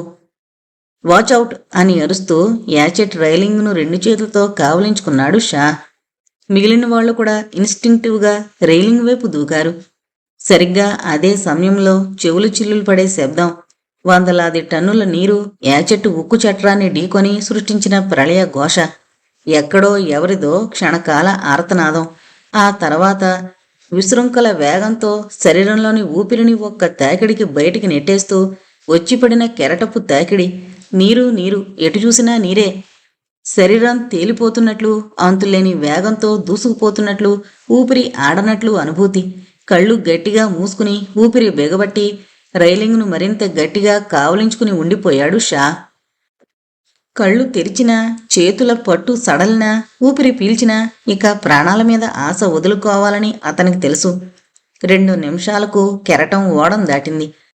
కళ్ళు తెరిచిన షా కళ్ళు మరింత వెడల్పుగా తెరుచుకున్నాయి ఓడ పరిస్థితిని చూసి.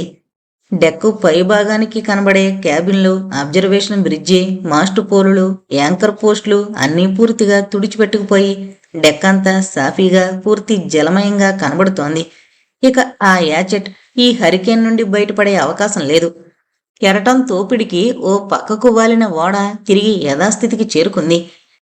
కాని కెరటంతో పాటు సముద్రపు నీరు కొట్టుకుపోయిన క్యాబిన్లలో నుండి ప్రవాహంగా ఓడ మధ్య భాగంలోకి ప్రవహిస్తోంది. క్షణక్షణానికి ఓడ డెక్కు నీటి కిందకు జారడం గమనించాడు షా. అప్పుడే మరో విషయం కూడా గమనించాడు షా. అదే నిశ్శబ్దం, శ్మశాన నిశ్శబ్దం. అప్పటి వరకు ప్రచండ వేగంతో వీచిన గాలి, అల్లకల్లోలమైన సముద్రం ఎవరో మంత్రించినట్లు మాయమైపోయాయి. గాలి పూర్తిగా స్తంభించినట్లు సముద్రంలో కెరటాల ఉధృతం పూర్తిగా తగ్గిపోయింది. హరికేన్ ఓడం దాటి ముందుకెళ్ళిపోయింది. సన్లీ యాచెట్కు జలసమాధి ద్రోపరిచి హరికేన్ ముందుకు సాగిపోయింది. తల తిప్పి చుట్టూ చూశాడు షా. సన్లీ, డూప్లే, ఫిలిప్స్లు షాకు కొద్ది దూరంలో మునిగిపోతున్న ఓడ రైలింగ్ పట్టుకుని జీవచ్చవాల్లా వేలాడుతున్నారు. సన్లీ అనుచరుడి జాడలేదు. అతనే కాదు, ఇంకా అనేక మంది జాడ కనపడ్డం లేదు. ఓడ ఫోరుడెక్కు ఉండవలసిన ప్రాంతంలో కెప్టెన్తో పాటు 8 మంది నావికులు లైఫ్ బోట్లకున్న తాళ్లు కోసి ఎక్కడానికి సిద్ధపడుతున్నారు. వాళ్లల్లో జంబాను కూడా గుర్తించాడు షా. కమాన్, లెటస్ నాట్ వేస్ట్ టైం అన్నాడు షా. తనకు కొద్ది దూరంలో సముద్రంలో పెద్ద సైజు బోతులా తేలుతోన్న పసుపు ఎరుపు రంగుల లైఫ్ బోట్ను తాడుతో దగ్గరికి లాగుతూ చకచక 4 లైఫ్ బోట్లో ఎక్కారు. ఫైబర్ గ్లాస్తో చేసిన చిన్న పడవది. కేవలం 4 ప్రయాణించడానికి మాత్రమే సరిపోతుంది. బోట్ అందుకుని క్లిప్పు చేసున్న ఓర్సు తీసి చకచక తెడ్డు వేసాగారు. కమాన్, త్వరగా ఇక్కడి నుండి దూరంగా పోకపోతే మునిగే ఓడతో పాటు మనము జలసమాధి అయిపోతాం అరిచాడు షా శక్తి కొలది తెడ్డు వేస్తూ. లైఫ్ బోట్లో ఉన్నా కూడానా అడిగాడు డూప్లే ఆశ్చర్యంగా. అవును, ఓడ మునిగేటప్పుడు బయట నీరు లోపలికి పోతూ లోపల గాలి బయటకొస్తూ చిన్న సైజు సుడిగుండం ఏర్పడుతుంది. ఆ సుడిగుండానికి దగ్గరగా ఉంటే లోపలికి లాగేస్తుంది చెప్పాడు షా. విషయం తెలియగానే మిగిలిన 3 మరింత వేగంగా తెడ్లు వేయసాగారు. ఓడ నుండి దాదాపు ఓ ఫర్లాంగు దూరం వచ్చాక ఒక్కసారి తల తిప్పి వెనక్కి చూశాడు షా.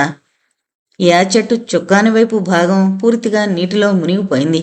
బోవు వైపు ఎత్తిపట్టునట్లుగా గాలిలోకి లేచింది. బోవు అంచున నిశ్చలంగా నిలబడున్న మానవ ఆకారం. తెల్లని బట్టలు, లావు శరీరం, అతను యాచటి కెప్టెన్ అని గుర్తించాడు షా. అప్పుడు గుర్తొచ్చింది తాము లైఫ్ బోట్ ఎక్కబోయే ముందు దృశ్యం. కెప్టెన్ కాక మరో 8 మంది నావికులున్నారు. 2 లైఫ్ బోట్లే ఉన్నాయి వాళ్ళ దగ్గర. బోట్లో 4 కన్నా ఎక్కువ మంది ఉపయోగించే అవకాశం లేదు. తన కింద పనిచేసే నావికులకు ప్రాణాలతో తప్పించుకునే అవకాశం కల్పించి తను మాత్రం మునిగిపోతున్న తన ఓడతో పాటు స్వచ్ఛందంగా ఆగిపోయాడు కెప్టెన్. వాట్ ది హెల్ అన్నాడు సన్లీ ఆశ్చర్యంగా కోపంగా. ఓడను వదిలిపెట్టిరాని కెప్టెన్ను గుర్తించి తల అడ్డంగా ఊపాడు Shah. Great man, great captain. అసలైన నేవీ సాంప్రదాయాన్ని చివరి క్షణం వరకు పాటిస్తోన్న గొప్ప వ్యక్తి ఆ కెప్టెన్ అన్నాడు షా. కళ్ళ కొనల్లో నీరు చిమ్ముతుంటే దూరాన బుస్సుమన్న ధ్వని.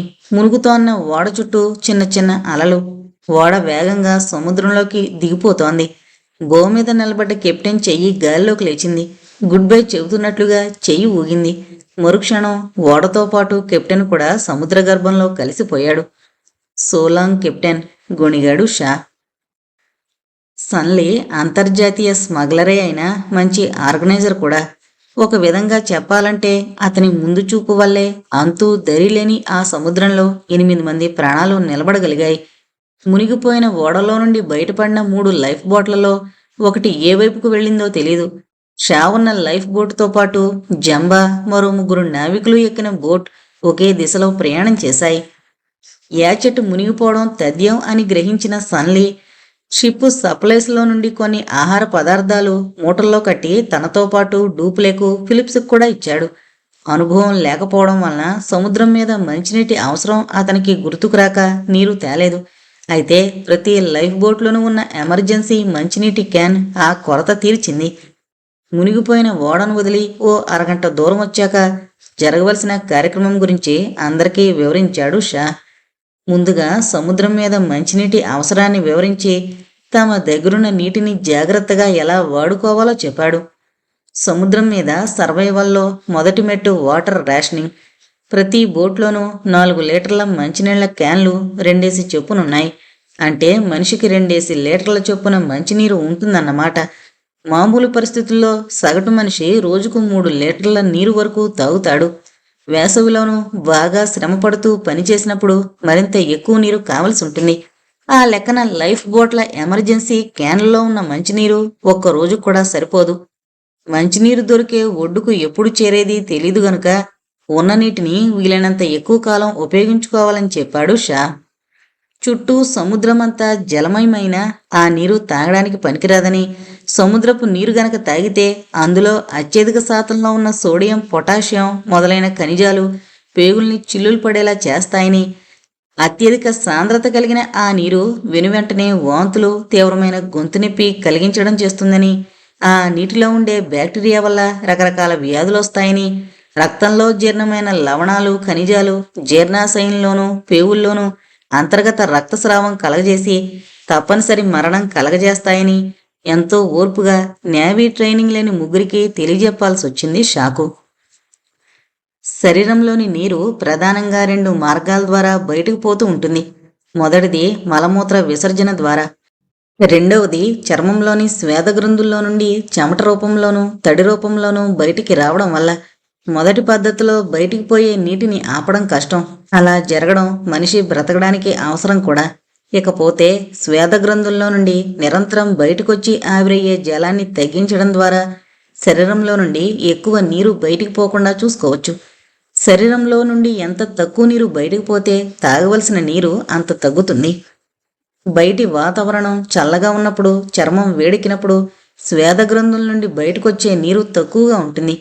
కానీ పడవ నడపడానికి తెడ్లు వేయడం చేత శారీరక శ్రమ వలన తప్పనిసరిగా చెమట పట్టే అవకాశం ఉంది. ఈ ఇబ్బందిని అధిగమించడానికి షా తన షిప్ రెక్ సర్వైవల్ కోర్సులో నేర్చుకున్న అతి ముఖ్యమైన పాఠాన్ని అమల్లో పెట్టాడు.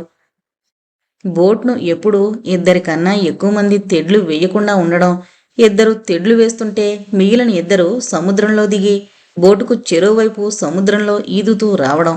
ఇలా చేయడం వలన నీటిలో నానుతోన్న శరీరాల్లోంచి నీరు బయటకు పోదు సరికదా, నానుతోన్న చర్మంలో నుండి కొంత చెమ్మ చర్మపు పొరలోకి ప్రవేశించడం వలన శరీరం చల్లగా ఉండి దాహం తగ్గుతోంది.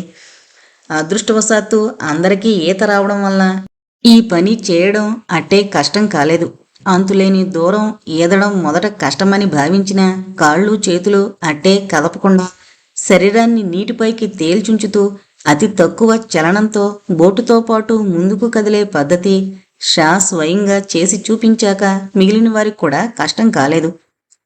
మునిగిపోవడానికి కొద్దిసేపటి క్రితం వరకు ఓడ కెప్టెన్తో పాటు ఉండడం వల్ల ఆ సముద్రంలో ఓడ మునిగే సమయానికి వాళ్ళ పొజిషన్ సుమారుగా గుర్తుంది షాకు.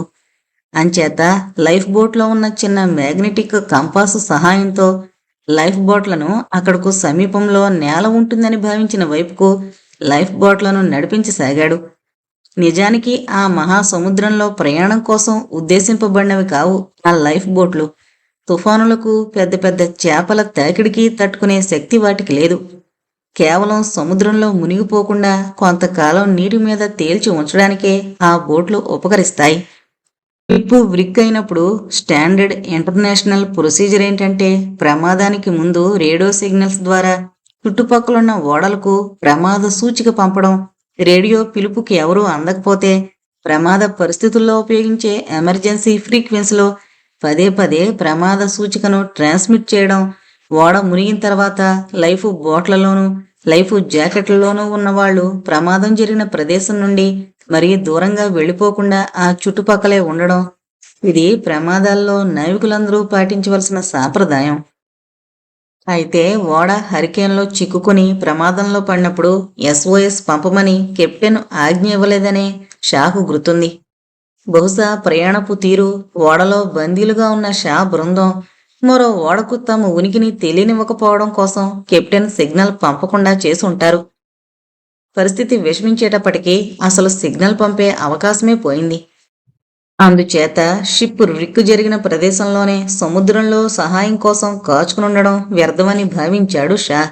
పైగా యాచెట్టు ప్రయాణం చేస్తోన్న మార్గానికి దగ్గరలో ఎక్కడా అంతర్జాతీయ సముద్ర మార్గం లేదు. అంచేత మరో ఓడేది ఆ ప్రాంతంలో ఉంటుందని ఆశించడం కూడా పొరబాటే. అంచేత వీలైనంత త్వరగా దగ్గరలోని దీవునొకదాన్ని చేరడానికి ప్రయత్నం చేయడమే సరైన పద్ధతని షా ఆలోచించాడు. అదృష్టం కొద్దీ ఏదైనా ఓడ తటస్థిస్తే వెల్ అండ్ గుడ్, ప్రాణాలతో తీరం చేరొచ్చు. అఫ్కోర్స్ సన్లీ నుండి కూడా తప్పించుకోవచ్చు. చూస్తుండగానే సూర్యాస్తమయం అయింది. రాత్రి పొద్దుపోయే కొలది సముద్రం మీద చలి ఎక్కువైంది. అట్టే గాలి వీచకపోయినా వాతావరణంలో చల్లదనం తడిసిన శరీరాల్ని మరింత చల్లబరుస్తోంది. ఒంటి మీద వస్త్రాలు ఈదడానికి అడ్డం గనుక అవన్నీ తీసి బోట్లలో ఓ మూల పడేశారు. కేవలం అండర్వేర్తో ఉన్నారు పడవ మీద. చల్లని వాతావరణంలో ఎక్కువ నీరు శరీరంలో నుండి బయటకు పోయే అవకాశం లేదు గనుక ఇద్దరు బోట్లో విశ్రాంతి తీసుకుంటూ ఉంటే ఇద్దరు తెడ్లు వేస్తూ బోటు నడిపేటట్లు అరేంజ్ చేశాడు షా. ప్రతి 3 గంటలకు ఓ షిఫ్ట్ చెప్పును ఏర్పాటు చేశాడు. నడి సముద్రంలో ప్రయాణం చేసేటప్పుడు తుఫానులు, హరికేన్లు, పెద్ద పెద్ద అలలు మాత్రమే కాకుండా అనేక ప్రమాదాలు ఎదురయ్యే అవకాశం ఉంది. రాత్రిపూట సముద్రం జీవరాశితో చైతన్యవంతమవుతుంది. రకరకాల మత్స్య జాతులు సముద్ర ఉపరితలానికి వస్తాయి. ఆక్టోపస్లు, షార్కులు, రకరకాల చేపలు సముద్ర ఉపరితలం మీద ఆగకుండా దూసుకుపోయే మానవ చోదిత వాహనాలకు ఆకర్షితమవుతాయి. ఒక్కోసారి షార్కులు, వేల్స్, సీబాట్స్ మొదలైన పెద్ద సైజు చేపలు ఏ రకమైన వ్యతిరేకత కనిపించకపోయినా, కవ్వింపు లేకపోయినా ఓడ మీద దాడి చేసిన సంఘటనలు సముద్రాలపై తరచూ ప్రయాణం చేసే నావికుల అనుభవంలో ఉన్నాయి. అలాంటి సంఘటన ఏది జరగకూడదని పదే పదే దేవుణ్ణి మనసులో ప్రార్థించాడు షా. తెల్లవారింది. పొద్దుగుంకింది. మళ్లీ తెల్లవారింది. సురసుర చర్మాన్ని మండించే వేడితో సూర్యుడు పైకొచ్చాడు. అప్పటికే లైఫ్ బోట్లలో ప్రవేశించి 58 గంటలు దాటుతోంది. ఈ 58 గంటల్లో సుమారుగా 30-40 మైళ్లకు మించి ప్రయాణం చేసి ఉండమని అంచనా వేశాడు షా. ఈ 18 గంటల్లో మరో ఓడగాని నేలగాని కనిపిస్తుందేమోనని ప్రతి వాళ్ళు అతి జాగ్రత్తగా చూస్తూ ఉన్నారు. కానీ ఎక్కడ మరో ఓడగాని నేల జాడగాని కనిపించలేదు. కెప్టెన్ క్యాబిన్లో చూసిన మ్యాపు రీడింగ్ను బట్టి తాము వెళుతోన్న దిశలో చిన్న ద్వీపాల సముదాయం ఉన్నట్లు గుర్తు షాకు. మ్యాపు స్కేల్ను బట్టి అవి దాదాపు 100 మైళ్ల దూరంలో ఉండుంటాయని మనసులోనే అంచనా వేసుకున్నాడు షా. సరైన నావిగేషన్ పరికరాలు లేకుండా కేవలం జ్ఞాపక శక్తిని బట్టి చిన్న మ్యాగ్నెటిక్ కంపాసు సహాయంతో ఈ మహాసముద్రంలో ఖచ్చితమైన దూరము, లొకేషన్ తెలియని దీవుల్ని చేరుకోవాలని ప్రయత్నించడం చాలా రిస్క్తో కూడుకున్న పని. చేరవలసిన స్థానానికి ఏమాత్రం కొన్ని మైళ్ళు అటు ఇటుగా పడవ వెళ్ళినా గుర్తించడం కష్టం. మరెన్నటికీ ఆ దీవుల్ని చూడగలిగే అవకాశమే ఉండదు. అయినా తామున్న పరిస్థితుల్లో ఆ రిస్క్ తీసుకోవడం తప్ప మరో మార్గం లేదు. ఏదో ఒక గమ్యాన్ని చేరుకోవడానికి ప్రయత్నించడం తప్ప ఈ అఖండ జల మధ్యంలో ప్రాణాలను నిలబెట్టుకోవడానికి వేరే ప్రత్యామ్నాయం లేదు. నిలవ ఉన్న నీరు బహుశా మరో రోజుకు సరిపోవచ్చు.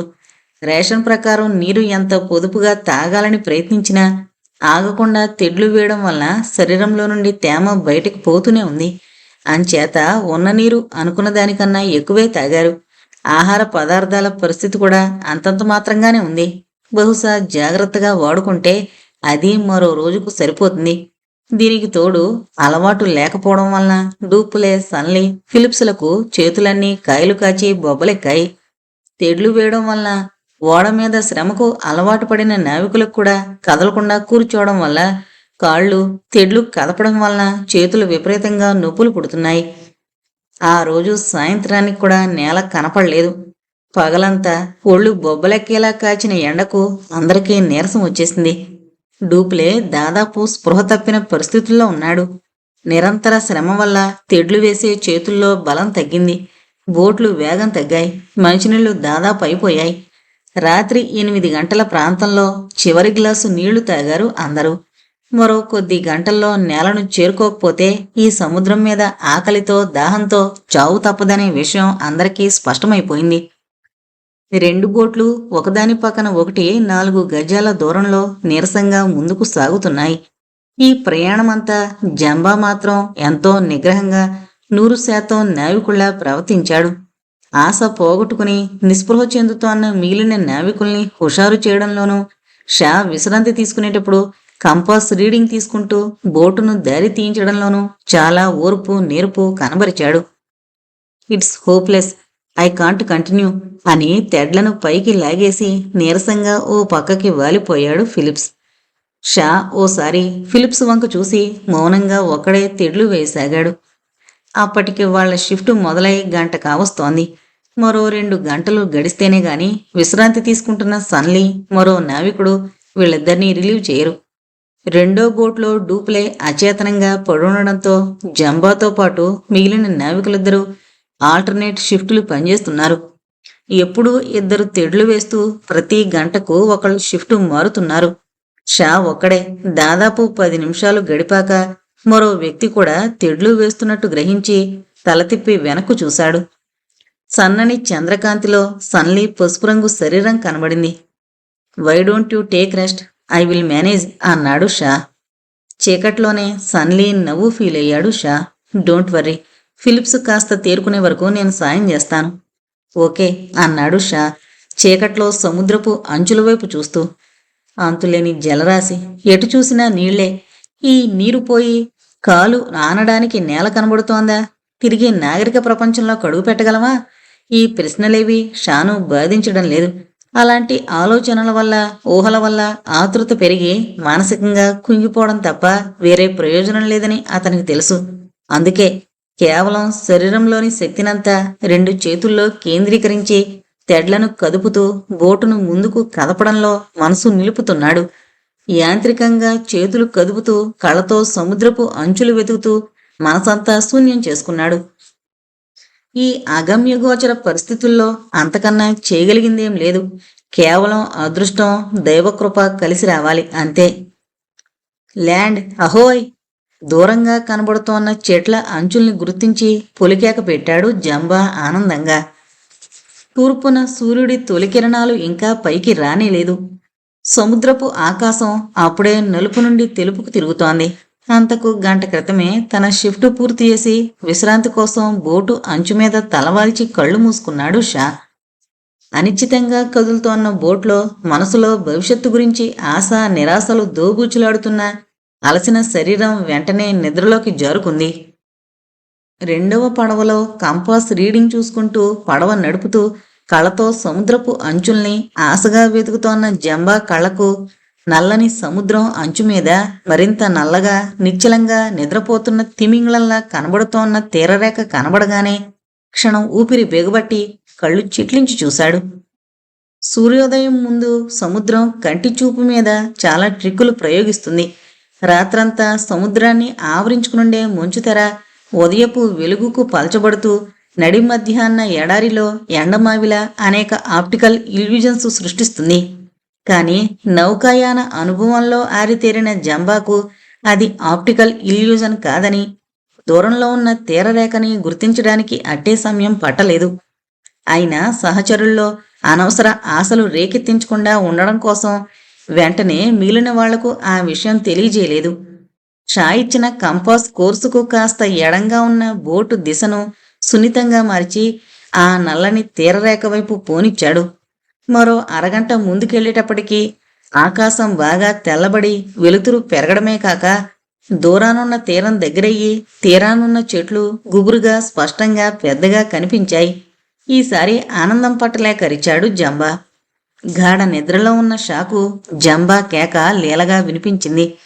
బోట్లోని మిగతా వాళ్లు ఆత్రంగా లేచి నిలబడి నేల దిక్కు చూడడంతో పాటు అటు ఇటు కదిలి నిద్రలో నుండి పూర్తిగా మెలకు వచ్చింది. ఒక్క డూప్లే తప్ప మిగిలిన అందరూ ఆనందంతో రిలీఫ్తో పిచ్చి కేకలు పెడుతున్నారు. షా కూడా లేచి కూర్చుని అందరూ చూస్తున్న దిక్కుకు చూశాడు. సందేహం లేదు, అది తీరమే. ఏ దీవో భూభాగమో తెలీదు గాని తప్పకుండా అది నేలే. తెల్లని ఆకాశపు అంచు మీద పెద్ద పెద్ద దట్టమైన చెట్ల గుబుర్లు స్పష్టంగా కనబడుతున్నాయి. అప్రయత్నంగా షా ముఖంలోనూ చిరునవ్వు కదిలింది. అండర్వేర్ పాకెట్లో దాచుకున్న సగం కాల్చిన సిగరెట్ పీక తీసి వెలిగించి తృప్తిగా పొగ వదిలాడు. మరో 10 నిమిషాల్లో 2 బోట్లు ఒడ్డుకు చేరాయి. 2 బోట్లను నీళ్లలోంచి బయటకు లాగి తీరానున్న ఇసుక తిన్నెల మీదకి చేరవేశారు. డూప్లే మాత్రం ఓ బోటులో అలానే చలనరహితంగా పడున్నాడు. ఒళ్ళు ముట్టుకుంటే తీవ్రమైన వేడి, జ్వరం వచ్చినట్లు తెలుస్తోంది. ముఖమంతా పాలిపోయి పెదిమలు ఎండిపోయి పొగుళ్లు తీస్తున్నట్లున్నాయి. తెడ్లు వేయడం వలన కాయలు కాచి బొబ్బలెక్కిన అరచేతుల్లో బొబ్బలు చిట్లి నీరు కారి పుళ్ళు పడ్డాయి. రాత్రికి రాత్రి ఆ పుళ్లలో చీము కూడా చేరినట్లు గమనించాడు షా. ఎండకు వానకు మంచుకు తడిచి విపరీతంగా అలసిపోవడం వలన బొబ్బలు చితికి ఏర్పడ్డ గాయాల్లో ఇన్ఫెక్షన్లు చేరడం వలన డూప్లే ఆ స్థితిలో ఉన్నాడని తేలిగ్గానే గ్రహించాడు షా. ముందతన్ని పొడి ప్రదేశంలోకి చేర్చి తాగడానికి నీరు, కడుపులోకి ఆహారం చేరే ఏర్పాటు చేస్తేనే గాని డూప్లే కోలుకోలేడని భావించాడు షా. సముద్రపు ఒడ్డుకు 100 గజాల దూరంలో ఉన్న గుబురు చెట్ల కింద కాస్త పొడిగా ఎత్తుగా ఉన్న ప్రదేశంలోకి చేర్చారు డూప్లేని. తీరాన్ని సమీపిస్తున్నప్పుడు ఓ పక్కగా కనిపించిన కొబ్బరి చెట్లు మరిచిపోలేదు షా. షా ఆలోచన అమల్లో పెట్టడం అట్టే కష్టం కాలేదు. కాళ్ళు లాగుతున్నా, చేతులు బొబ్బలెక్కి మంటలు పుడుతోన్నా ఖాతరు చేయకుండా 2 నావికులు దాదాపు 40 అడుగుల పైబడున్న 2 చెట్లెక్కి 4 గెలలు కొట్టి కింద పడేశారు. అందరూ ఆత్రంగా కాయలు పగలగొట్టుకుని నీరు తాగి ఆవురావురుమంటూ కొబ్బరి గుజ్జు తిన్నారు. ఓ కాయి పగలగొట్టి నీళ్లను ఖాళీ అయిన జామ్ టిన్నుల్లో కొంపి జాగ్రత్తగా సన్నని ధారతో డూప్లే పెదవులు విడదీసి నీరు తాగించాడు షా. అతి కష్టం మీద సగం నీళ్లు తాగాడు డూప్లే. అది చాలా పెద్ద దీవి. తీరానున్న చెట్ల సైజును బట్టి, దూరానికి కనబడిన అవుట్లైన్ను బట్టి తప్పకుండా జననివాసం ఉండే దీవని అంచనా వేశాడు షా. కాని కొబ్బరి చెట్లకు గుత్తులు గుత్తులుగా ముదిరిపోయి వేలాడుతున్న గెలలు తాము దీవిలో అడుగుపెట్టి గంట దాటుతోన్నా ఏమాత్రం కనబడని జనసంచారం రకరకాల అనుమానాలు రేకెత్తించాయి షా మనసులో. ప్రస్తుతానికి దాహం, ఆకలి తీరినా తప్పనిసరిగా ఆహారం, మంచినీళ్లు ముందు వెతుక్కోవాలి. జననివాసమున్న దీవైతే ఇది తేలిగ్గా దొరకడమేగాక తిరిగి బయట ప్రపంచంలోకి వెళ్లడానికున్న అవకాశం తెలుస్తుంది. అలా కాక అసలు ఈ దీవిలో జన నివాసమే లేకపోతే దానికి చాలా ప్రబలమైన కారణమే ఉంటుంది. ఎందుకంటే ఆహారం, నీరు పుష్కలంగా లభించే ప్రతి దీవిలో ప్రజలు నివసిస్తారు. ఏ తెగ నివసించని దీవి మానవ మనుగడకు ప్రమాదకరమైన దీవిగానే అర్థం చేసుకోవాలి. అంతేకాకుండా ఇక్కడ మనుషులు లేకపోతే ఇది ఏ దీవో, ఇక్కడితో బయట ప్రపంచంతో సంబంధాలు ఉన్నాయో లేవో తెలుసుకోవడం, ఇక్కడి నుండి బయటపడడం అసంభవం. ముందు మంచినీళ్లు, ఆహారం సంపాదించాలి. దాంతోపాటు ఈ దీవి మీద మనుష్య నివాసం ఎక్కడుందో కూడా కనిపెట్టాలి. ఇంత పెద్ద దీవిలో ఎక్కడో ఓ చోట మనుషులు ఉండకపోరు అన్నాడు Shah. Then let us find out అన్నాడు సన్లీ లేచి నిలబడుతూ. డూప్లే దగ్గర సహాయంగా ఫిలిప్స్ని, మరో నావికుడిని ఉంచి మిగిలిన 5గురు దీవి లోపల భాగానికి బయలుదేరారు. బయలుదేరే ముందు సన్లీ తను తెచ్చిన సంచిలో నుండి ఓ పిస్టోలు, 2 క్లిప్పులు, అమ్యునేషన్ తీసి ఫిలిప్స్కిచ్చాడు. అదొకటేనా, ఇంకా ఉన్నాయా అడిగాడు షా చిన్నగా నవ్వి. సన్లీ కూడా నవ్వి మరో పిస్టోల్ తీసి బొడ్లో దూపుకున్నాడు. జస్ట్ ఇన్ కేస్ అన్నాడు గమ్మత్తుగా. షా, సన్లీ, జంబా, మరో 2 నావికులు దీవి లోపలికి బయలుదేరారు. దాదాపు 3 గంటలు నడిచారు. సూర్యోదయం సమయంలో బయలుదేరి అలసటొచ్చేంత వరకు ఆ దీవిలో అలానే తిరుగుతూ ఉన్నారు. దారిలో చాలా రకాల ఫలవృక్షాలు కనిపించాయి. కానీ మంచినీరు దొరికే ప్రదేశం మాత్రం కనిపించలేదు. అక్కడ కూడా 4-5 నీటి గుంటలు కనిపించాయి గాని వాటిలో బురద, ఆకులు, అలములు కలిసిన మురికి నీరు తప్ప తాగడానికి పనికొచ్చే నీరు కనిపించలేదు. రకరకాల పక్షులు, పిట్టలు కనిపించాయి గాని జంతువుల జాడగాని మనుష్య సంచారం గాని లేదు. క్వైట్ పజిలింగ్ అన్నాడు షా కొత్తగా కనిపించిన నీటి గుంటనొకదాన్ని పరీక్షగా చూస్తూ. ఏంటి, మనుషులు కనబడకపోవడమా అడిగాడు జంబా. అదే కాదు, ఎక్కడ చూసినా పచ్చగా, ఏపుగా, దట్టంగా పెరిగిన చెట్లు కనబడుతోన్నా చెట్లు ఇలా పెరగాలంటే నిరంతరం వాటికి నీరు అందుబాటులో ఉండాలి. కేవలం సీజనల్గా కురిసే వాన వల్ల ఈ చెట్లు అరణ్యంలా పెరిగాయని నేను అనుకోను. ఈ బురదగుంటలు బహుశా వాన నీళ్ల వల్ల ఏర్పడినవి అయ్యుండొచ్చు గాని ఇంత అరణ్యాన్ని పోషించడానికి చాలా పెద్ద వాటర్ సోర్సే కావాలి అన్నాడు షా. బురదగుంట చుట్టూ మట్టిలో ఏవైనా జాడలు కనబడతాయేమోనని పరీక్షగా చూస్తూ. యు ఆర్ రైట్, మరి కాస్త లోపలికి పోదాం అన్నాడు సన్లీ. దగ్గరలో ఉన్న చెట్లకున్న ఎర్రని పళ్లను కోసి కాస్త కొరికి రుచి చూసి జామ పళ్ళలా ఉన్నాయనుకుని మరి కాసిన్ని కోసుకుని సంచిలో వేసుకుని తింటూ ముందుకు సాగారు. మరో అరగంట నడిచాక కనిపించింది మొదటి అస్థిపంజరం. ఉర్రే మరికొన్ని ఎముకలు ఓ చెట్టు బోదె కానుకొని. ఆ అస్థిపంజరం తాలూకా వ్యక్తి చెట్టు బోదె కానుకొని కూర్చుని అలాగే మరణించిన గుర్తుగా కనబడుతున్నాయి. మంచు తెరలాంటి చల్లటి గాలి క్షణం శరీరాన్ని తాకి వెళ్ళిపోయినట్లు అనిపించింది షాకు. అసలు మనుష్య నివాసం జాడలేని ఈ దీవి మీద మనుషులున్నట్టు సూచించే మొట్టమొదటి గుర్తు కనబడింది. మగమనిషి అస్థిపంజరం, సందేహం లేదు అన్నాడు సన్లీ ఆ ఎముకలను పరీక్షగా చూసి. మొదటి అస్థిపంజరానికి 100 గజాల దూరంలో మరో చెట్టు కింద మరో 4 అస్థిపంజరాలు కనబడ్డాయి. వీళ్ళు 4 చనిపోకముందు ఆ చెట్టు కింద గుంపుగా కూర్చుని ఉంటారనిపించింది ఎముకలు పడున్న తీరును బట్టి. ఆ అస్థిపంజరాలు పక్కనే నేలలో కాస్త కూరుకుపోయి తుప్పు పట్టిపోయిన మెటల్ వాటర్ క్యాంటీన్లు, బురద దుమ్ము పేరుకుపోయిన ఎనామిల్ కంచాలు కనిపించాయి. దే ఆర్ ఆల్ మ్యాన్ అన్నాడు సన్లీ ఎముకల్ని ఐడెంటిఫై చేస్తూ. అక్కడి నుండి మొదలైంది. ఎక్కడ చూసినా గుట్టలు గుట్టలుగా అస్థిపంజరాలు. మరి కాస్త దూరం వెళ్లేసరికి రేకులతోనూ, కర్ర దొంగలతోనూ, చెక్క ముక్కలతోనూ నిర్మించిన ఇళ్ళు. ఇళ్ళు అనడం కన్నా షెల్టర్లనో షెడ్లనో అనడం సబబుగా ఉంటుంది. దాదాపు 100 షెల్టర్లకు పైనే ఉన్నాయి. చిన్న సైజు ఊరులా ఉందది. షెల్టర్ల మధ్యగా ఎత్తుగా నిలబెట్టిన ఇనుప స్తంభాల మీదున్న ఇనుప వాటర్ ట్యాంకు, దాని కింద చిన్న పంపు సెట్టు, ఎలక్ట్రిసిటీ జనరేటర్. ప్రతి షెల్టర్లోనూ అస్థిపంజరాలే. ఇనుప మంచాల మీద, చెక్క కుర్చీల మీద, బల్లల మీద, షెల్టర్కి మధ్యున్న ఖాళీ స్థలాల్లో ఎక్కడ చూసినా మానవ కంకాళాలు. ఊరంతా ఒకేసారి ఉన్నపళంగా మృత్యుదేవత కబళించుకుపోయినట్లు, ఏ విషవాయువో పీల్చి తుది శ్వాసలు వదిలినట్టు, ఏ న్యూట్రన్ బాంబో పేలి అణుధార్మిక శక్తికి శిథిలమై నశించినట్లు ఎక్కడ చూసినా అస్థిపంజరాల గుట్టలు. My goodness, what is this? ఊపిరి ఆడనట్లు గొంతు చిక్కబట్టుకుని అడిగాడు సన్లీ. క్షణం భయం లాంటి భావమేదో కదిలింది అతని గొంతులో. అందరూ ఎవరి పనుల్లో వాళ్ళుండగా హఠాత్తుగా ఊహించని రీతిలో మృత్యు వాతబడినట్లు అనిపిస్తోంది అన్నాడు షా కళ్ల ముందు కనబడుతోన్న దృశ్యాన్ని అవగాహన చేసుకోవడానికి ప్రయత్నిస్తూ. ఇక్కడ ఆ మానవ కంకాళాలతో పాటు జంతు కళేబరాలు కూడా కనబడుతున్నాయి. కుక్కలు, ఆవులు, గేదెలు, గుర్రాలు, పిల్లులు మొదలైన వాటి శిథిల కంకాళాలు. కంకాళాలతో పాటు వాటి తాలూకా మనుషుల వస్తువులు, గిన్నెలు, గ్లాసులు, శిథిలావస్థలో ఉన్న దుస్తులు, క్యాంపు కాట్లు, పుస్తకాలు, టూత్ బ్రష్లు, దువ్వెనలు, రకరకాల వస్తువులు. ఆ ప్రదేశమంతా గమ్మత్తైన వాసన, ఎముకలు కుళ్ళిన దుర్గంధం, నిల ఉండిపోయిన చెడు గాలి వాసన. శ్మశానంలో తిరుగుతున్నట్లుంది అన్నాడు నావికుడొకడు. బంగారపు జేబు గడియారనొక దాన్ని ఓ ఎముకల గుట్ట మధ్య నుండి బయటకు తీస్తూ. ఆఫీసు గదిలో ఉన్న ఓ షెల్టర్లో ఇనుప టేబుల్ మీద టేబుల్ క్యాలెండర్ 4 ఏళ్ల కిందటి తేదీ చూపిస్తోంది. మౌలి మినరల్స్ లిమిటెడ్ అనే కంపెనీకి చెందిన కాగితాలు, లెటర్ హెడ్స్, రబ్బరు స్టాంపులు గది నిండా చెల్లాచెదురుగా పడున్నాయి. My God, this is Mickey island. నాకిప్పుడు గుర్తొస్తోంది. 4 ఏళ్ల క్రితం విషవాయువు ప్రభావం వలన ఈ దీవిలోని జనమంతా చచ్చిపోయారు. ఈ దీవిలో సీసంగనులుండేవి.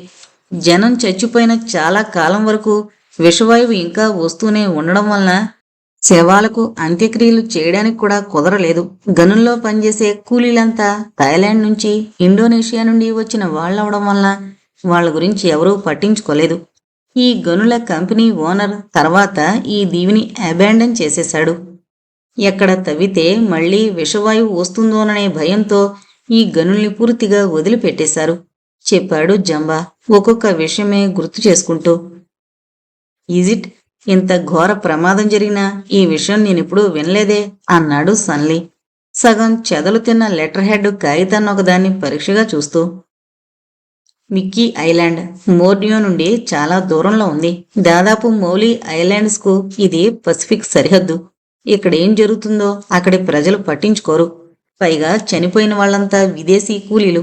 ఈ విషయానికి ప్రచారం లభిస్తే ఇతర దీవుల్లో గనుల్లో పనిచేయడానికి కూలీలు దొరకపోవచ్చు. ఇలాంటి విషయాలు దాచిపెట్టడానికి ప్రభుత్వాలకు చాలా కారణాలుంటాయి. నేను సముద్రం మీద తిరిగే మనిషిని కనుక ఏదో రేవులో ఈ విషయం గురించి విన్నాను చెప్పాడు Jumba. So that explains everything. ఈ దీవిలో నరసంచారం లేకపోవడం, జంతువులు కనబడకపోవడానికి కారణం అదన్నమాట అన్నాడు షా నమ్మలేనట్లు తల ఊగిస్తూ. సరిగ్గా అదే సమయంలో గదిలోకి సన్నని నీడ పడింది. అందరి కళ్ళు చటుకున గుమ్మం వైపు తిరిగాయి. విరిగిన షెల్టర్ తలుపు పట్టుకుని ఓ మానవాకారం నిశ్శబ్దంగా నిలబడుంది. గాజు కళ్ళల్లా నిర్జీవంగా ఆ మనిషి చూపులు నిర్వికారంగా ఉన్నాయి. హౌ ఆర్ యూ జెంటిల్మ్యాన్ అన్నాడా వ్యక్తి బొంగురుగా. ఆ కంఠస్వరం బొంగురుగా, పొడగా, వెదురు బద్దల మధ్య నుండి వీచే గాలిలా కాస్త గుసగుసలుగా ఉంది.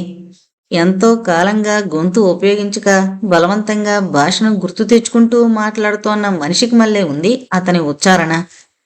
గదిలో కొద్ది క్షణాలు నిశ్శబ్దం ఘనీభవించింది. ఊహించని ఆ కంఠస్వరం, నీడలాంటి ఆ మానవాకారం కొద్ది క్షణాలు వాళ్లను అచేతులను చేశాయి. సన్నగా, వెదురు బొంగుల, 6 అడుగుల పొడవు, ఒంటిని పూర్తిగా కప్పుతూ పొడవాటి 6 ఫ్రెంచ్ కోటు, దీక్షగా విచారంగా చూస్తోన్న తడి కళ్ళు, కళ్ళ చుట్టూ వాడి బీటలు పడిన పింగాణీ పాత్రకు మళ్ళే చెప్పలేనన్ని ముడతలు, గెద్ద ముక్కుల కొస వంపు తిరిగినట్లున్న పొడవైన సన్నటి ముక్కు, పెరిగిన గెడ్డం మీసాల్లో కలిసిపోయి లీలగా కనబడుతోన్న పెదిమలు, నడినెత్తిన ఇంకా ఉన్నాం అన్నట్లు గాలికి సన్నగా ఊగుతోన్న పల్చటి తెల్లని వెంట్రుకలు. అతని వయసు 60కి పైబడి ఉంటుంది అనడంలో సందేహం లేదు. My god, who are you అన్నాడు సన్లీ బిగబట్టిన ఊపిరిని ఒక్కసారిగా వదిలి కోపంగా. ఆ వ్యక్తి ఒక్కడుగు ముందుకేశాడు. అతని 2 చేతులు ట్రెంచ్ కోటు పాకెట్లో ఉన్నాయి. ఒక్క క్షణం అతని చూపులు గదిలోని 5 మనుషుల్ని తాకి తిరిగి సన్లీ మీదకు వెళ్ళాయి. చటుక్కుని నవ్వాడతను, చిలుము పట్టిన పింగాణీ ముక్కల్లా ఉన్న పళ్లను బయట పెడుతూ. నేనడిగిన ప్రశ్న తిరిగి నాకే వేయడం జవాబు కాదు. నా ప్రదేశంలోకి వచ్చి నన్నే నువ్వెవరు అని అడగడం మర్యాద కూడా కాదు అన్నాడతను. ఈసారి అతని కంఠంలో బొంగురుతనం తగ్గి వయసుతో వచ్చిన వణుకు కనబడింది. సన్లీ కళ్ళు చిట్లించి పెదములు బిగించాడు. అతని కొత్త వ్యక్తిని ఓ ఛాలెంజ్గా తీసుకుంటున్నాడని, తమలో బలవంతులెవరో స్వాభావికంగా తేల్చుకునే ప్రయత్నంగా అతను రియాక్ట్ అవుతున్నాడని ఇట్టే అర్థమైంది షాకు. ఇక తను కల్పించుకోక తప్పదనుకున్నాడు. టేక్ ఇట్ ఈజీ మేట్ అంటూ సన్లీ భుజం తట్టి షా ఒక్కడుగు ముందుకు వేసి, అవర్ షిప్ ఈజ్ రెక్ట్. లైఫ్ బోట్లలో ఎలాగో ప్రాణాలతో బయటపడి ఈ దీవి చేరాం. వీఆర్ జస్ట్ ఎక్స్ప్లోరింగ్ చెప్పాడు కొత్త వ్యక్తితో, గొంతులో వీలైనంత సౌమ్యత కనబరుస్తూ. షిప్ రెక్ట్? ముసలాడి కనుబొమ్మలు ఆశ్చర్యంగా పైకి లేచాయి.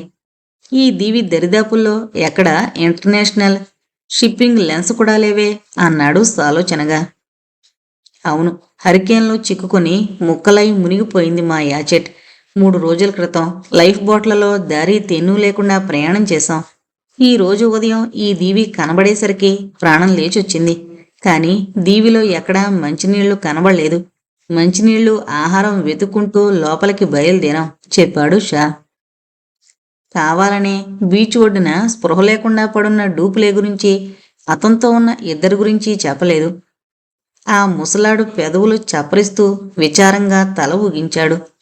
Very unfortunate, come come with me అన్నాడు వెనక్కి తిరిగి ఆ షెల్టర్ బయటికి అడుగులు వేస్తూ. సన్లీ చటుక్కున ప్యాంటు జేబులో నుండి పిస్టల్ బయటకు లాగి అదే క్షణంలో సేఫ్టీ క్యాచ్ని వెనక్కి జరిపి, డోంట్ మూవ్ ఓల్డ్ మ్యాన్ అని అరిచాడు. షాకు ఇదంతా అనవసరమైన డ్రామాలా తోచింది. ఈ దీవి గురించి, దీని పరిసర ప్రాంతాల గురించి గాని చెప్పగలిగినవాడు ప్రస్తుతానికి ఈ ఒంటరి ముసలాడొక్కడే కనబడుతున్నాడు.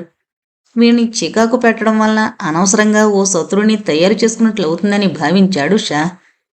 No no Sunley, don't worry, don't bother him అన్నాడు చటుక్కున ముసలాడికి సన్లీకు మధ్యగా జరుగుతూ. ముసలాడు అప్పటికే మళ్లీ వెనక్కి తిరిగాడు. అతని చేతులు మాత్రం అలానే ట్రెంచ్ కోటు పాకెట్లో ఉన్నాయి. సన్లీ చేతిలో పిస్తోలు చూసి గమ్మత్తుగా నవ్వాడతను. Don't think you can frighten me young man. 2600 మంది చావుని కళ్ళారా చూసిన వాణ్ణి. ఈ రోజుకి ఒంటరిగా వేలాది దెయ్యాలతో ఈ దీవి మీద బ్రతుకుతోన్న మనిషిని. చావంటే భయం గాని, బ్రతుకంటే తీపి గాని లేవు. కేవలం బ్రతుకున్నాను గనుక బ్రతుకుతున్నాను. నన్ను చంపేస్తే నాకేమీ నష్టం లేదు, కానీ మీరు తిరిగి బయట ప్రపంచాన్ని చూసే అవకాశం మాత్రం పూర్తిగా పోతుంది అన్నాడు ఎంతో ఫిలాసఫికల్గా, మ్యాటర్ ఆఫ్ ఫ్యాక్ట్గా, ప్రతి మాటని వాక్యాన్ని స్పష్టంగా పలుకుతూ. ముసలాడి మాటలు జీర్ణం కావడానికి ఓ నిమిషం పట్టింది వాళ్ళ 5గురికి. ఈలోగా ముసలాడు ముందుకు నడవడం మొదలుపెట్టాడు. 5గురు నావికులు ఓసారి ముఖాలు చూసుకుని మౌనంగా అతన్ని వెంబడించడం ప్రారంభించారు. దాదాపు మైలు దూరం నడిచారు. అప్పుడు కనబడింది ఆ సరస్సు. దాదాపు 10-12 ఎకరాల విస్తీర్ణంలో ఉన్న సరస్సు. సాధారణంగా సముద్ర దీవుల్లో ఇంత పెద్ద జలాశయం ఉండడం కూడా ఓ ప్రత్యేకతే. నడిచొచ్చిన మైలు దూరంలోనూ తవ్వకాలు ఆగిపోయిన ఓపెన్ మైన్స్, అంటే బావుల్లా, చెరువుల్లా తవ్విన గనులు చాలా కనబడ్డాయి. తుప్పుపట్టి శిథిలావస్థలో ఉన్న ట్రాక్టర్లు, ఎర్గు మూవర్లు వగేరా యంత్రాలు కూడా కొన్ని కనబడ్డాయి. అస్థిపంజరాలు, మనుషుల అస్థికల గురించి ఇక చెప్పనవసరం లేదు. ప్రతి గనిలోనూ కుప్పలు కుప్పలుగా శవాలు కుళ్ళి, ఎండి, తడిసి, కృషించి ఎముకల గుట్టలుగా మారి కనిపిస్తున్నాయి. సరస్సుకు అవతల వైపు 4 పెద్ద బంగ్లాలు కనబడుతున్నాయి. అవి కూడా గోడల మీద మొక్కలు, గడ్డి మొలిచి శిథిలావస్థలో కనబడుతున్నాయి. అందులో ఓ బంగ్లాలో ముసలాడి నివాసం. ఆ బంగ్లాలోనూ ఓ పెద్ద హాలు, మరో గది మాత్రమే ముసలాడు వాడుకుంటున్నాడు. మిగిలిన గదులన్నీ మూసేసున్నాయి. హాలు పడగదిగాను, వెనక గది వంటగదిగాను ఉపయోగపడుతున్నట్లు కనబడుతోంది. ఈ 2 గదులు మాత్రం చాలా శుభ్రంగా, ఆర్డర్లీగా సర్దున్నాయి. బల్ల మీద నెల రోజుల క్రితం మోర్నియోలో ప్రచురించిన దినపత్రికలున్నాయి. కిచెన్లో పెద్ద రిఫ్రిజిరేటర్ నిండా రకరకాల ప్యాకెడ్ ఫుడ్స్ ఉన్నాయి. కిచెన్ టేబుల్ మీద ఆ రోజే చెట్ల నుండి కోసినట్లు కనబడుతోన్న అరటిపళ్ళు, కమలా ఫలాలు ఉన్నాయి. ఫ్రిడ్జ్లోంచి బీరు కార్టెన్, బ్రెడ్, వెన్న ప్యాకెట్లు, పికిల్స్, డ్రైడ్ పొటాటోసు తీసి బల్ల మీద పెట్టాడు ముసలాడు. అందరూ ఆవురావురుమంటూ కావలసినవి తీసుకుని తినడం మొదలుపెట్టారు. సన్లీ బీరు టిన్ బాటిల్ ఓపెన్ చేసి గటగటా తాగి ఖాళీ టిన్ను ట్రాష్ క్యాన్లో పడేసి ఇప్పుడే వస్తానన్నట్లు షాకు సైగ చేసి హాల్లోకి వెళ్ళాడు. ముసలాడు మాత్రం టేబుల్కు కాస్త దూరంగా ఓ కుర్చీలో కూర్చుని పెద్ద చుట్టొకటి బయటకు తీసి వెలిగించి మిక్కీ ఐలాండ్ గురించి చెప్పడం మొదలుపెట్టాడు. ముసలాడి పేరు కోని. మిక్కీ ఐలాండు డెత్ ఐలాండుగా మారకపూర్వం ఇక్కడే మైనింగ్ కంపెనీ ఆసుపత్రిలో ల్యాబ్ టెక్నీషియన్గా ఉండేవాడు. ప్రమాదం జరగకపూర్వం ఈ దీవిలో గనులు చాలా లాభదాయకంగా నడుస్తూ ఉండేవి. ఓ రోజు మధ్యాహ్నం గని తవ్వకం కోసం బాగా లోతైన ప్రదేశంలో డైనమేట్ పేల్చేటప్పటికీ ఆ ప్రకంపనలకు ఒత్తిడికి దీవి అడుగు పొరల్లో ఎక్కడో కొన్ని వేల సంవత్సరాల క్రితం నుండి ప్రకృతి సిద్ధంగా ఏర్పడున్న విషవాయువు ఒక్కసారిగా ఉపరితలానికి వచ్చింది. కొన్ని వేల ఘనపుటడుగుల పరిమాణంలో సహజ సిద్ధంగా కంప్రెస్ అయ్యున్న ఆ విషపు గాలి చాలా త్వరితంగా దీవంతా వ్యాపించింది. మొదట ఉత్తర దిశగాను తర్వాత దక్షిణ దిశగాను వీచిన సన్నని గాలి వల్ల ఆ విషవాయువు దీవినంతా చుట్టుముట్టింది. ఆ సమయంలో మిక్కీ ఐలాండ్ మీద ఉన్న ప్రతి ప్రాణి ఆ విషవాయువు ప్రభావానికి బలైపోయింది. అత్యంత ప్రమాదభరితమైన ఆ విషపు గాలి పీల్చిన కొద్ది నిమిషాల్లో మనుషులు, పశువులు, పక్షులు గిలగిల్లాడుతూ ప్రాణాలు వదిలారు. గనుల్లో కార్మికులు, బయట విశ్రాంతి తీసుకుంటున్నవారు, షెల్టర్స్లో నిద్రపోతున్నవారు ఎవరు ఏం చేస్తుంటే అక్కడే మారు మాట లేకుండా మరణించారు. దాదాపు 2600 మంది ఆ దారుణ ప్రమాదంలో చనిపోయారని తర్వాత అంచనా వేశారు. ఆ విషవాయువు ఎంత దట్టంగా వెలువడిందంటే ప్రమాదం జరిగిన వారం రోజుల వరకు బయట ప్రపంచానికి వార్త అందలేదు సరికదా. వారం తర్వాత రొటీన్గా దీవికి సప్లైసెస్ తెచ్చిన ఓడ సిబ్బంది కూడా ఓడ తీరాన్ని తాకిన కొద్ది నిమిషాల్లో మరణించారు. ప్రమాదం జరిగిన సమయంలో కోనీ కూడా దీవి మీదే ఉన్నాడు. అదృష్టవశాత్తు విషవాయువు వెలువడిన ప్రాంతానికి దక్షిణంగా ల్యాబ్ బిల్డింగ్ ఉండడం వలన విషవాయువు తాకిడి మొదట హాస్పిటల్ వైపు లేదు. ఇన్స్టింక్టివ్గా ప్రమాదాన్ని శంకించిన కోనీ ఆక్సిజన్ సిలిండర్లున్న స్టోర్ రూంలో దూరి తలుపులు వేసుకుని ఆక్సిజన్ మాస్క్ తగిలించుకుని ప్రాణాలు రక్షించుకున్నాడు. 24 గంటల తర్వాత ఆక్సిజన్ మాస్క్తోనే బయటకొచ్చిన కోనీకి జీవితంలో మరిచిపోలేనటువంటి దారుణ దృశ్యం కనబడింది. ఎక్కడ చూసినా గుట్టలు గుట్టలుగా శవాలు. భయంతో ఆందోళనలతో తిరిగి స్టోర్ రూంలోకి పారిపోయి దాక్కున్నాడు. ఏదన్నా తినాలంటే భయం, తాగాలంటే భయం. అయినా 2 రోజులు ఆకలితో అలమటించాక స్టోర్ రిఫ్రిజిరేటర్లో ఉన్న రొట్టెలు, స్టీల్ బాటిల్స్లో ఉన్న సెలైన్ వాటరు తాగి ప్రాణాలు నిలబెట్టుకున్నాడు. వారం రోజుల పాటు ఊహించని నరకం అనుభవించాడు కోనీ. జరిగిన సంఘటనలు చెబుతుంటే అతను అనుభవించిన భయంకర కాలపు అనుభూతి అతని ముఖం మీద ప్రస్ఫుటంగా కనబడుతోంది. ప్రతిరోజు ల్యాబ్ బిల్డింగ్ దగ్గర నిలబడి ఏదైనా ప్రాణి జాడ కనబడుతుందేమోనని జాగ్రత్తగా వెతికేవాడు. ఎక్కడా పక్షిగాని పశువుగాని కనిపించేది కాదు. చీమలు, కీటకాలు, పురుగులు తప్ప. కోనికి తోడు మరో ప్రాణి ఆ దీవి మీద ఉన్నట్లు కనబడలేదు. కుళ్ళిన శవాల్ని కబళిస్తోన్న క్రిములు, కీటకాలు తప్ప. స్టోర్లోని ఆక్సిజన్ సప్లై 1 రోజుల పైనే వస్తుంది. కానీ ఆ తర్వాత ఎన్నాళ్ళిలా? ఆక్సిజన్ మాస్కుని బరువైన ఆక్సిజన్ సిలిండర్కి కనెక్ట్ చేసుకుని తను స్టోర్ వదిలి కదిలినప్పుడల్లా సిలిండర్ ఉన్న చక్రాల బండిని తనతో పాటు తోసుకుంటూ తిరిగేవాడు. నిరంతరం కంప్రెస్ చేసిన ఆక్సిజన్ పీల్చడం వలన ముక్కు, నోరు, గొంతులోని సున్నితమైన పొరలు, రక్తనాళాలు చిట్లి వాచి విపరీతమైన నొప్పి కలిగించసాగాయి. 6వ రోజున శ్మశాన నిశ్శబ్దంలో దూరంగా సముద్రం మీద నుండి వినబడిన షిప్పు హార్న్ విని గుర్తొచ్చింది కోనికి. ఆ రోజు దీవికి రెగ్యులర్గా ఆహార పదార్థాలు, ఇతర సప్లైస్ తెచ్చే ఓడొచ్చే రోజని. మిక్కీ ఐలాండ్లో హార్బర్ లేదు. ఓడను తీరానికి దూరంగా సముద్రంలో లంగరు వేసి చిన్న పడవల మీద సప్లైసెస్ని తీరానికి చేర్చేవారు. కోని ఆక్సిజన్ సిలిండర్ అమర్చిన చక్రాల బండిని తోసుకుంటూ నడుచుకుంటూ సముద్ర తీరానున్న జట్టు చేరేటప్పటికీ అలికిడి లేని దీవిని చూసి ఆశ్చర్యపడుతూ ఏం జరిగిందో తెలుసుకుందామని తీరాన్ని చేరిన బోటులోని నావికుల శరీరాలు పచ్చబడి ఊపిరందక విలవిల్లాడుతూ అవసాన దశలో ఉన్నారు. డెస్పరేట్గా మిగిలిన వాళ్లను తీరానికి రావద్దని సైగలు చేస్తూ అతి ప్రయాసతో తీరానికొచ్చిన పడవను నడుపుకుంటూ ఓడను చేరాడు కోని. ఆక్సిజన్ సిలిండర్ కనెక్ట్ చేసున్న మాస్కు తగిలించుకుని పిచ్చాళ్ల సైగలు చేస్తూ గ్రహాంతర జీవిలా ఓడను చేరిన కోనిని చూసి మొదట ఓడ మీద సిబ్బందికి మతులు పోయాయి. హడావిడిగా కోనిని ఓడ మీదకు చేర్చారు. ఓడ సిబ్బంది మామూలుగా గాలి పీల్చడం గమనించి 6 రోజుల తర్వాత మొట్టమొదటిసారిగా మాస్కు ఊడదీశాడు కోని. చల్లని స్వచ్ఛమైన సముద్రపు గాలి పీల్చగానే తల తిరుగుతున్నట్లు అనిపించింది. కేవలం దీవి మీదకు వెళ్ళొద్దని హెచ్చరిక చేసిన మరుక్షణం అతనికి స్పృహ పోయింది. ఆ తర్వాత ఓడ కెప్టెన్ రేడియో మెసేజ్ పంపడం, మోర్నియో నుండి కంపెనీ అధికారులు, రెస్క్యూ సిబ్బంది రావడం, కొన్నాళ్లపాటు ఆ దీవి మనుష్య నివాసానికి పనికిరాదని నిర్ణయించుకుని అక్కడ పనులు ఆపేయడం జరిగాయి. కోని ఇంకా మాట్లాడుతూ ఉండగానే బయట నుండి సన్లీ కేక వినిపించింది. చా, కమ్ హియర్. రెండో బీరు పూర్తి చేసి ముసలాడిచ్చిన సిగారు వెలిగించుకుని తృప్తిగా పొగ పీలుస్తోన్న షా చటుక్కున లేచి నిలబడ్డాడు. కోని నిర్లిప్తంగా సన్లీ కేక వినబడిన వైపుకు చూసి చెప్పాడు. Your friend there is a really suspicious bastard. Go. నా గురించి మీరు భయపడాల్సిందేమీ లేదు. నిజానికి కోని గురించి భయపడవలసిందేమీ లేదని ఇన్స్టింక్టివ్గా షాక్ కూడా అనిపిస్తోంది. అయినా ఈ మృత్యుద్వీపంలో కోని ఒంటరిగా ఎందుకుంటున్నాడో, ఏం చేస్తున్నాడో ఇంకా తెలియలేదు. అతనికి బయట ప్రపంచంతో సంబంధాలు మాత్రం ఉన్నాయని హాల్లో బల్ల మీద న్యూస్ పేపర్లు, రిఫ్రిజిరేటర్లోని ఆహార పదార్థాల సప్లైస్ స్పష్టంగా తెలియజేస్తున్నాయి. జాగ్రత్త అన్నట్లు జంబాకు సైగ చేసి బయటకు నడిచాడు షా. సన్లీ ముఖంలో గమ్మత్తైన ఎగ్జైట్మెంట్ కనబడుతోంది. కోని ఉన్న భవనానికి కాస్త దూరంలో ఉన్న మరో భవనం వైపు చూపెట్టాడు Shah. You must see the inside, most amazing చెప్పాడు ఆ భవనం వైపు అడుగులు వేస్తూ. ఆ భవనం ముందు తలుపులు బార్లా తెరుచున్నాయి.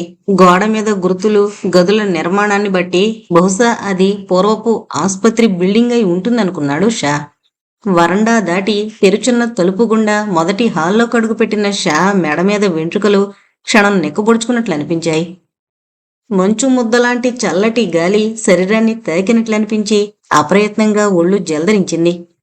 ఆ హాల్లో గోడ నుండి గోడకు కట్టిన ఇనప తీగలకు కుక్కాలతో తగిలించి వేలాడుతోన్న అస్థిపంజరాలు, మానవ అస్థిపంజరాలు వికృతంగా నవ్వుతున్నట్లు, ప్రాణాన్ని తీసుకున్న తమని మాత్రం నాశనం చేయలేని మృత్యువును చూసి పరిహసిస్తున్నట్లు, గాలికి కొద్దిగా కదులుతూ వందలాది అస్థిపంజరాలు, శరీరంలోని ఏ ఎముక పోకుండా, ఏ దంతము జారిపోకుండా జాగ్రత్తగా అమర్చి రిజర్వేటివ్ వార్నిష్ పూసి భయంకరంగా కనబడుతున్నాయి. మై గుడ్నెస్, కోని ఈ దీవి మీద ఒంటరిగా ఎందుకున్నాడో ఇప్పుడు అర్థమైంది అన్నాడు షా. గుంపులు గుంపులుగా బరులు తీరి నిలబడ్డ పైశాచిక సైన్యంలా కనబడుతోన్న అస్థిపంజరాల్ని చూస్తూ. అవును, ప్రపంచ మార్కెట్లో మానవ అస్థిపంజరాలకు చాలా డిమాండ్ ఉంది. స్కూళ్ళు, కాలేజీలలో ఎగ్జిబిట్స్ గాను, ల్యాబొరేటరీలో ప్రయోగాల కోసము స్కెలిటన్స్కు మంచి డిమాండ్ ఉంది. స్కెలిటన్కు $500 చొప్పున మార్కెట్ ధర వేసుకున్న ఈ దీవిలోని మానవ కంకాళాలను ఉపయోగించి $1 మిలియన్ పైగా విలువైన అస్థిపంజరాలు తయారు చేయొచ్చు అన్నాడు సన్లీ. దగ్గరగా ఉన్న అస్థిపంజరాన్ని ఒకదాన్ని పిస్తోలు బారెల్తో నెడుతూ. Yes, very clever. ఈ దీవి మీద కనీసం అంత్యక్రియలు కూడా నోచుకోక శిథిలమైపోయిన వేలాది గని కార్మికుల శవాలు ఈ రోజు కోనీకి అస్థిపంజరాల గనిగా మారింది. బహుశా మరెవరి సాయంతోనో మనుషులు అడుగు పెట్టడానికి భయపడుతోన్న ఈ దీవిలో ప్రవేశించి ఎముకల్ని పోగు చేసి అస్థిపంజరాలు తయారు చేసి బయటకు పంపుతూ వ్యాపారం చేస్తున్నాడన్నమాట. Yes, the creepy old bastard అన్నాడు సన్లీ కోపంగా. సన్లీ అకారణ కోపాన్ని చూసి చిన్నగా నవ్వి వెనక్కి తిరిగి బయటికి నడుస్తూ చెప్పాడు షా. ముసలాడి మీద అకారణంగా కోపగించుకోకు. వాడే గనక ఇక్కడ లేకపోతే మనం మళ్ళీ బయట ప్రపంచం చూసే అవకాశం లేకుండా పోయేది. ఇప్పుడు మాత్రం అన్నాడు సన్లీ షాతో బాటే బయటకొచ్చి నిలబడి పరిసరాలు చూస్తూ. తయారైన అస్థిపంజరాల్ని బయటకు తీసుకువెళ్లడానికి, కోనీకి కావలసిన సప్లైసెస్ తెచ్చివ్వడానికి ఎవరో ఒకరు రెగ్యులర్గా ఈ డెత్ ఐలాండ్కు వస్తూనే ఉంటారు. షా ఇంకా ఏదో చెప్పబోతుండగానే సన్లీ ఎడమ అరచేతిలో కుడి చేతి పిడికిలి బిగించి గట్టిగా గుద్దుకున్నాడు. డామిట్, ఈ ఎముకల గుట్టలు చూసి నా బుర్ర చెడిపోయి ఉండాలి. నువ్వు చెప్పిన పాయింట్ వెంటనే గ్రహించి ఉండాల్సింది నేను. ఎస్, యు ఆర్ రైట్ అన్నాడు ఉత్సాహంగా. షా కూడా ఉత్సాహంగా తల ఊపి, కమాన్, ముందు డూప్లేని ఇక్కడికి తెచ్చే పని చూడాలి మనం. బహుశా ముసలాడి దగ్గర లైఫ్ సేవింగ్ డ్రగ్స్ కూడా ఉండే ఉంటాయి అన్నాడు కోని నివాసం వైపు అడుగులు వేస్తూ. డెత్ ఐలాండ్కు చేరిన 3వ రోజు రాత్రి సముద్ర తీరాన ఆంగ్ల అక్షరం ఎల్లాకారంలో వరుసగా పేర్చిన కిరసనాయిలు దీపాలు రెపరెపలాడుతూ వెలుగుతున్నాయి. మీటరుకో దూరం చొప్పున నిలువుగా 20, అడ్డంగా 12 దీపాలు వెలిగించి పెట్టారు. ఖాళీ అయిన బీరు క్యానుల్లో కిరసనాయలు పోసి వాటిలో నూలు తాళ్లు ఒత్తిగా ఉపయోగించి దీపాలుగా ఉపయోగిస్తున్నారు. నైట్ ఫ్లయింగ్లో ఖచ్చితమైన కోఆర్డినేట్స్ తెలిసినా సరైన ల్యాండింగ్ సిగ్నల్స్ లేకుండా విమానాన్ని కిందకు దించడం కష్టం. అందుచేత కోనీకి సప్లైస్ తీసుకొచ్చే విమానం పైలట్ ఆకాశంలో నుండి దిగవలసిన ప్రాంతాన్ని సరిగ్గా గుర్తించడం కోసం ఆ కిరోసిన్ దీపాలు ఏర్పాటు చేశారు. విమానం వచ్చే ప్రతిసారి కోనీ ఒక్కడే ఆ దీపాలన్నీ అమర్చేవాడు. ఈసారి కోనీతో పాటు బీచ్ మీద షా, సన్లీ, ఫిలిప్స్, జంబా, మరో నావికుడు కూడా ఉన్నారు. కోనీకి వైద్యంలో ఉన్న అనుభవం వల్ల ఎలా అయితేనేం డూప్లే క్రమక్రమంగా కోలుకుంటున్నాడు. ఆ సమయంలో కోనీ నివాసంలోనే మరో 2 నావికులతో కలిసి విశ్రాంతి తీసుకుంటున్నాడు. తనకు సప్లైస్ తెచ్చి తయారైన అస్థిపంజరాల్ని బయటకు తీసుకెళ్లే విమానం పైలట్ చాలా మంచివాడని, తప్పక షా బృందాన్ని బయటకు చేర్చడానికి సహాయం చేస్తాడని కోనీ ఎంత నచ్చజెప్పినా షా, సన్లీలు కొన్ని ముందు జాగ్రత్త చర్యలు తీసుకోక తప్పలేదు. రాత్రి 10 గంటలు దాటుతుండగా సముద్రం వైపు నుండి విమానం రోద వినబడింది. ఎర్ర, పచ్చ ల్యాండింగ్ లైట్లు కనబడ్డాయి. మరో నిమిషం తర్వాత విమానం కిరోసిన్ దీపాలు వెలుగుతోన్న ప్రదేశం మీదుగా ఎగురుతూ దీవి మీదకు వెళ్లి మరో నిమిషంలో మళ్లీ వెనక్కు తిరిగి సముద్రం వైపు వెళ్ళింది. కోని ఉపయోగించే పాతకాలపు జీపును సముద్రపు ఒడ్డునే ఆపి దాని బాడీ లోపల, కింద, నేల మీద దాక్కున్నారు షా బృందం. కోని ఒక్కడు జీపు ముందు బానెట్ను ఆనుకొని నిలబడ్డాడు. ఆ చీకటి రాత్రిలో కిరోసిన్ దీపాల వెలుగుకి జీపు ముందు నిలబడ్డ ఆకారం ఒకటి మసగ్గా కనిపిస్తోంది తప్ప విమానంలోంచి చూసేవాళ్లకు మిగిలిన వాళ్లు కనబడే అవకాశం లేదు. దీవి మీద కోనీ కాక కొత్త వ్యక్తులున్నారని అనుమానం వస్తే పైలట్ విమానం దింపకుండా వెళ్ళిపోవచ్చునని అలా చేశారు. యాంఫిబియన్ ల్యాండింగ్ హోవర్ క్రాఫ్ట్ విమానం అది. నీటి మీద, నేల మీద కూడా దిగే పరికరాలు అమర్చుంటాయి హోవర్ క్రాఫ్ట్కు. ఆకాశంలో ఎక్కువ ఎత్తు ఎగరకపోయినా ల్యాండింగ్ ఫెసిలిటీస్ లేని ప్రదేశాల్లోనూ, ఇరుకు బీచుల్లోనూ దిగడానికి చాలా అనువుగా ఉండే విమానం. చూస్తుండగానే హోవర్ క్రాఫ్ట్ సముద్రం మీద ల్యాండ్ అయ్యి సర్రున నీటిని చీల్చుకుంటూ తెల్లని నొరగని ఎగజిమ్ముతూ బీచ్ వైపు రాసాగింది. తీరం దగ్గర పడగానే ల్యాండింగ్ లైట్లు ఆర్పేసి పార్కింగ్ లైట్లు వెలిగించాడు పైలట్. నీరు వదిలి తీరాన్ని తాకగానే దాని ఎయిర్ కుషన్ ప్యాడ్స్ కింది చక్రాలు మెత్తని శబ్దంతో ఇసుక మీద ముందుకు తోసుకురాసాగాయి. కిరోసిన్ దీపాలకు 20 గజాల దూరంలో ఓవర్ క్రాఫ్ట్ ఆగి ఇంజన్ ఆఫ్ చేశాడు పైలట్. కాకుపిట్టు వెలుతురులో అద్దాల్లోంచి పైలట్ ఒక్కడే కనబడుతున్నాడు. ఇంజన్ ఆఫ్ చేయగానే కోనీ ఒక్కడే మెల్లగా కదిలి ముందుకు పోసాగాడు. జీపాపిన ప్రదేశానికి హోవర్ క్రాఫ్ట్కు మధ్య 50 గజాల కన్నా దూరం లేదు. హోవర్ క్రాఫ్ట్ కాక్పిట్ తలుపు తెరుచుకుని పొడవైన ఆకారం బయటకు దూకింది. నడుం మీద చేతులు పెట్టుకుని ఓ క్షణం తన వైపే వస్తోన్న కోనీ ఆకారాన్ని పరీక్షగా చూసి చకచక అడుగులు వేస్తూ ముందుకు రాసాగాడు పైలట్. వాళ్ళిద్దరి మధ్య ఇంకా 10 అడుగులుందనగా జీపు పక్క నుండి చెంగున గెంతి చేతిలో పిస్తోలు గాల్లో పేల్చి మెరుపులా ముందుకు పరిగెట్టాడు సన్లీ. హోల్డ్ ఇట్ అని సన్లీ అరిచిన అరుపు బీచ్లో ప్రతిధ్వనించింది. It is very simple. దీనికి మీరింత హడావిడి ఎందుకు చేస్తున్నారో అర్థం కావడం లేదు అన్నాడు జానీ టా చెప్పిందంతా విని. ఆ హోవర్ క్రాఫ్ట్ పైలట్ పేరు జానీ. బీచ్లో సన్లీ చేసిన హడావిడికి ముందు కాస్త చిరాకు ప్రదర్శించిన చివరికి కోనీ కలగజేసుకుని నచ్చజెప్పడంతో షా బృందానికి సహకరించడానికి అట్టే శ్రమ పడకుండానే అంగీకరించాడు జానీ.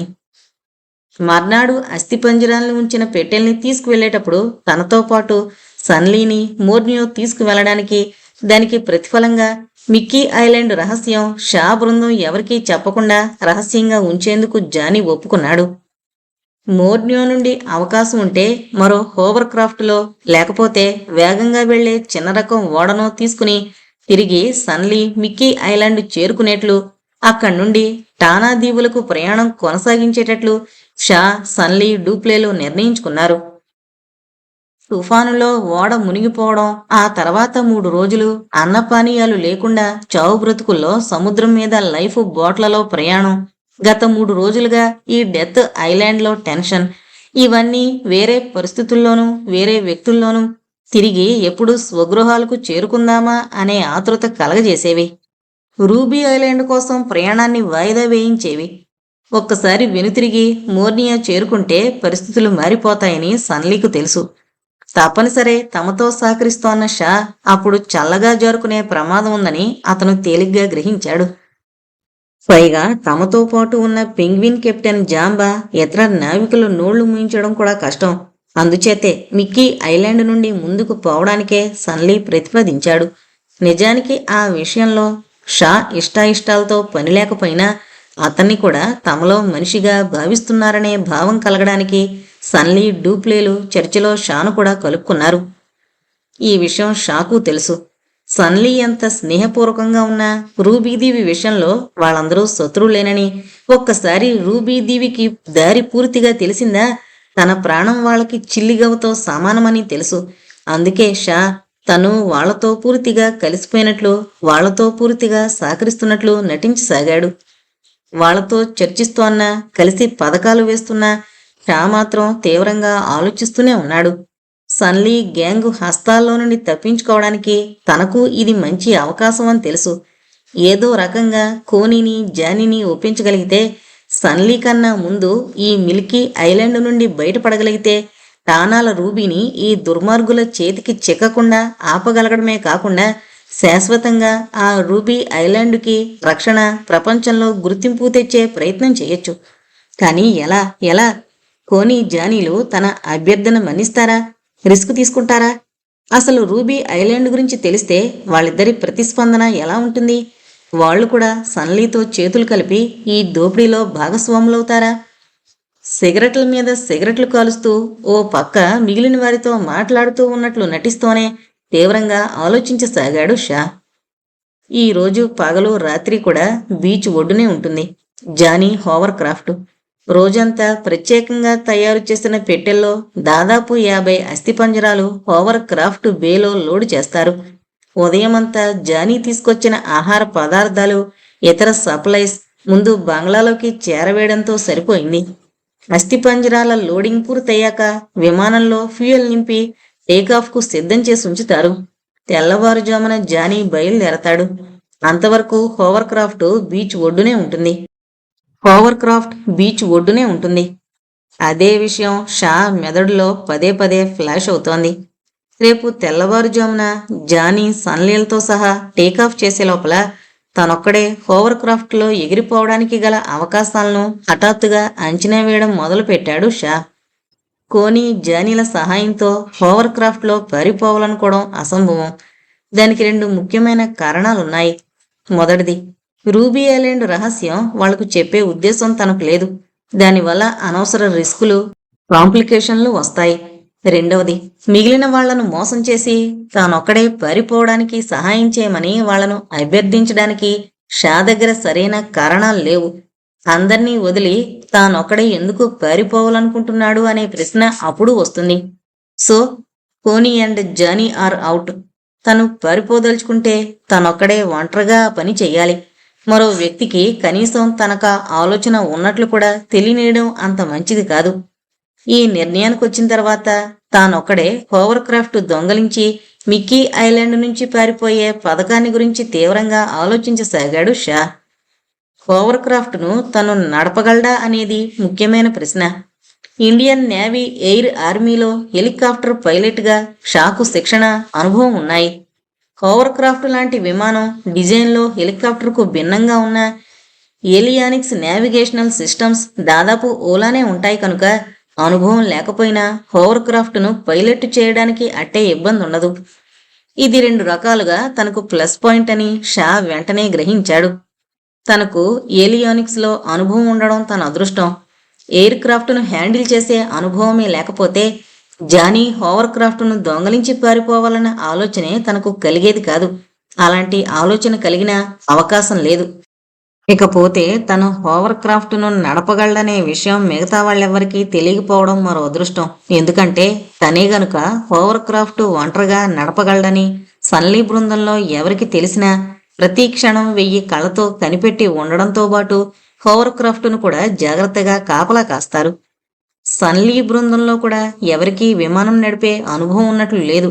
లేకపోతే జానీ మీద ఆధారపడకుండా ఈసరికి సన్లీ ఆ హోవర్ క్రాఫ్ట్ను స్వాధీనం చేసుకుని మోర్నియోకు ఎగిరిపోయేవాడు అనడంలో ఏమాత్రం సందేహం లేదు. షా మస్తిష్కంలో క్రమక్రమంగా పథకం రూపుదిద్దుకోసాగింది. రాత్రి 12 గంటలు దాటింది. హోవర్ క్రాఫ్ట్ ఆగున్న బీచ్ ఒడ్డునే ఉన్న చెట్ల నీడల్లో నిలబడి బీచ్ అంతటినీ జాగ్రత్తగా పరికించి చూశాడు షా. నక్షత్రాల వెలుగులో బీచ్ నిర్మానుష్యంగా కనబడుతోంది. చిన్న చిన్న సముద్రపు కెరటాలు పెద్దగా చప్పుడు చేస్తూ నొరగలు కక్కుతూ తీరాన్ని తాకి వెనక్కిపోతున్నాయి. ఆ మసక వెలుతుల్లో హోవర్ క్రాఫ్ట్ తెల్లని ఆకారం నిశ్చలంగా నిద్రపోతున్న రాక్షసి రాబందుకు మళ్ళే కనబడుతోంది. నిన్న సాయంత్రం 8 గంటలకు విమానాన్ని లోడ్ చేసి ఫ్యూయల్ ట్యాంకులు నింపడం పూర్తయింది. $1 మిలియన్ అస్థిపంజరాల వ్యాపారాన్ని కోనీ చాలా తెలివిగాను పథకం ప్రకారం ఏర్పాటు చేశాడు. మోర్నియో నుండి రిటర్న్ ట్రిప్పుకు సరిపోయే ఇంధనం హోవర్ క్రాఫ్ట్ ట్యాంకుల్లో పడుతోన్న ఎమర్జెన్సీలు ఎదురవ్వకుండా సగం ఖాళీ అయిన ట్యాంకుల్ని నింపడానికి ఇక్కడ కూడా పెట్రోలు స్టాక్ పెట్టాడు. ఇది షాకు ఓ రకంగా సహాయపడుతోంది. ఇక్కడి నుండి టానా ఐలాండ్స్ ఎంత దూరంలో ఉన్నాయో తెలియదు కనుక ఫుల్ ట్యాంక్ ఉన్న విమానమే ఎక్కువ ఉపయోగకారి. కార్లు స్కూటర్లకు మళ్ళీ విమానాలకు ఇగ్నిషియన్ కీలు ఉండవు గనుక తాళాల గురించి ఆలోచించవలసిన పని లేకపోయింది షాకు. అయితే కారు డోర్స్కి మళ్ళీ కాక్పిట్ తలుపుల్ని బయట నుండి తాళం వేయడానికి వీలుంటుంది. లోడింగ్ పూర్తయ్యాక ఫ్యూయలింగ్ పూర్తయ్యాక జానీ కాక్పిట్ తలుపును గనక లాక్ చేస్తే ఏం చెయ్యాలా అనే ప్రశ్న నిన్నంతా షాను వేధించింది. అంచేతే అవసరం లేకపోయినా వాళ్ళిద్దరికీ సహాయం చేస్తున్నట్లు నటిస్తూ లోడింగ్ పూర్తయ్యే వరకు కోనీ జానీలతోనే ఉన్నాడు షా. ఆఖర్న జానీ క్యాజువల్గా కాక్పిట్ తలుపు మూసి తాళం వేయకుండా వెనుతిరిగినప్పుడు మనసులోనే ఓ నిట్టూర్పు విడిచాడు షా. దాదాపు 10 నిమిషాలు నిశ్చలంగా నిలబడి హోవర్ క్రాఫ్ట్ని దాని పరిసరాల్ని జాగ్రత్తగా గమనిస్తూ ఉండిపోయాడు షా. చివరికి ఆ పరిసరాల్లో ఎవరూ లేరని నిశ్చయించుకున్నాక చకచకా అడుగులు వేస్తూ హోవర్ క్రాఫ్ట్ని చేరుకున్నాడు. ఉదయమే డైరెక్ట్గా టేకాఫ్ చేయడానికి వీలుగా కాక్పిట్ సముద్రం వైపు ఉండేటట్లుగా పార్క్ చేసి పెట్టాడు జానీ. చక్రాలు తిరిగి విమానం ముందుకు జరిగిపోకుండా ముందు చక్రాలకు అడ్డంగా పార్కింగ్ ప్లగ్గులు కూడా పెట్టాడు. ముందు వాటిని పక్కకు లాగి పారేసి కాక్పిట్ డోరు దగ్గరకు వచ్చాడు షా. ఒక్కసారి గుండెల నిండా ఊపిరి పీల్చి కాక్పిట్ డోర్ మీద చేయి వేసి హ్యాండిల్ కిందకు నొక్కాడు. క్లిక్మని కాక్పిట్ తలుపు తెరుచుకోవడంతో పాటు ఆటోమేటిక్గా కాక్పిట్ లోపల టాప్ లైట్ వెలిగింది. తెరిచిన తలుపులో నుండి విమానం ఎక్కబోయిన షా గుండె క్షణం లయ తప్పి కొట్టుకోసాగింది. 0.38 కాలిబర్ పిస్తోలు బ్యారెల్ సూటిగా షా తలకు గురిపెట్టింది. ఆ పిస్తోలు పట్టుకున్న చెయ్యి ఫిలిప్స్ది. ఎగతాళిగా క్రూరంగా నవ్వుతూ షా వైపు చూస్తోన్న ఫిలిప్స్ను చూడగానే క్షణం షా మనసు ముద్దుబారింది. మంత్రముగ్ధుడికి మళ్ళీ పిస్తోలు వైపు చూస్తూ ఉండిపోయాడు. Well well well mister Shah, సన్లీని నువ్వు చాలా తక్కువ అంచనా వేశావు అన్నాడు ఫిలిప్స్. షాకు కలిగించిన షాకును అతని ఇబ్బందిని చూసి లోపల విశేషంగా ఆనందిస్తూ. వెంటనే ఏం మాట్లాడాలో తోచలేదు షాకు. ఓ గుటక మింగి ఏదో అనబోయి తమాయించుకుని క్షణం ఆగాడు. It is very bad mister Shah. మమ్మల్ందరినీ ఈ దెయ్యాల దీవిలో నిర్దయగా వదిలేసి నువ్వొక్కడివి ఆ రూబీ దీవికి పారిపోవాలని ప్రయత్నించడం వెరీ బ్యాడ్. నిజానికి నీకు ఈ విమానం నడపడం వచ్చినని మేము అనుకోలేదు గాని ఎందుకైనా మంచిదని సన్లీ నన్ను ఇక్కడికి పంపాడు. ఆఫ్టర్ ఆల్ హీఈజ్ రైట్ అన్నాడు ఫిలిప్స్ ఏదో ఘనకార్యం సాధించిన వాడికి మళ్ళీ ఉత్సాహంతో పొంగిపోతూ. ఈసరికి షా తేరుకున్నాడు. You are wrong Philips. నువ్వు అనుకుంటున్నట్లు నాకు విమానం నడపడం రాదు చెప్పాడు షా అలాగే నిలబడి. రెచ్చగొట్టబడిన కింగు కోబ్రాలా రియాక్ట్ అయ్యాడు ఫిలిప్స్. అతని చెయ్యి మెరుపులా కదిలింది.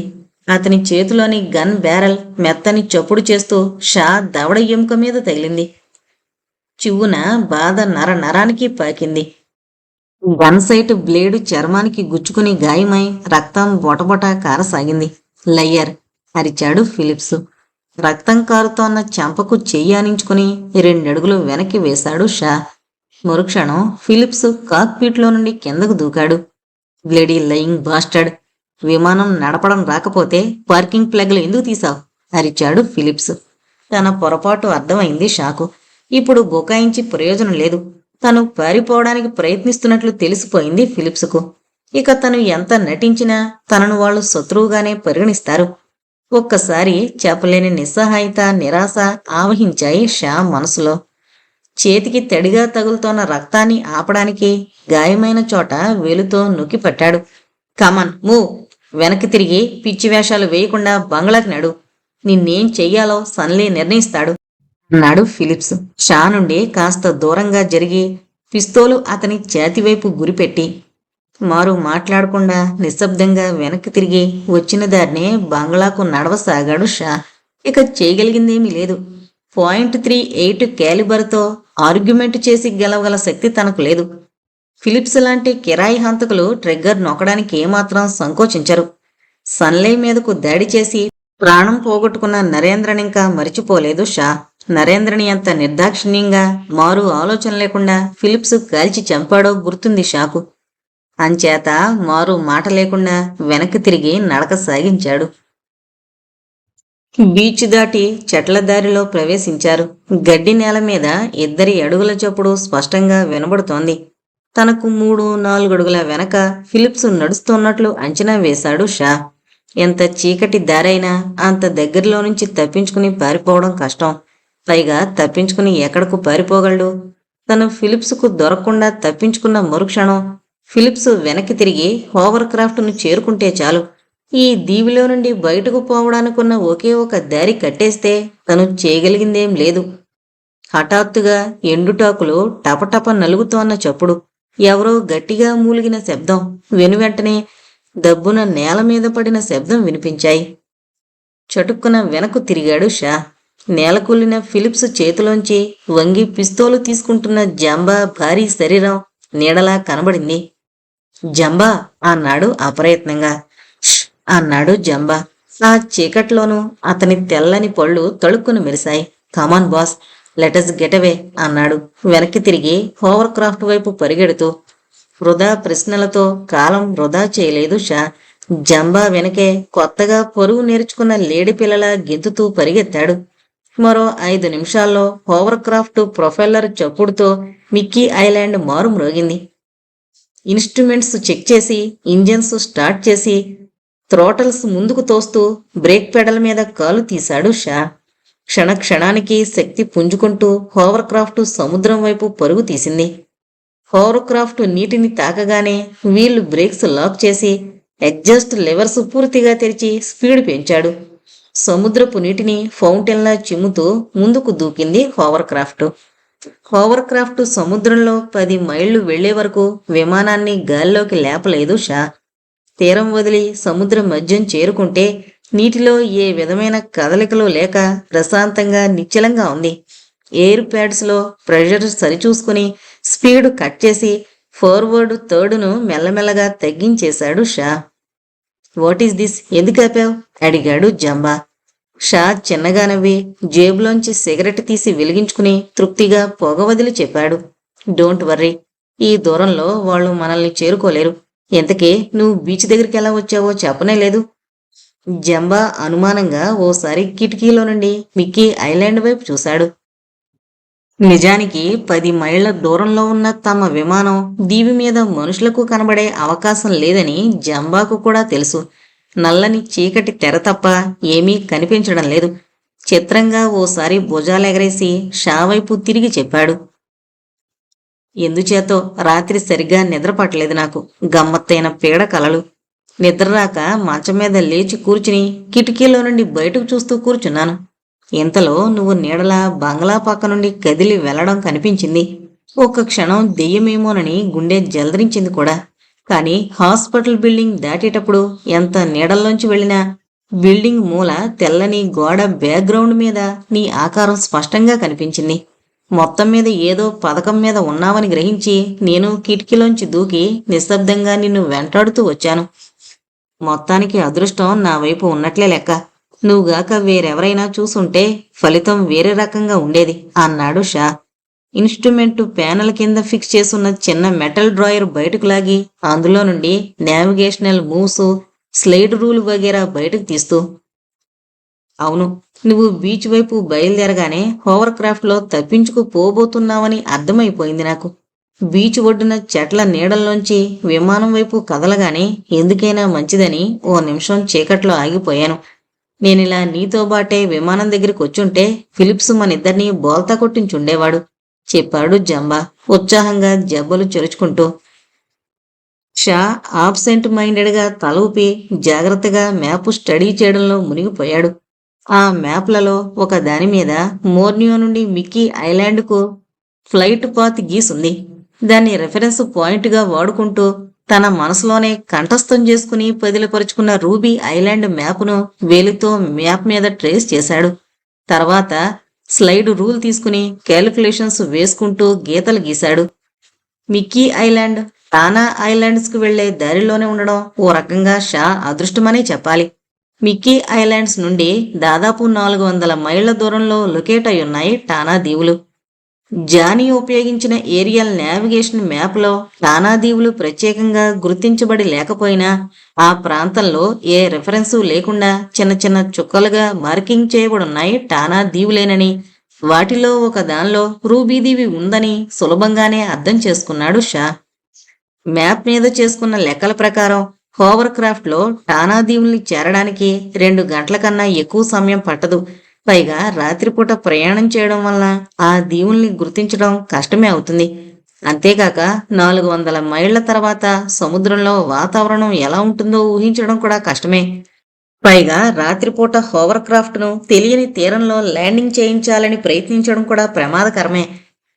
టైం చూసుకున్నాడు షా. రాత్రి 1:30 కావస్తోంది. మరో 2 గంటలు ఇక్కడే ఉండి 3:30 ప్రాంతంలో బయలుదేరితే సూర్యోదయం సమయానికి టానా ఐలాండ్స్ చేరుకోవచ్చు.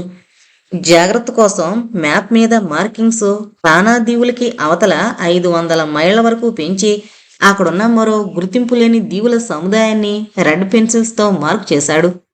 తృప్తిగా నిట్టూర్చి మ్యాప్ను డ్రాయర్లో పడేసి రిస్టు వాచ్లో అలారం సెట్ చేసి కాక్పిట్ లైట్ ఆర్పేశాడు.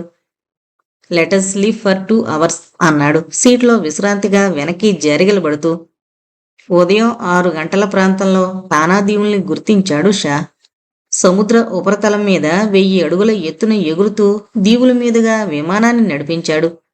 చిన్న చిన్న కొండలు, దట్టంగా ముదురాకు పచ్చగా కనబడుతోన్న వృక్షాలు, 4 మైళ్ల చుట్టుకొలత నుండి 20 మైళ్ల చుట్టుకొలత వరకు ఉన్న చిన్న పెద్ద దీవులు అన్నీ కలిసి దాదాపు 25 వరకు కనిపించాయి. పైనుంచి చూడ్డానికి అన్ని దీవులు నరసంచారం లేనట్లు నిర్మానుష్యంగా ఉన్నట్లు కనబడుతున్నాయి. కొన్ని దీవుల్లో కొండలు 4-5 వేల అడుగుల ఎత్తు కూడా ఉన్నట్లు గమనించాడు షా. బహుశా అలా ఎత్తైన కొండలున్న దీవుల్లో ఒకటి రూబీ దీవి అయ్యుంటుందని భావించాడు. కొండలు మరీ ఎత్తుగా ఉన్నాయి అనుకున్న దీవి మీదగా ఎగరకుండా పక్కనుండి పోనిస్తున్నాడు. దీవికి మధ్య దూరం 2-3 మైళ్ల నుండి 10 మైళ్ల వరకు ఉంది. ఉత్తరం నుండి దక్షిణంకు వ్యాపించున్న ఆ దీవులన్నీ ఓసారి చుట్టబెట్టాక విమానాన్ని వెనక్కు మళ్లించి కాస్త పెద్దగా ఉన్న దీవుల్ని జాగ్రత్తగా వెతుకుతూ నడపసాగాడు షా.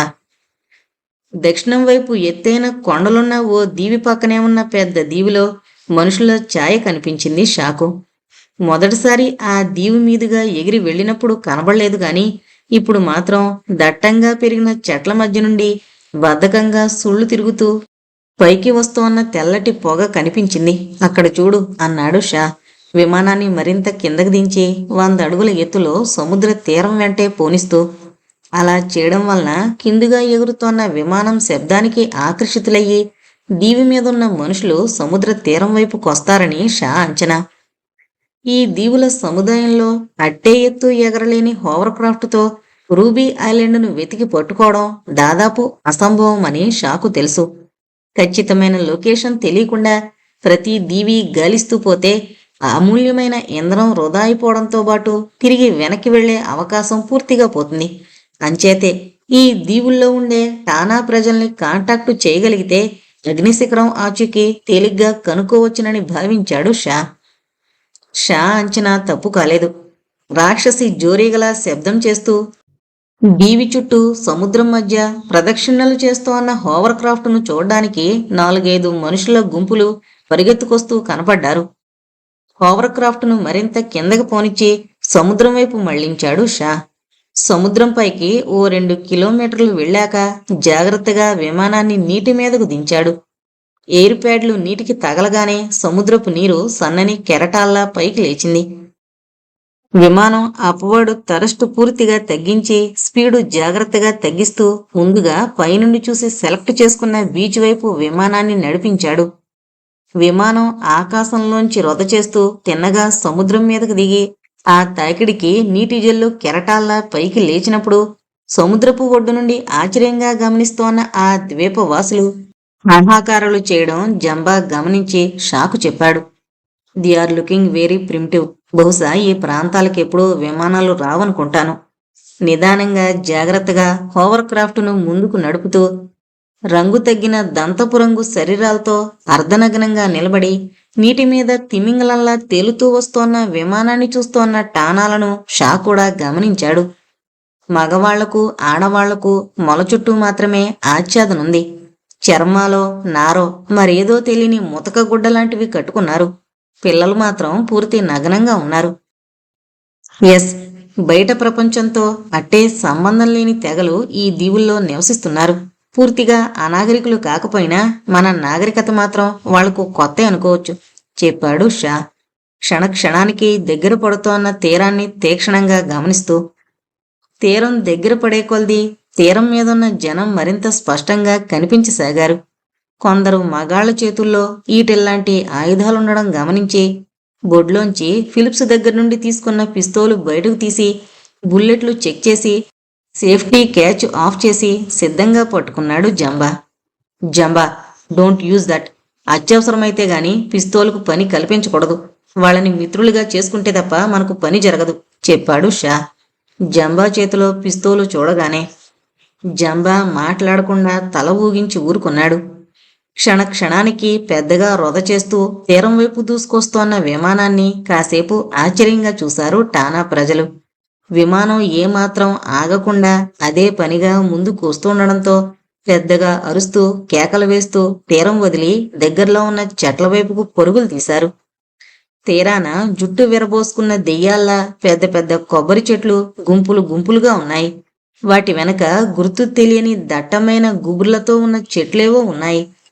తీరం నుండి చెట్ల వరసల దగ్గరికి దాదాపు 200 గజాల దూరం ఉంది.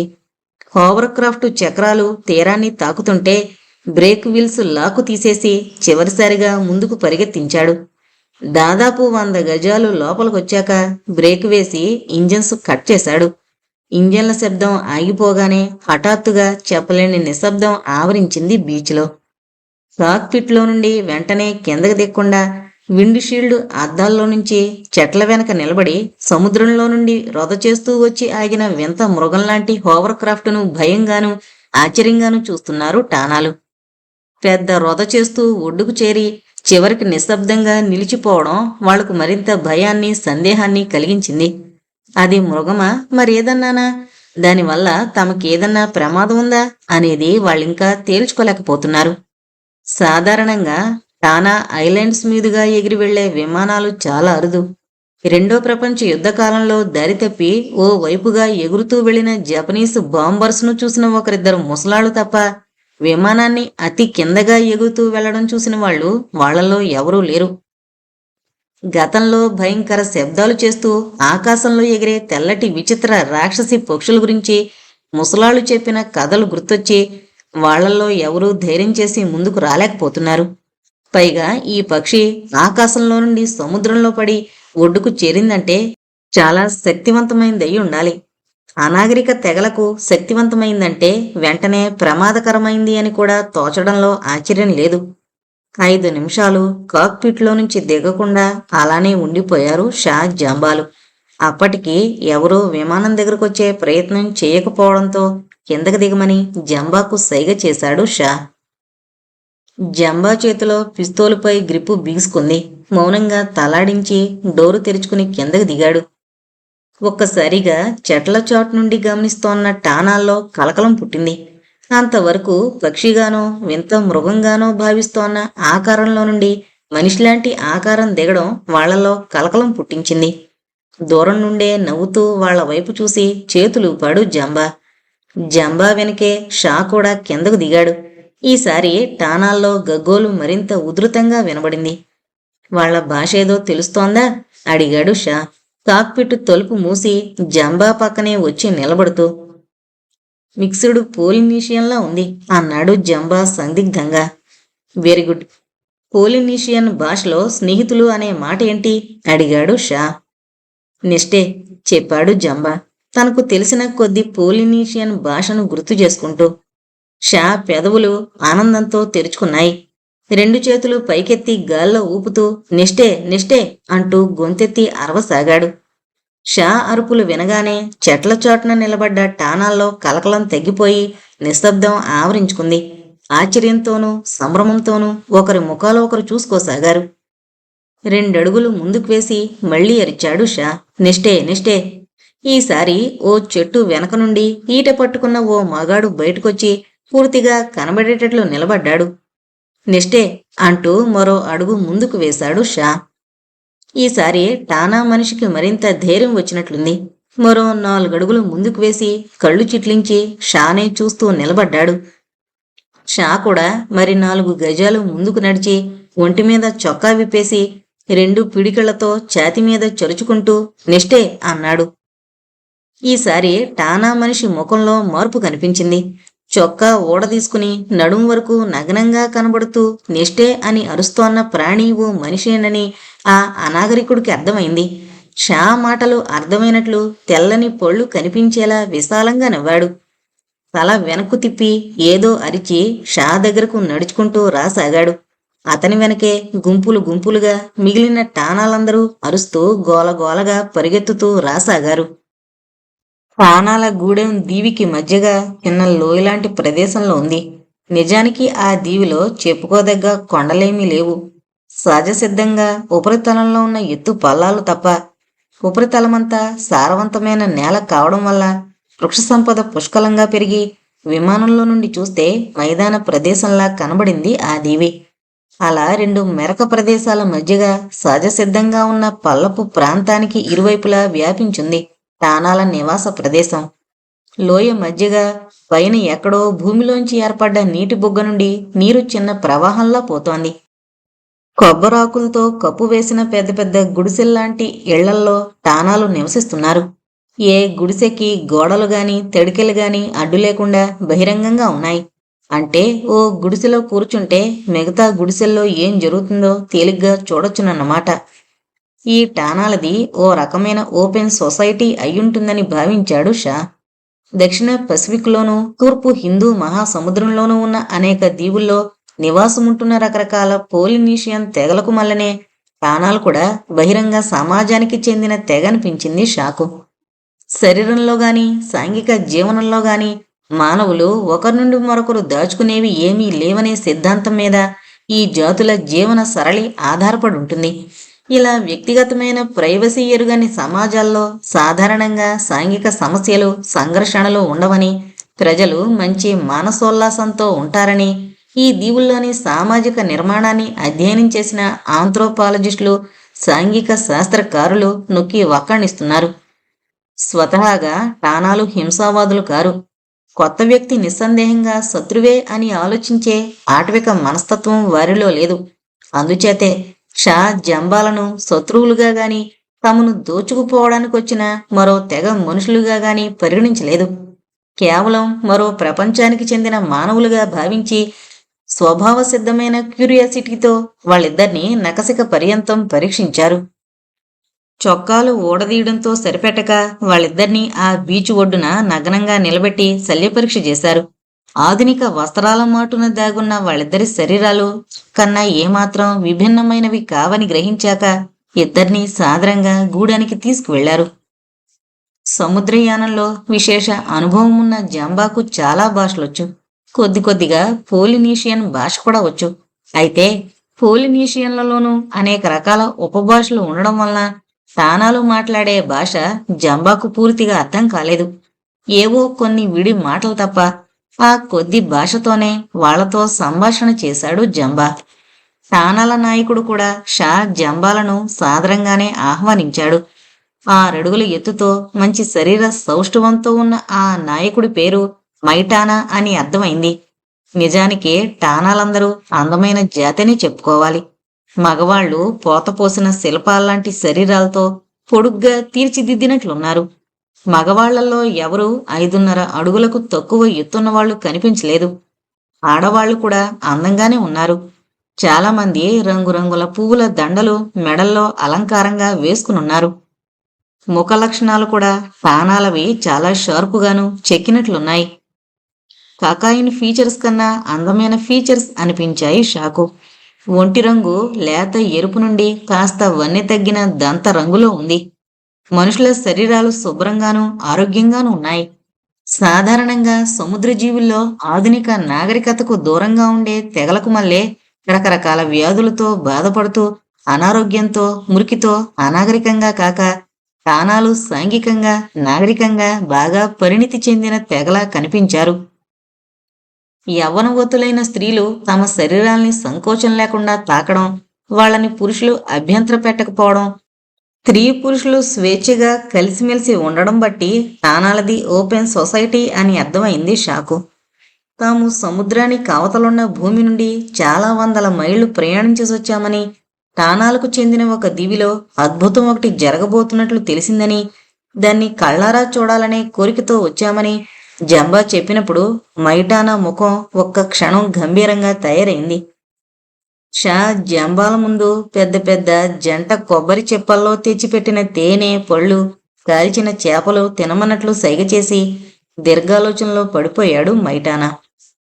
ఓ నిమిషం పాటు మైటానా ముఖంలోకి చూసి అతను ప్రస్తుతం మాట్లాడే ధోరణిలో లేడని గ్రహించి మౌనంగా తమకిచ్చినవి తినడం ప్రారంభించారు.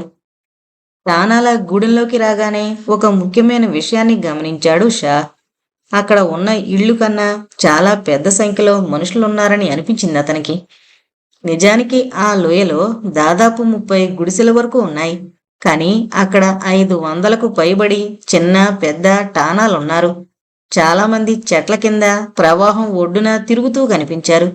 గుడిసెకు 10 మందిని లెక్కించినా ఆ గూడెంలో 150కు మించి జనాభా ఉండడానికి వీల్లేదు. సాధారణంగా ఈ సైజు దీవుల్లో 100-150కు మించి జనాభా ఉండరు. కానీ ఇక్కడ దీని స్తోమతకు మించి జనం కనబడుతున్నారు.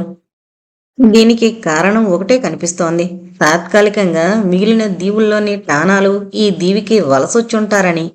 రూబీదీవి అద్భుతం చూడడం కోసం టానాలందరూ ఈ దీవికి చేరుకుంటున్నారా? అయితే చార్లెస్ డిగాలో రాసిన గ్రంథం నరేంద్ర నమ్మిక కరెక్ట్ అయి ఉండాలి అనుకున్నాడు షా.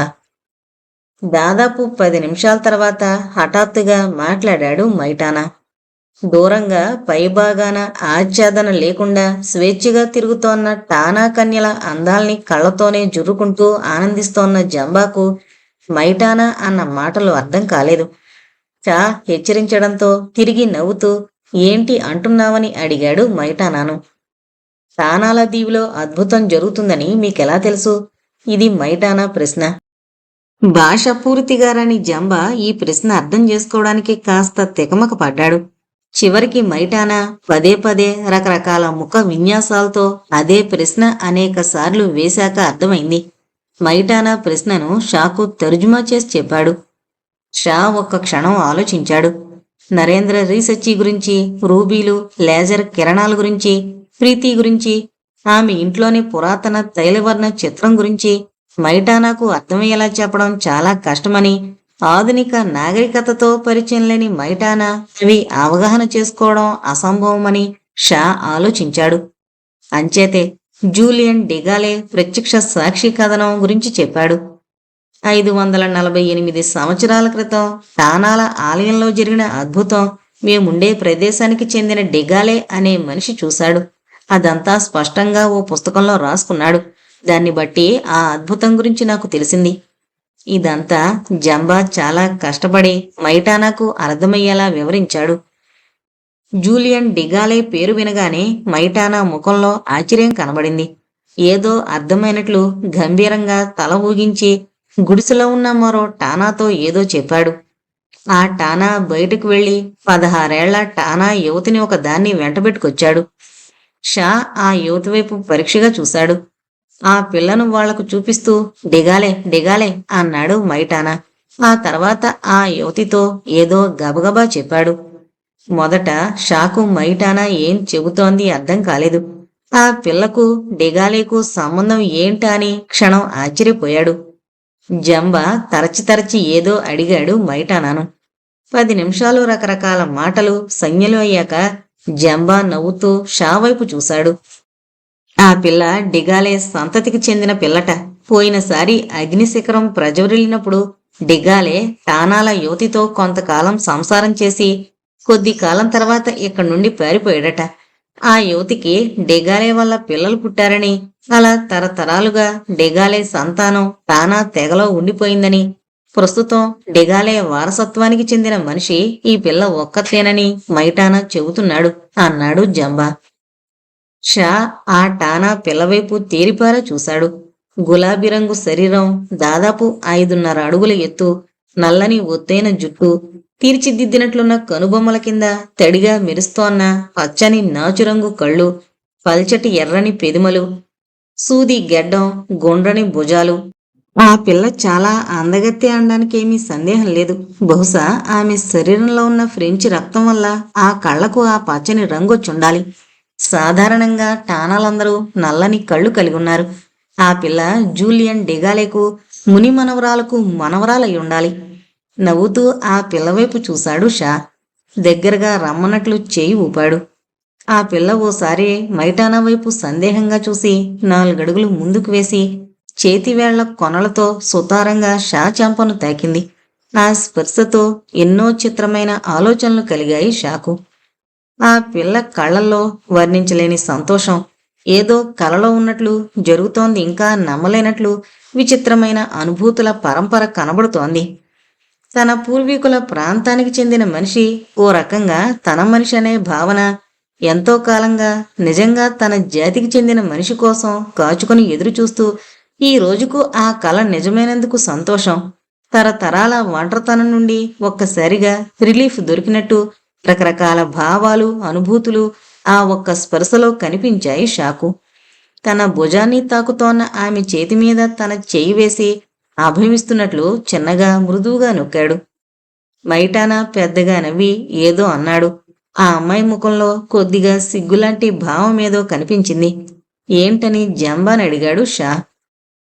నీకిష్టమైతే ఆ అమ్మాయితో పాటు ఇక్కడే ఉండిపోవచ్చు అంటున్నాడు అన్నాడు జంబా నవ్వుతూ చిన్నగా కన్నుగీటి. డ్యూటీ ఫస్ట్, ప్లెజర్ నెక్స్ట్ అని షా ఆ అమ్మాయి వీపు మీద ఓసారి ఆప్యాయంగా తట్టి బయటికి వెళ్లమన్నట్టు మెల్లిగా నెట్టాడు. డిగాలే మనవరాలు కిలకిలా నవ్వుతూ బయటకు పరిగెత్తింది. షా ఒక్క నిమిషం ఆ పిల్ల వెళ్ళిన వైపు చూస్తూ ఉండిపోయి చివరికి మైటానా వైపు తిరిగి అడిగాడు.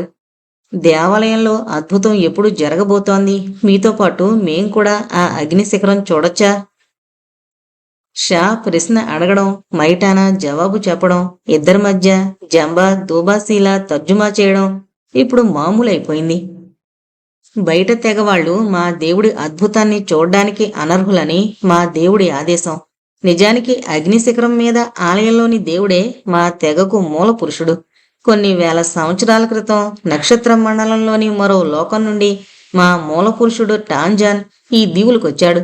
అప్పటికి ఇక్కడున్న తెగల్లోని పురుషులందర్నీ చంపేసి ఆడవాళ్లందర్నీ తనకు భార్యలుగా చేసుకుని వాళ్లకు సంతానాన్నిచ్చి తానా తెగను సృష్టించాడు టాంజాన్. భూమి మీద తన పని పూర్తయ్యాక టాంజాన్ తిరిగి నక్షత్రలోకానికి వెళ్లిపోతూ అగ్నిశిఖరం మీద ఆలయాన్ని నిర్మించి ఇచ్చి వెళ్ళాడు. తన తెగ తనకెప్పుడూ విధేయులై ఉన్నదీ లేంది 548 సంవత్సరాలకు ఒకసారి పరీక్షిస్తూ ఉంటానని, అలా పరీక్షించిన రోజు దేవాలయంలో అగ్ని పుట్టి మంటలు ప్రజ్వరిల్లుతాయని టాంజాన్ చెప్పాడు. దేవాలయంలో మంటలు ప్రజ్వరిల్లితే తానాలందరూ తనకు విధేయంగా ఉన్నట్లు భావించి వారిని ఎల్లవేళలా రక్షించి కాపాడతానని చెప్పాడు టాంజాన్. టాంజాన్ ఎడల విధేయత ప్రకటించడానికి దేవాలయంలోని ఎర్రదేవుడికి తేనెటీగల మైనం ముద్దలు సమర్పించాలి మేము, చెప్పడం ఆపాడు మైటానా. అప్పుడు గుర్తొచ్చింది షాకు. సముద్ర తీరం నుండి తానాల గూడెంకొచ్చే దారిలో దాదాపు అన్ని చెట్లకు పైకొమ్మల్లో పెద్ద పెద్ద తేనె పట్టులు కనిపించాయి. అయితే మేము ఎర్రదేవుని చూసే అదృష్టం లేదా? అగ్నిశిఖరం మీద ఆలయంలో జరగబోయే అద్భుతాన్ని కళ్ళారా చూసే అవకాశం లేదా? మరి జూలియన్ డిగాలే అగ్నిపర్వత అద్భుతాన్ని ఎలా చూడగలిగాడు? అతన్ని మీరు ఎలా చూడనిచ్చారు? ఒక్కొక్క వాక్యము స్పష్టంగా సూటిగా అడుగుతూ మైటానా కళ్ళల్లోకి చూశాడు. మైటానా కాల్చిన చేపనొకదాన్ని తీసుకుని తృప్తిగా నవ్వులుతూ ఉండిపోయాడు కాసేపు. చివరికి నోట్లోని పదార్థాన్ని మింగి కాసిని నీళ్లు తాగి చిన్నగా నిట్టూర్చి చెప్పాడు. టాంజాన్ రూపాన్ని దర్శనం చేసుకోవాలంటే ఒకే ఒక మార్గం ఉంది. జూలియన్ డిగాలే కూడా అదే పద్ధతిలో అగ్నిశిఖరపు అద్భుతాన్ని చూశాడు. ఏంటది? అడిగాడు షా కాస్త సందేహంగా. జంబాలో కూడా అనుకోని టెన్షన్ పెరుగుతోంది. వాళ్ళిద్దరి ముఖాల్ని క్షణం పరీక్షగా చూసి చిన్నగా నవ్వి చెప్పాడు మైటానా. టాంజాన్ విగ్రహాన్ని చూడాలంటే మీరిద్దరూ తప్పనిసరిగా టానా తెగ మనుషులై ఉండాలి. అందుకు మీరు మా తెగ మనుషులుగా మారాలి. అలా మారాలంటే ఒకే ఒక మార్గం ఉంది. క్షణం ఆగాడు మైటానా. చెప్పు, ఏంటది? టెన్షన్ భరించలేక అడిగాడు జంబా. మా జాతి స్త్రీని పెళ్లి చేసుకుని మాలో ఓ సభ్యుడిగా ఉండిపోవాలి. సాధారణంగా మా తెగలో ద్వీపాంతర వాసులతో కలయిక జరగదు. కానీ తెగ దారుఢ్యాన్ని, నాణ్యతను కాపాడుకోవడం కోసం అప్పుడప్పుడు మీలాంటి దేశాంతర వాసులతో మేము సంబంధాలు పెట్టుకుంటాం. అలాంటప్పుడు మా తెగ యోధులు సముద్రయానం చేసి దేశాంతరం నుండి మంచి వర్చస్సు, అవయవ సౌష్ఠవము, రంగు కలిగిన స్త్రీలను అపహరించుకుని వస్తూ ఉంటారు చెప్పాడు మైటానా. టానా తెగ మనుషులంతా అంత అందంగా, దృఢంగా, ఆరోగ్యంగా ఎందుకున్నారో షాకు అప్పుడు అర్థమైంది. ఆటవిక సమాజాల్లో సాధారణంగా స్వతెగ సంపర్కం వల్ల కొన్ని తరాలు గడిచేటప్పటికీ తెగ క్షీణించిపోతూ ఉంటుంది. కానీ ఎప్పటికప్పుడు ఇతర జాతుల రక్తాన్ని తమలోకి తెచ్చుకోవడం వల్ల టానాలు తమ సమాజాన్ని ఆరోగ్యంగా క్షీణించకుండా ఉంచగలుగుతున్నారు. అంటే ఇతర సమాజాల్లోని స్త్రీలనే మీరు సాధారణంగా మీలో కలుపుకుంటారన్నమాట. అవును. పురుషుల్ని మా తెగలో చేర్చుకునే పద్ధతి డిగాలోతోనే పోయింది. మా జాతి స్త్రీని కలిసి పిల్లలు పుట్టాక రహస్యంగా పారిపోయాడతను. అప్పటి నుండి పరదేశపు పురుషులను మా సమాజంలో చేర్చుకోవడం లేదు. సాధారణంగా పురుషుడు స్వేచ్ఛాజీవి. తన దేశాన్ని, తెగను వదిలి కొత్త ప్రదేశంలో ఎక్కువ కాలం ఉండలేడు. మా మూల పురుషుడు టాంజాన్ కూడా అంతే కదా. డిగాలే పారిపోవడంతో అప్పటి నాయకులకు ఈ రహస్యం బోధపడింది. అంచేత అప్పటి నుండి పరదేశపు పురుషులు మా స్త్రీలను కలవడం నిషేధించారు చెప్పాడు మైటానా. మైటానా చెప్పిన విషయాలు మనసులోకి ఇంకడానికి 2 నిమిషాలు పట్టింది షా జంబాలకు. మొత్తం మీద మైటానా మాటల సారాంశం ఏంటంటే రూబీ ఐలాండ్లో ప్రవేశించే అర్హత కూడా వాళ్ళకి లేదని. ప్యాంటు జేబులోంచి సిగరెట్ తీసి ముట్టించి ముక్కు రంధ్రాల్లోంచి నోట్లోంచి సన్నగా పొగ వదిలాడు షా. జంబా కూడా ఓ సిగరెట్ ముట్టించాడు.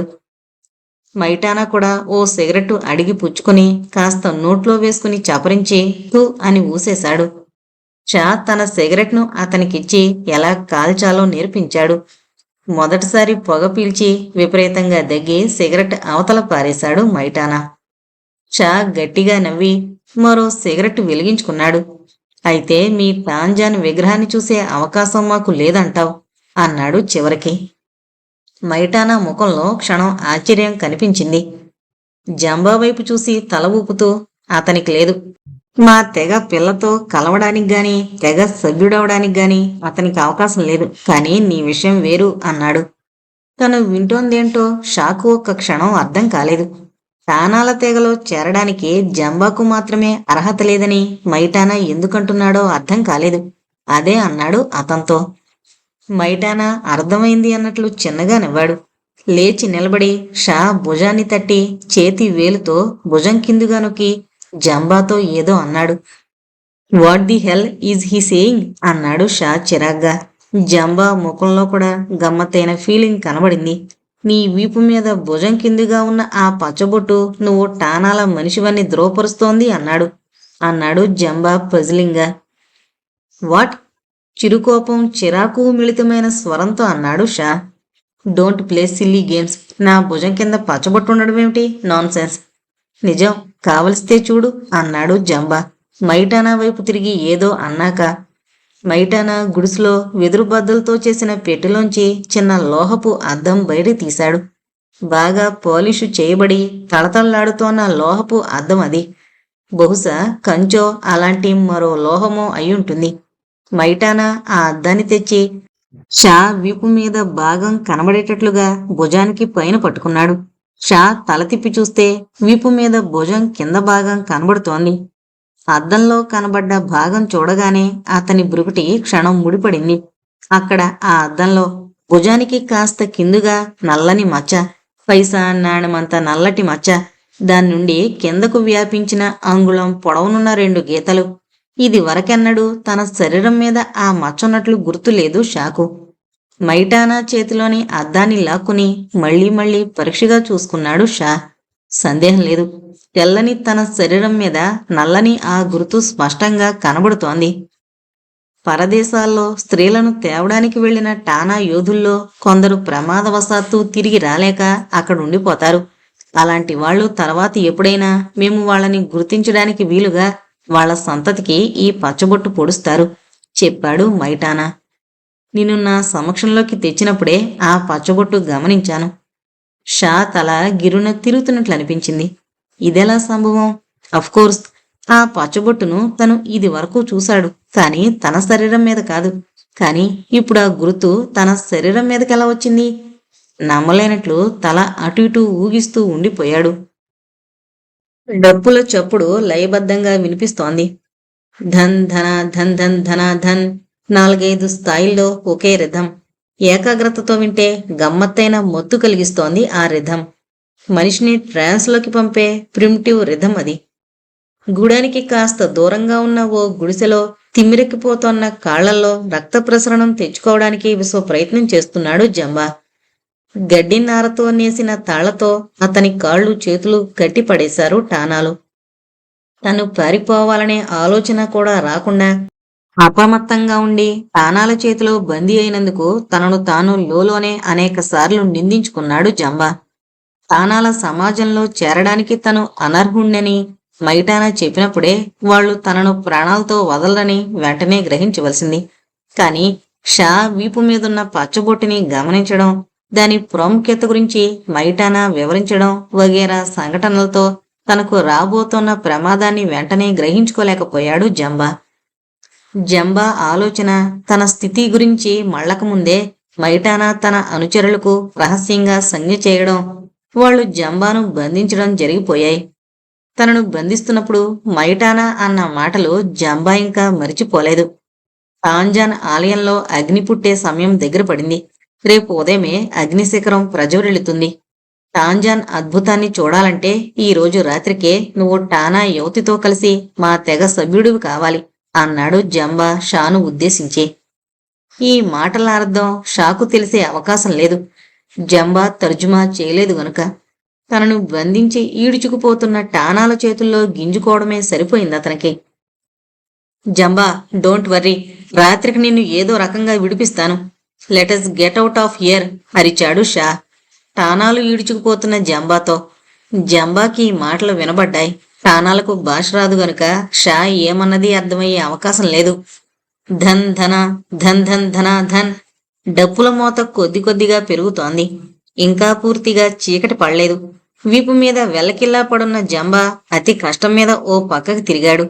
పూర్తిగా చీకటి పడి ఈ డప్పుల గోల సద్దుమణిగితేనే గాని షా రహస్యంగా వచ్చి తనను విడిపించే అవకాశం ఉండదు.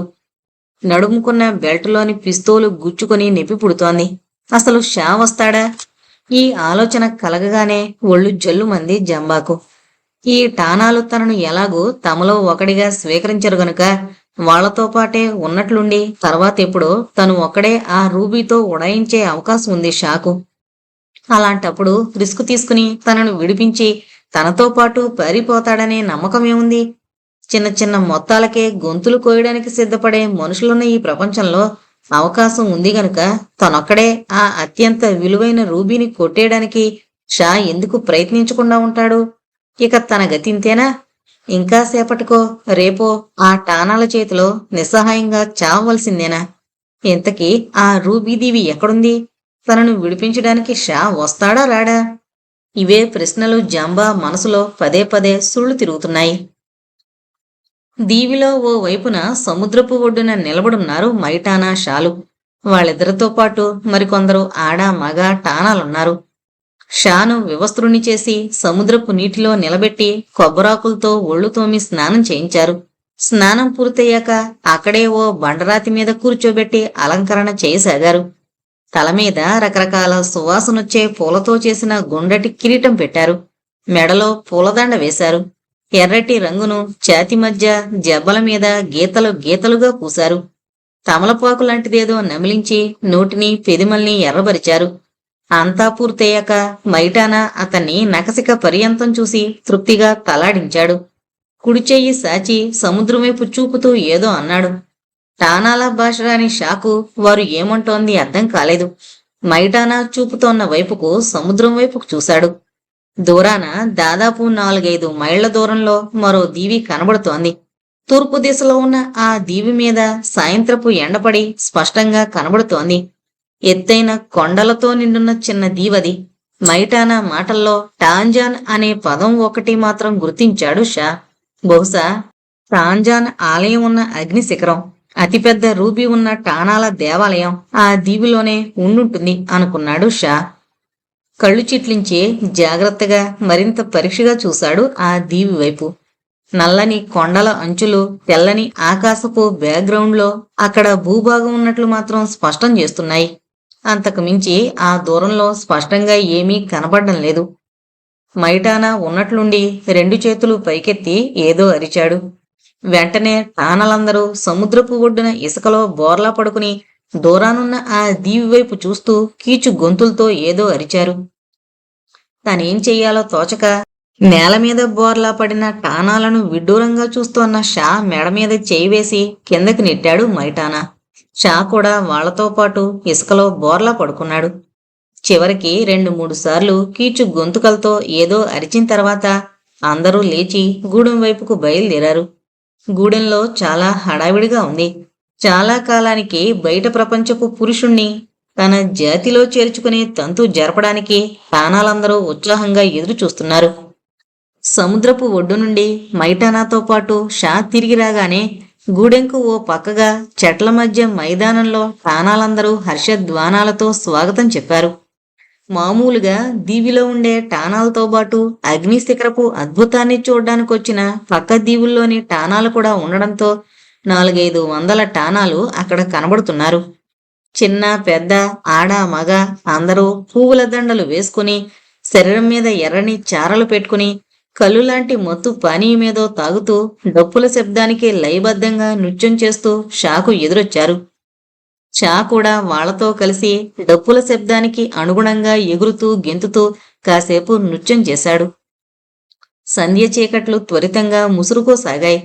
నూనెలో ముంచి వెలిగించిన కాగడాల వెలుతురులో ఆ చిన్న మైదానం ఎర్రని వెలుగుతో నిండిపోయింది. క్రమక్రమంగా నృత్యాలు తగ్గిపోయి టానాలందరూ వృత్తాకారంలో నేల మీద చతికిలి పడ్డారు. వాళ్ల ముందు గుండ్రటి మైదానం ఖాళీగా ఉంది. ఎవరో షాకు ఆకుతో చేసిన దొన్నెలో కలులాంటి ద్రవం తెచ్చిచ్చారు. తీయగా వెగటు పుట్టించేట్టుగా ఉన్న ఆ ద్రవాన్ని వీపు తట్టి ప్రోత్సహిస్తూ తాగించారు షా చేత. ఆ ద్రవం తాగిన 10 నిమిషాలకు దాని ప్రభావం తెలిసింది షాకు. ఒళ్లంతా తేలికైపోయినట్లు, గాలిలో ఎగిరిపోవాలన్నట్లు అనిపించసాగింది. దానికి తోడు నరనరాల్లో చిత్రమైన సంచలనం. డప్పులో జోరు ఉన్నట్లుండి పెరిగింది. మైటానా షాను చేయి పట్టుకుని తీసుకువెళ్లి పెద్ద చెట్టు కాండంతో మలిచిన తన ఆసనం మీద కూర్చోబెట్టుకున్నాడు. షా కూర్చున్నాక తను లేచి నిలబడి నిశ్శబ్దమన్నట్లు సైగ చేస్తూ చెయ్యెత్తి నిలబడ్డాడు. మరుక్షణం డప్పుల శబ్దం ఆగిపోయింది. చీమ చిటుక్కుమన్నా వినిపించేంత నిశ్శబ్దం ఆవరించింది. నవ్వుతూ టానాలందరి వైపు ఓసారి చూశాడు మైటానా. కొత్త మనిషిని తమలో చేర్చుకోబోతున్నట్లు, అతనితో కలవాలని ఉత్సాహం ఉండి అభ్యంతరం లేని కన్యలు ముందుకు రావచ్చని ఫార్మల్గా ప్రకటించాడు. మైటానా ప్రకటన కేవలం ఫార్మాలిటీనే. జరిగే తతంగం అందరికీ ముందుగానే తెలుసు గనుక షా అంటే మనసు పడిన కన్నెపిల్లలు ముందుగానే రకరకాలుగా అలంకరించుకుని అతన్ని ఆకర్షించడానికి సిద్ధపడే ఉంటారు. మళ్లీ డప్పుల శబ్దం మొదలైంది. ఈసారి డప్పులతో పాటు పొడవాటి వెదురు బొంగులతో చేసిన ఫ్లూటు వాయిద్యాన్ని కూడా ఉపయోగించసాగారు. ఆ కాగడాల వెలుతురులో గమ్మత్తైన వాతావరణం ఏర్పడింది.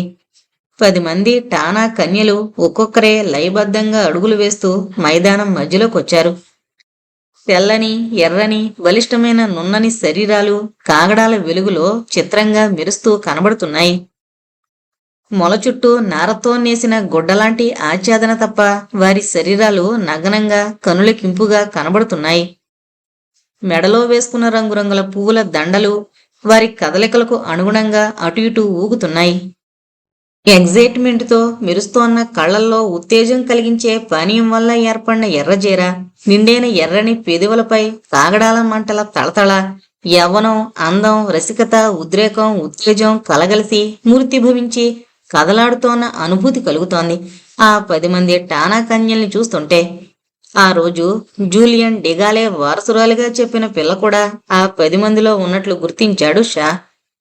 ఆటవిక మృదంగ వాద్యాల ఘోష తారాస్థాయికి చేరుకుంటోంది.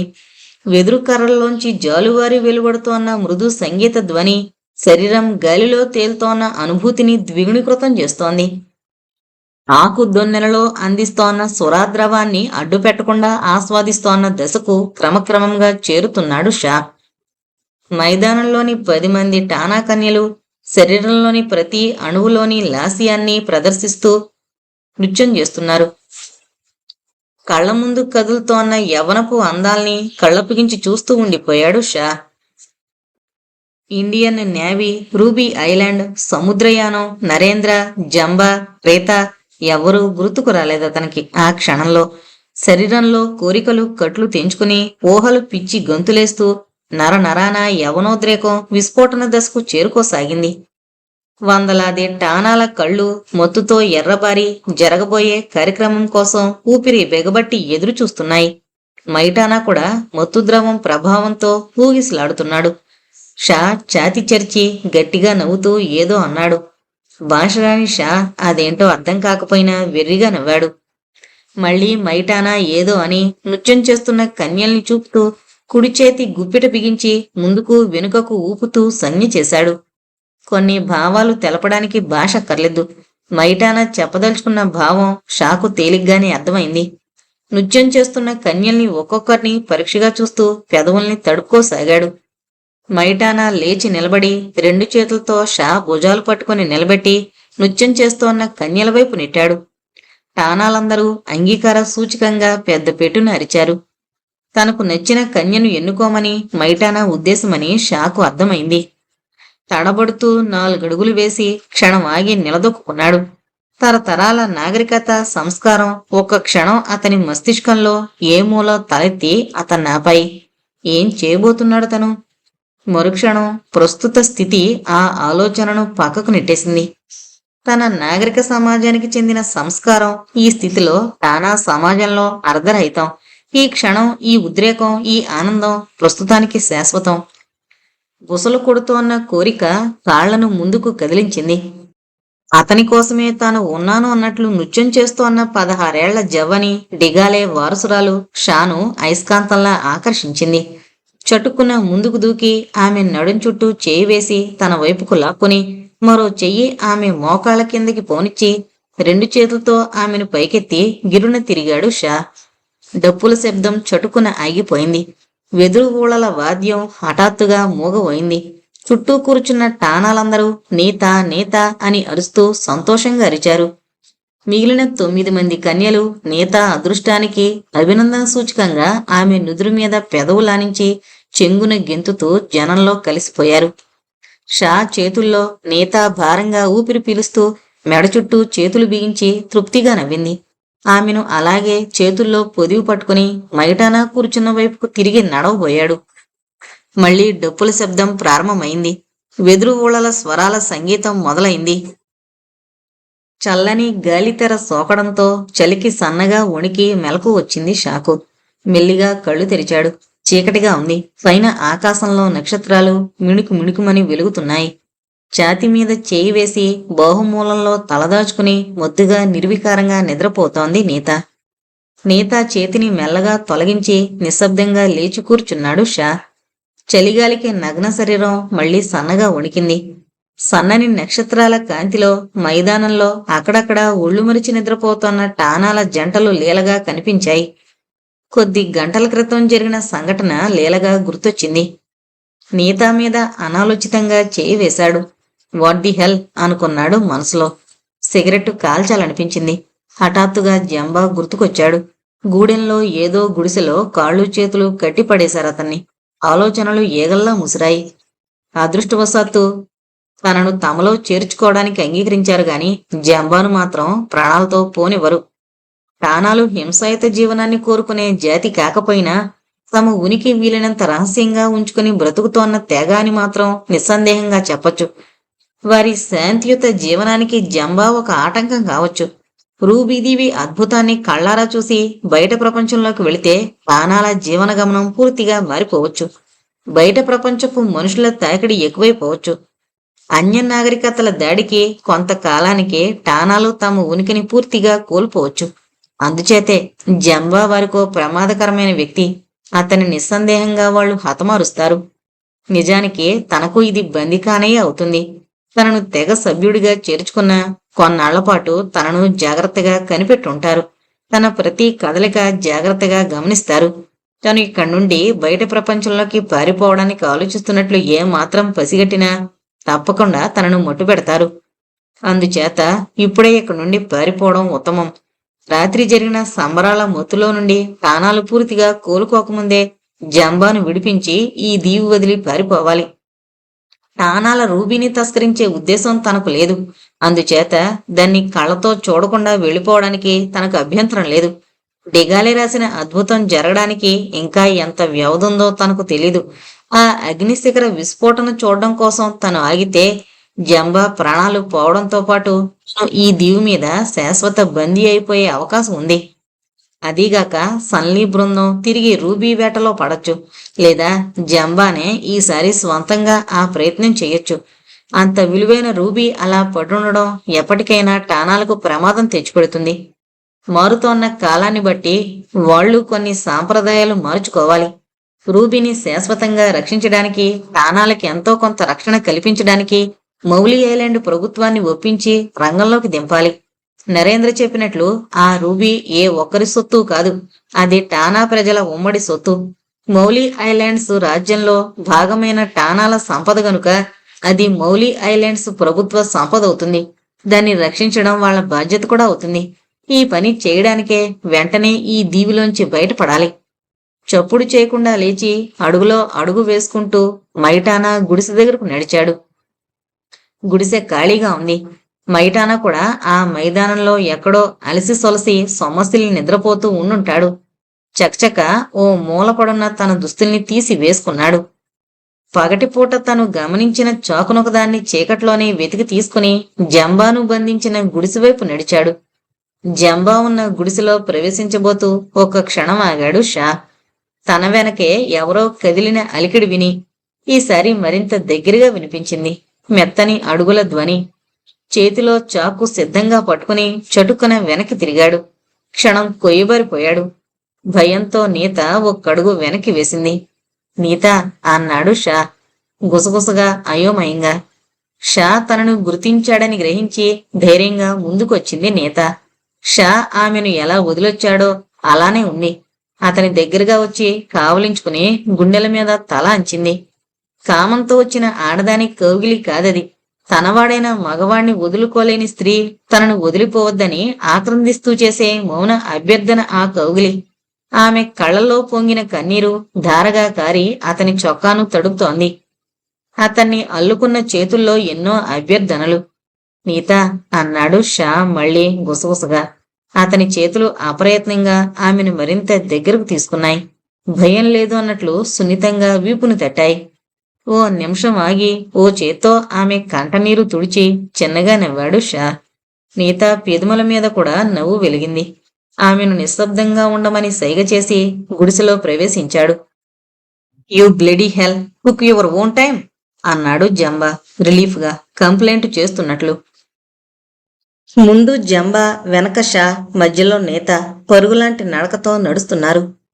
టానాల గూడెం నుండి తగిన దూరం వచ్చే వరకు నిశ్శబ్దంగా మెల్లగా నడిచారు. అక్కడ నుండి సముద్రపు ఒడ్డుకు హోవర్ క్రాఫ్ట్ ఆపించిన ప్రదేశానికి వేగంగా నడవడం మొదలుపెట్టారు. తన షర్టు తీసి నేతాకు తొడిగాడు షా. పొడవైన ఆ షర్టు నేతా శరీరాన్ని తొడల కింద వరకు కప్పుతోంది. కుడి చేతిలో పిస్తోలు సిద్ధంగా పట్టుకుని సాధ్యమైనంత వరకు చప్పుడు కానీయకుండా ముందుకు నడుస్తున్నాడు జంబా. దాదాపు అరగంట గడిచాక సముద్ర తీరాన్ని చేరారు ముగ్గురు. అంతవరకు తమను ఎవరూ వెంబడించిన జాడ కనబడకపోవడంతో మరికాస్త ధైర్యం చిక్కింది జంబాకు.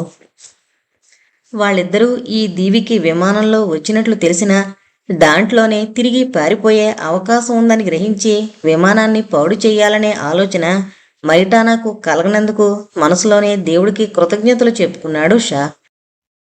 అదే ఏ ఆధునిక మానవుడైనా జంబాను బంధించి షాను శాశ్వతంగా తమలో కలుపుకునే ఏర్పాటు చేసే ముందు వాళ్లకు బయట ప్రపంచాన్ని చేరడానికి ఉపయోగించే విమానాన్ని ధ్వంసం చెయ్యాలని ఆలోచించేవాడే.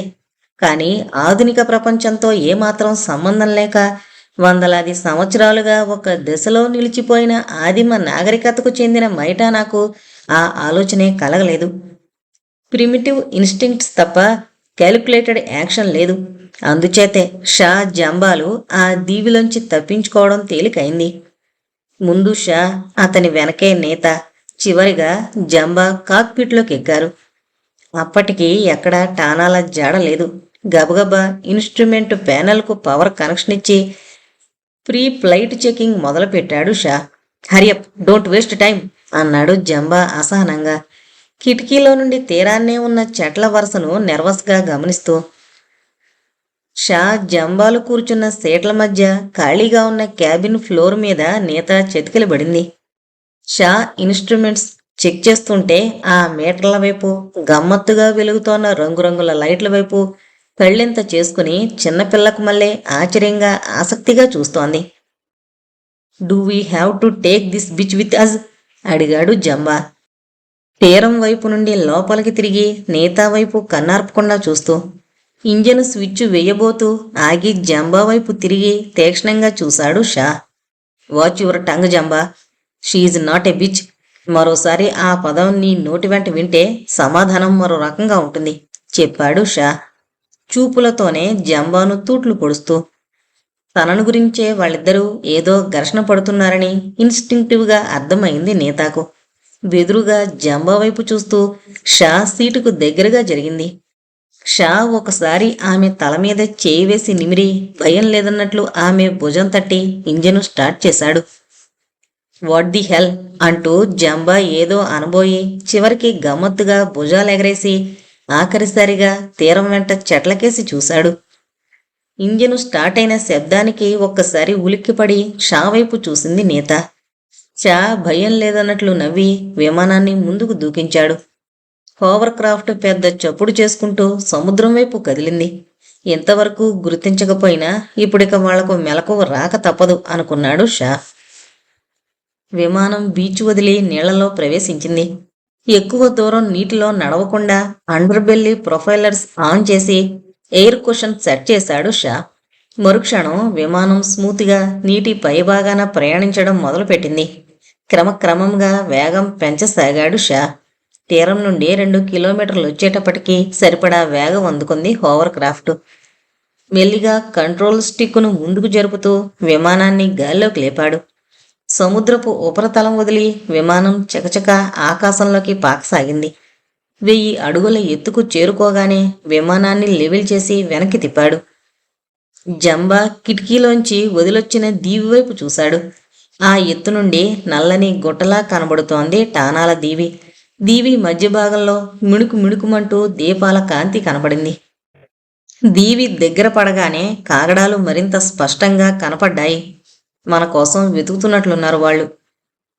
పూర్తిగా దీవి పైనుండి పోకుండా 40 డిగ్రీల కోణంలో దీవి చుట్టూ తిరిగేటట్లు ఆటో పైలట్ సెట్ చేసి ఇన్స్ట్రుమెంట్ ప్యానెల్ కింద లాకర్లో నుండి మ్యాపులు బయటికి తీసి టానా దీవి ఆధారంగా మోర్నియో వెళ్లడానికి కోర్సు సెట్ చేయసాగాడు షా. 5 నిమిషాల్లో కోర్సు సెట్ చేసుకోవడం పూర్తయింది. ఆటో నుండి మాన్యువల్ కంట్రోల్లోకి మార్చుకుంటూ నేతా వైపు చూశాడు. షా కూర్చున్న సీటు మెటల్ లెగ్గు 2 చేతుల్లో బిగించి పట్టుకుని గట్టిగా కళ్ళు మూసుకునుంది నేత. భయం లేదు, కళ్ళు తెరు అనాలనిపించింది షాకు. వాళ్ల భాషలో ఏమంటారో తెలియక చటుక్కున వంగి నేత నుదుటి మీద ముద్దు పెట్టుకున్నాడు. ఆశ్చర్యంతో చటుక్కున కళ్ళు తెరిచింది నేత. భయం లేదన్నట్లు ఓ చేత్తో ఆమె భుజం తట్టి కాక్పిట్ ఫ్రంట్ గ్లాసులో నుండి బయటకు చూడమన్నట్లు సైగ చేశాడు. భయంగా తల అడ్డంగా ఊపింది నీత. షా చిన్నగా నవ్వి కోర్సు కరెక్ట్ చేయడం ప్రారంభించాడు. ఎంత దూరం అన్నాడు జంబా. క్షణానికి దూరమవుతోన్న టానాల దీవిని ఆఖరిసారిగా చూసి షా వైపు తిరుగుతూ. ఏంటెంత దూరం అడిగాడు షా, ప్యానల్స్ మీద నుండి చూపు తిప్పకుండా. అదే రూబీ ఐలాండ్ అన్నాడు జంబా. అతని ముఖంలో అప్పటికే గమ్మత్తైన భావం కనిపిస్తోంది. Sorry Jumba, no more ruby island, we are going back home to మోర్నియా చెప్పాడు షా. సన్నని ఇంజిన్ చప్పుడు మధ్య నుండి క్లిక్కుమన్న శబ్దం విని తల తిప్పి జంబా వైపు చూశాడు షా. జంబా చేతిలో పిస్తోలు కళ్ళు మూసుకునున్న నేత తలకు గురిపెట్టుంది. I am sorry Shah, we are going to the ruby island. ఇంత దూరం వచ్చి ఇన్ని రిస్కులు తీసుకుని ఉత్త చేతులతో వెనక్కి వెళ్ళదలుచుకోలేదు. నా మాట వినకపోతే ఈ అడవి పిల్ల ప్రాణాలు తీయడానికి ఏమాత్రం సందేహించను చెప్పాడు జంబా. అతని పెదవుల మీద వికృతమైన నవ్వుతో పాటు కళ్ళల్లో చిత్రమైన ఉన్మాదం కనబడుతోంది. ఆ చూపు చాలు షాకు జంబా చెప్పినట్లు చేయడానికి. ఓసారి అమాయకంగా కళ్ళు మూసుకుని కూర్చున్న నేతా వైపు చూసి విమానాన్ని వెనక్కి తిప్పాడు Shah. Ruby island beach hovercraft దింపడానికి ఏమాత్రం అనుకూలంగా లేదు. ఆ దీవికి బీచ్ అంటూ ఎక్కడా లేదు. ఎత్తైన కొండలు సముద్రంలో కంట చొచ్చుకునున్నాయి. నిజానికి సముద్రం మధ్యలో నుండి హఠాత్తుగా పర్వతాలు పైకెదిగినట్లుగా ఉంది ఆ దీవి. మామూలు కొండల కన్నా చాలా ఎత్తుగా ఉన్నాయి. వాటి మధ్యలో ఎక్కడో ఉంటుంది అగ్ని శిఖరం, టానాల ఆరాధ్య దైవం టాంజాన్ ఆలయం, ప్రపంచంలో అతిపెద్ద రూబీ ఉన్న ప్రదేశం. చాలా కింది ఎత్తులో ఎగురుతూ ఆ దీవి చుట్టూ అప్పటికే 2 సార్లు ప్రదక్షిణ చేశాడు షా. తెల్లవారుజాము 3 గంటల సమయం. ఆకాశంలో నక్షత్రాల కాంతి తప్ప మరో వెలుతురు లేదు. విమానం ల్యాండ్ చేయడానికి ఆ వెలుతురు చాలదు. విజిబిలిటీ చాలా పూర్గా ఉంది. ఈ దీవికి అసలు బీచ్ ఉన్నట్లు లేదు. హోవర్ క్రాఫ్ట్ని సముద్రంలో దించినా ల్యాండ్ అయ్యే అవకాశం కనబడడం లేదు చెప్పాడు షా కిందకి చూస్తూ. No way to get away mister Shah, landing కుదరదని తప్పించుకోవాలని ప్రయత్నించుకో. టానాలు రెగ్యులర్గా టాంజాన్ ఆలయానికి వెళతారని మైటానా చెప్పడాన్ని మరిచిపోకు. వాళ్ళు ఆ దీవి మీదకి ఎలా వెళతారో ఆ పిల్లనడుగు అన్నాడు జంబా. ఏదో రకంగా ఆ దీవిలో దిగడం మాత్రం తప్పదు అన్నట్టు. ఒక్క క్షణం మౌనంగా ఉండిపోయాడు షా. వీళ్ళిద్దరి మధ్య టెన్షన్ను ఇన్స్టింక్టివ్గా ఫీల్ అయిన నేత తాత్కాలికంగా తన భయాన్ని మరిచిపోయి జంబా చేతిలోని పిస్తోలు వైపు షా వైపు విప్పార్చిన కళ్ళతో మార్చి చూస్తోంది. షా చివరికి నేత వైపు ఓసారి చూసి బలహీనంగా నవ్వి చెప్పాడు, వాళ్ళ భాష నాకు రాదని నీకు తెలుసు. ఆ క్షణంలో ఆ పోలిబీషియన్ భాష తనకొచ్చుంటే నేతాకు జరుగుతోన్న డ్రామాను వివరంగా చెప్పి జంబా తమ శత్రువని అతనితో ఏమీ చెప్పవద్దని చెప్పగలిగేవాణ్ణి కదా అని మనసులోనే వాపోయాడు షా. జంబా టానాల భాషలో నీతాతో మాట్లాడడం మొదలుపెట్టాడు. జంబా ప్రశ్నలకు వెంటనే సమాధానం చెప్పకుండా షా వైపు ప్రశ్నార్థకంగా చూసింది నేత. సమాధానం చెప్పొద్దు అన్నట్లు తల అడ్డంగా ఊపబోయి చివరి క్షణంలో నిగ్రహించుకున్నాడు షా. జంబా తీక్షణంగా తననే గమనిస్తున్నాడని గ్రహించి చిన్నగా నవ్వి తలాడించాడు నేతాకు. 5 నిమిషాలు జంబా నేతాల మధ్య ప్రశ్నోత్తరాలు సాగాయి. చివరికి చిన్నగా నిట్టూర్చి చెప్పాడు జంబా, టానా దీవి నుండి చూస్తే రూబీ ఐలాండ్ కనబడే వైపు ఓ చిన్న పడవల రేవు ఉందట. టాంజాన్ దేవాలయానికి వెళ్లాలంటే పడవల్లో ఆ రేవుకొచ్చి అక్కడ దిగి కాలినడకన కొండల మధ్యలో ఉన్న అగ్నిశిఖరం చేరుకుంటారట. ఆ రేవు దగ్గర నీరు అట్టే లోతుండదని, మోకాలు లోతు నీళ్లలో దిగి ఒడ్డు చేరుతారని చెబుతోంది. So find out that place. Shah విమానాన్ని మరింత కిందకి దించుతూ, ఈ చీకట్లో ఆ రేవు ఎక్కడుంది కనుక్కోవడం అసంభవం. తెల్లవారే వరకు దీని చుట్టూ చక్కర్లు కొడితే విమానంలో పెట్రోల్ అయిపోతుంది. తిరిగి ఇక్కడి నుండి బయటపడడం అసాధ్యం అన్నాడు ఆఖరి ప్రయత్నంగా. జంబా నవ్వు మరింత వికృతంగా ధ్వనించింది ఆ ఇరుకు కాక్పిట్లో. Don't be silly mister Shah, తెల్లవారే వరకు చక్కర్లు కొట్టాల్సిన అవసరం లేదని నీకు తెలుసు. విమానాన్ని దీవికి వీలైనంత దగ్గరగా సముద్రంలో దించి ఇంజన్ ఆఫ్ చేసి కూర్చో. తెల్లవారిన తర్వాత ఆ రేవు ఎక్కడుందో వెతుకుదాం. గుండెల్లో ద్వేషమంతా కళ్లల్లో నింపుకొని జంబా వైపు చూశాడు షా. మాట్లాడకుండా విమానాన్ని సముద్రం మీదకి దించడం మొదలుపెట్టాడు. నీత ప్రాణాన్ని రిస్క్ చేయకుండా ఉండే అవకాశమే ఉంటే జంబా మీద తిరగబడ్డానికి ఏమాత్రం సంకోచించేవాడు కాదు షా. కాని తను ఏమాత్రం తొందరపడినా ముందు వాళ్ళిద్దరి మధ్య ఉన్న నీత జంబా పిస్తోలుకు బలవుతుంది. అంచేత షా మారు మాట్లాడకుండా విమానాన్ని సముద్రంలోకి దించి దీవికి సాధ్యమైనంత దగ్గరగా తీసుకువెళ్ళసాగాడు. జంబా దృష్టి అనుకోకుండా రూబీ దీవికి వ్యతిరేక దిశలో 4 మైళ్ల ఆవలున్న టానాల దీవి ఆకర్షించింది. దీవి ఒడ్డున మిణుకు మిణుకుమంటూ కాగడాలు కనబడుతున్నాయి. టానాలందరూ ఆ దీవి మీద ఈ వైపుకు వస్తున్నారంటే వాళ్ళు తమ విమానం నీటి మీదకు దిగడం చూసి ఉంటారనిపించింది జంబాకు. అంతేకాదు, విమానం సముద్రంలో దిగిన ప్రదేశానికి టానాదీవి కనబడుతోందంటే సరిగ్గా ఆ ప్రదేశంలోనే రూబీ దీవి ఒడ్డున టానాలు ఉపయోగించే రేవు ఉండుంటుంది. కిందకు దిగిన వాహనాన్ని గమనించి తమను అటాక్ చేయడానికి వాళ్ళు పడవల్లో గాని రారు కదా. ఈ ఆలోచన కలగ్గానే నెర్వస్గా ఓసారి మళ్ళీ టానా దీవి వైపు చూశాడు. ఇంతకు ముందు కన్నా ఎక్కువ కాగడాలు కనబడుతున్నాయి. నేతా ముఖాన్ని పరీక్షగా చూస్తూ టానాలకు ఎన్ని పడవలున్నాయి, ఒక పడవలో ఎంతమంది ప్రయాణం చేయొచ్చు అని అడిగాడు. నేతా సమాధానం అతన్ని ఆశ్చర్యంలో ముంచెత్తింది. 2 పడవలున్నాయి. ఒక్కో దాంట్లో 10 మంది కన్నా ప్రయాణించడానికి వీలుండదు. అయినా వాళ్ళు ఈరోజు ఆ పడవల్ని ఉపయోగించే అవకాశం లేదు చెప్పింది నేత. ఎందువల్ల? జంబా అసహనంగా అడిగాడు.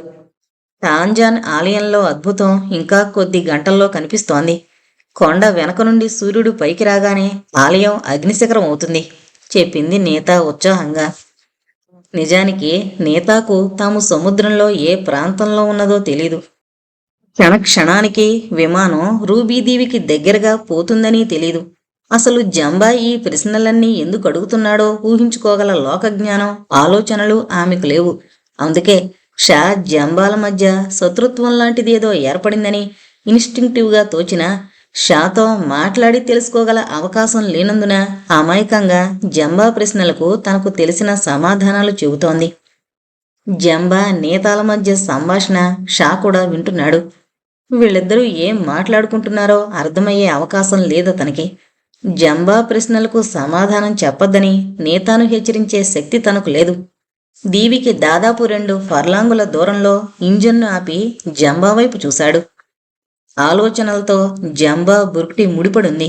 అతని మస్తిష్కంలో ఆలోచనలు శరవేగంతో పరిగెడుతున్నాయి. నేతా చెప్పిందే నిజమైతే మరికొద్ది గంటల్లో రూబీ ఆలయం అగ్నిగోళంగా మారుతుంది. లావా దేవాలయ గవాక్షాల్లోంచి బయటకు ప్రవహిస్తుంది. అగ్నిశిఖరమంతా మంటలమయం అవుతుంది. అదంతా ఎంత కాలానికి చల్లారుతుందో తెలీదు. అప్పటి వరకు సముద్రంలో ఈ విమానంలో కాచుకుని కూర్చోవడం అసంభవం. ఒకవేళ అగ్నిశిఖరం చల్లబడే వరకు కాచుకునున్నా ఈలోగా టానాలు పడవల్లో వచ్చి విమానం మీద దాడి చేసే అవకాశం ఉంది. తన దగ్గరున్న పిస్తోలుతో కేవలం కొద్దిమంది టానాల్ని చంపగలడు. ఆ తర్వాత లోపలున్న షాతో బయటున్న టానాలతో యుద్ధం చేసి నెగ్గుకు రావడం జరిగే పని కాదు. పైగా పోరాటంలో విమానం దెబ్బతింటే పోరాడి గెలిచినా వృధా. చటుక్కున ఓ నిర్ణయానికొచ్చాడు జంబా. సూర్యోదయం అయ్యేలోపల ఆ రూబీని ఆ దేవాలయంలో నుండి తొలగించగలిగితే రూబీదీవి తీరానికి దాదాపు 10 గజాల దూరం వరకు తీసుకొచ్చాడు హోవర్ క్రాఫ్ట్ను షా. ఎయిర్ కుషన్ కింది చక్రాలకు భూమి తగిలినట్లు విమానం కుదుపును బట్టి స్పష్టంగా తెలుస్తోంది. చీకట్లో స్పష్టంగా ఏమీ తెలిసే అవకాశం లేదు. విమానం ముందు వైపుకున్న ఎమర్జెన్సీ లైటు స్విచ్ ఆన్ చేశాడు షా. తెల్లని వెలుగు తీరం వరకు పడింది. తీరమంతా రాళ్లమయం. పెద్ద పెద్ద బండరాళ్లు కనబడుతున్నాయి. వాటికి ఆవల నుండి కొండచర్య స్పష్టంగా కనబడుతోంది. ఏదో రకంగా విమానాన్ని బండరాళ్ల వరకు తీసుకెళ్లినా అక్కడి నుండి దీవిలోకి ప్రవేశించడం అసంభవం. ఆకాశంలోకి తిన్నగా ఎగబాగుతున్నట్లుగా కనబడుతోన్న కోట గోడలాంటి ఆ కొండచర్యను అధిరోహించడం సామాన్య మానవులకు సాధ్యమయ్యే పని కాదు. ఎంతో అనుభవం ఉన్న శిక్షణ పొందిన పర్వతారోహకులు కూడా సరైన ఎక్విప్మెంట్ లేకుండా ఆ కొండెక్కే ప్రయత్నం చేయరు. కేవలం జంబా బెదిరింపుల వల్లనే విమానాన్ని తీరానికి ఆ మాత్రం దగ్గరగా తీసుకురావడానికి షా సాహసించాడు. బ్రేకు పెడల్ మీద కాలు తొక్కిపట్టి ఒక్కొక్క అంగుళమే హోవర్ క్రాఫ్ట్ను ముందుకు జరుపుతున్నాడు. Move damn it! అసహనంగా అరిచాడు జంబా రిస్ట్ వాచ్ చూసుకుంటూ. టైము 4:10 చూపుతోంది. గత దినం అనుభవాన్ని బట్టి సూర్యోదయానికి సుమారుగా 2 గంటల వ్యవధుంది.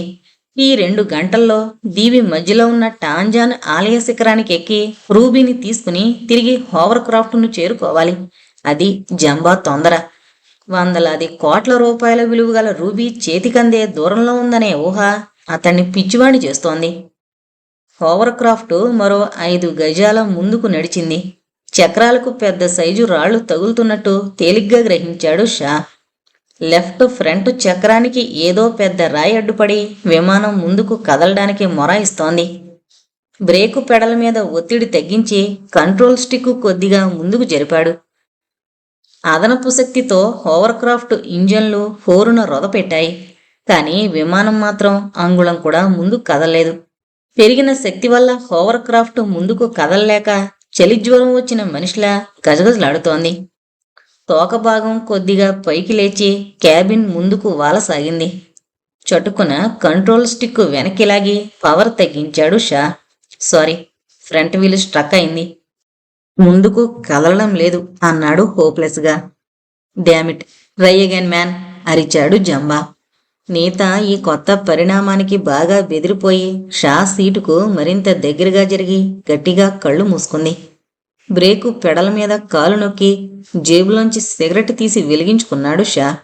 ఒకసారి పొగ పీల్చి వదిలి, వాట్ ఈజ్ ది యూజ్, తీరానికి వెళ్ళినా ఆ కొండను మనం ఎక్కలేం అన్నాడు ఎదురుగా కనబడుతోన్న కొండ చరిగిన చూపుతూ.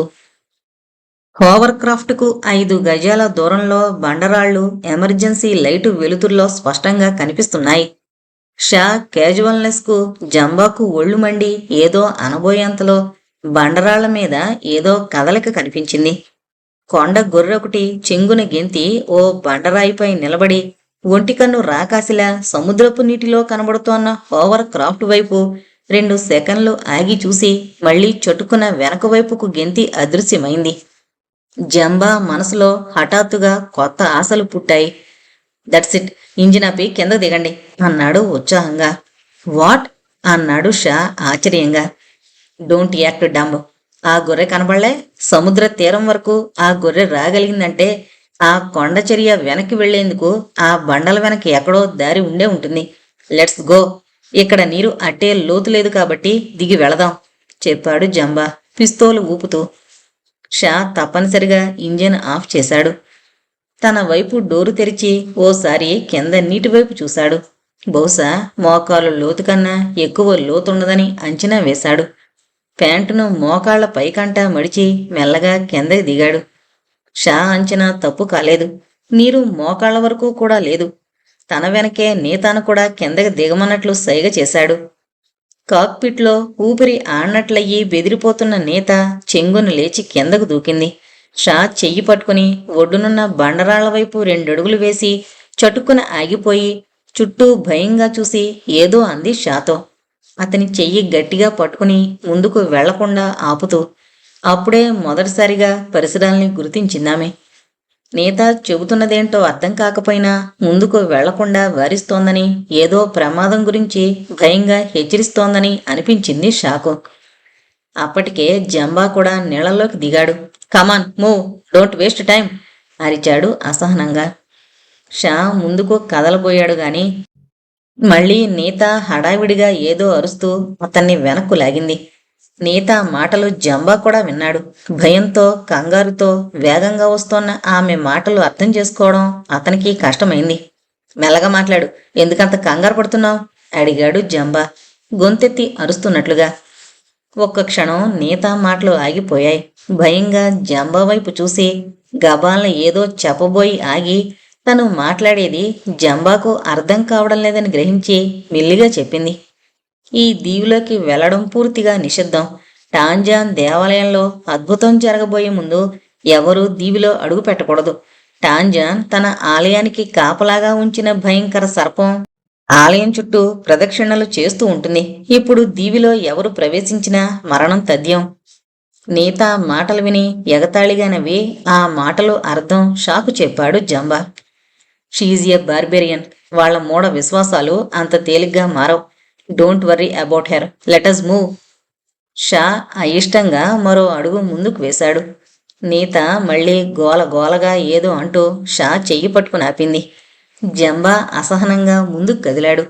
జరుగుతున్నదేంటో షా నేతాలు గ్రహించేలోపునే ఎడంచేత్తో నేతాను బలంగా ముందుకు తోశాడు. నేత బ్యాలెన్స్ తప్పి కెవ్వున అరుస్తూ నీళ్లలో బోర్లా పడింది. బిగ్గరగా నవ్వాడు జంబా. దట్ షుడ్ టీచ్ హెర్ అన్నాడు షాను కదలమన్నట్లు సైగ చేస్తూ. షా నరనరాల్లో ఉద్రేకం పొంగి పొర్లుతోంది. అయినా పెదిమలు కొరుక్కుంటూ నిగ్రహించుకుని నేతాను లేవనెత్తాడు. జంబా వాళ్ళిద్దరికీ అపకారం చేసే మనిషి అనే విషయం ఇప్పటికి పూర్తిగా అర్థమైంది నేతాకు. కోపంతో జంబా మీదకు పులిలా దూకబోయింది. జంబా చేతిలో పిస్తోలు ఢామ్ అని పేలింది. పేలిన బుల్లెట్ నేత భుజం చర్మాన్ని రాచుకుంటూ పోయి దూరాన కొండరాళ్ళకి ఎక్కడో తగిలింది. అతి దగ్గరగా అంత పెద్ద శబ్దం, భుజం మీద మంట, నేతాలోని ప్రిమిటివ్ ఇన్స్టింక్ట్స్ ఒక్కసారిగా మేల్కొలిపాయి. ఆమెలోని క్రోధం చప్పున చల్లారిపోయి భయం చోటు చేసుకుంది. ముందుకు దూకబోయి శిలాప్రతిమలా ఆగిపోయింది. మో, నువ్వు ముందు వెళుతుంటే ఇక ఇది నోరు మూసుకుని నీ వెనకే వస్తుంది, పద పద అని తొందర చేశాడు జంబా.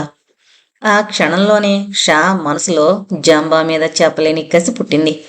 తెలిసి జీవితంలో ఇంతవరకు ఎవరిని చంపాలని ఆలోచించి చంపలేదు షా. కానీ ఆ క్షణంలో మాత్రం అవకాశం దొరికిన మరుక్షణం జంబాను చంపేయాలని నిర్ణయించుకున్నాడు. నీతాకు ప్రమాదమేమీ లేదని చూపులతోనే నిర్ణయించుకుని గిరుక్కున వెనుతిరిగి దీవి వైపు బయలుదేరాడు. సముద్ర మట్టం నుండి దాదాపు 8,000 అడుగుల ఎత్తునుంది ఆ పర్వత శిఖరం. దాదాపు మైలున్నర ఎత్తు. ముందు షా వెనకే దాదాపు చేయి తగిలే దూరంలో నేత. వాళ్ళిద్దరికీ కాస్త వెనగ్గా సుమారు 10 అడుగుల దూరంలో జంబా. ఎగదొన్నుతోన్న శ్వాసను కంట్రోల్ చేసుకోవడానికి ప్రయత్నిస్తూ కొండెక్కుతున్నారు. జంబా ఊహ తప్పు కాలేదు. ఆ కొండగొర్రెను చూసి బండల వెనక నుండి దారుంటుందని అతనికి కలిగిన ఆలోచన తప్పు కాలేదు. బండల వెనక కొండచర్య కింద భాగంలో సన్నటి పొగులుంది. కొండ పైనుండి కింద వరకు ఎవరో గొడ్డలతో చీల్చినట్లు. ప్రకృతి సిద్ధంగా ఏర్పడిన పొగులు. కేవలం గొర్రె పట్టేంత పొగులు. ఓ పక్కకి తిరిగి నడిస్తే మనిషి పట్టేంత పొగులది. దాదాపు ఫర్లాంగు పైచిలుకు దూరం ఉన్న ఆ కొండ నెరలోంచి అవతలకి చేరాక చిన్న లోయలాంటి ప్రదేశం ఉంది. లోయకి అవతల వైపు నుండి టాంజాన్ ఆలయం ఉన్న శిఖరం మొదలవుతుంది. చీకటిగా ఉండడం వలన కొండ నెర్రెను దాటి రావడానికే 15 గంట పైన పట్టింది. అగ్నిశిఖరం కింద నుండి పైకి వెళ్లడానికి రాతి మెట్లు చెక్కున్నాయి. చీకట్లో స్పష్టంగా తెలియడం లేదు గాని తరచూ ఉపయోగించే మెట్లులానే అంచులు తిరిగి ఉన్నాయి. ఒక్కో మెట్టు అడుగు ఎత్తు 2 గజాల వెడల్పునున్నాయి. అన్ని మెట్లు ఆ కొండరాతిలో మలిచి చెక్కడానికే ఎంతో సమయం పట్టుంటుంది. షా మాటిమాటికి గడియారం చూసుకుంటూ సూర్యోదయానికి ఇంకా ఎంత సమయం ఉందో మనసులోనే లెక్కలు వేసుకుంటూ ఎక్కుతున్నాడు. ఇదే వేగంతో పై వరకంటూ వెళ్ళగలిగితే సూర్యోదయానికి 10-15 నిమిషాల ముందు టాంజాన్ ఆలయం చేరుకోవచ్చునని అంచనా వేసుకున్నాడు. ఆ రూబీ పైన సూర్యకిరణాలు పడకముందే దాన్ని గనక ఆ స్థానంలో నుండి తొలగించకపోతే ఆ తర్వాత ప్రజ్వరిల్లే అగ్నిజ్వాలలకు ఇక ప్రాణాలతో వెనక్కి తిరిగొచ్చే ఆశ లేదు. నేత మనసులో చెప్పలేని ఆందోళన, తరతరాల తెగ నమ్మకం హృదయాంతరాళాల్లో కలిగిస్తోన్న భయం, జీవితంలో తొలి పురుషుడైన షా మీద అవ్యాజ్యమైన ఆరాధన ఆ అమ్మాయి మనసులో గమ్మత్తైన సంఘర్షణ పుట్టిస్తున్నాయి. దానికి తోడు జంబా చేతిలో ఉన్న ప్రమాదకరమైన ఆయుధం కూడా ఆమెను తిరుగుబాటు చెయ్యొద్దని వారిస్తోంది. భాష అర్థం కాని షాతో తన భయాన్ని చెప్పుకోలేదు. అర్థమయ్యే జంబా పట్టించుకోడు.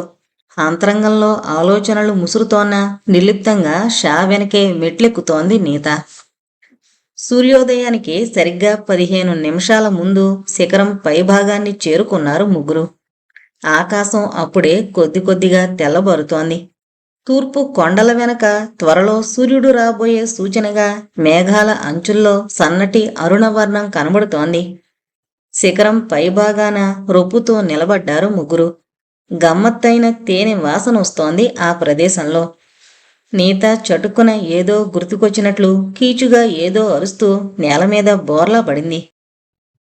గతంలో సముద్రపు ఒడ్డున చూసిన దృశ్యాన్ని బట్టి నీత టాంజాన్ ఆలయానికి నమస్కారం చేస్తోందని అర్థం చేసుకున్నాడు షా. పరీక్షగా ఆలయం వైపు చూశాడు. ఆశ్చర్యంతో కళ్ళు చిట్లించాడు.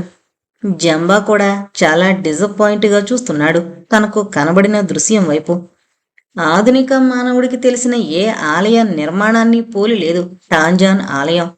నిజానికి అక్కడ ఆలయం ఉందని ముందుగా తెలుసుండకపోతే అదో ఆలయం అని కూడా ఊహించగలిగేవాళ్లు కాదు. దాదాపు గజం పైబడి పొడవున్న 3 పెద్ద బండరాళ్ళు, సుమారుగా కోడిగుడ్డు ఆకారంలో ఉన్న పెద్ద బండరాళ్ళు, సూదిగా ఉండే భాగాలు 3 పైభాగాన కలిసేటట్టుగా గుండ్రంగా అమర్చున్నాయి. ఆ దూరం నుండి చూడ్డానికి వక్రమైన పిరమిడ్ ఆకారంలో ఉంది ఆ నిర్మాణం. 3 రాళ్ల మధ్య ఖాళీలు 3 ముక్కోణాకారపు వెంటిలేటర్లలా కనబడుతున్నాయి. కనీసం మనిషి కూడా పట్టేంత ఖాళీ కాదది. ఆ త్రికోణపు ఖాళీల్లో నుండి రాళ్ల మధ్య బోర్లించిన ఇత్తడి బిందెలాంటి గుండ్రటి ఆకారం నల్లగా కనబడుతోంది. ప్రపంచంలోకెల్లా అతిపెద్ద రూబీ అదే అయ్యుంటుందని స్ఫురించింది షాకు. Well, I will be damned అన్నాడు జంబా ఆశ్చర్యంతో. క్యూరియాసిటీతో మరో 4 అడుగులు ముందుకు వేశాడు షా. మరో అడుగు ముందుకు వేయబోయి చటుక్కున ఆగిపోయాడు. పూర్తిగా చీకటిగా ఉండే ఆ కందకాన్ని అసలు గమనించే అవకాశమే లేదు. టాంజాన్ ఆలయంగా చెప్పబడుతోన్న ఆ త్రికోణాకారపు రాళ్ల చుట్టూ పెద్ద కందకం, దాదాపు 4 గజాల వెడల్పున ఆలయం చుట్టూ ఉంది ఆ కందకం. కందకం లోపల ఏముంది చూసేందుకు వెలుతురు సరిపోవడంలే. ఎంత లోతుందో తెలియడం లేదు. గమ్మత్తైన వాసన వస్తోంది ఆ కందకంలో నుండి. అప్పుడు గుర్తించాడు షా, అది మైనపు వాసనని. తేనెపట్టు పిండిన తర్వాత ముద్దైపోయే మైనం వాసనది. టాంజాన్కు అర్పణాలుగా టానాలు తేనెపట్టు మైనమిస్తారని మైటానా సంభాషణలో ఎప్పుడో చెప్పినట్లు గుర్తొచ్చింది. బహుశా టానాలు తమ అర్పణలు ఈ కందకంలో వేస్తారేమో. జంబా కూడా వచ్చి షా పక్కనే నిలబడ్డాడు. Where is that ruby? ఆ రాళ్ల దగ్గరికి ఎలా వెళ్లడం అన్నాడు డెస్పరేట్గా. మరికొద్ది నిమిషాల్లో సూర్యోదయం కాబోతుందని, టానాల పురాణం నిజమే అయితే సూర్యోదయమైన మరుక్షణం ఈ దేవాలయ ప్రాంగణం అగ్నిగుండంగా మారుతుందని గుర్తుంది జంబాకు. ఆలోగా ఆ రాళ్ల మధ్య నుండి రూబీని తొలగించకపోతే ప్రాణాలతో ఈ దీవిలోంచి బయట పడ్డం కూడా అసంభవమని గుర్తుంది జంబాకు. కానీ ఇక్కడేమో తన ఊహలన్నీ తలకిందులు చేస్తూ రాతి పంజరంలాంటి ఆ రాళ్ల మధ్య చుట్టూ దాటడానికి వీల్లేని కందకంతో కంటికి కనబడుతూ అందని దూరంలో ఆగిపోయింది టానా రూబీ. తూర్పున ఆకాశం మరికాస్త ఎర్రబరింది.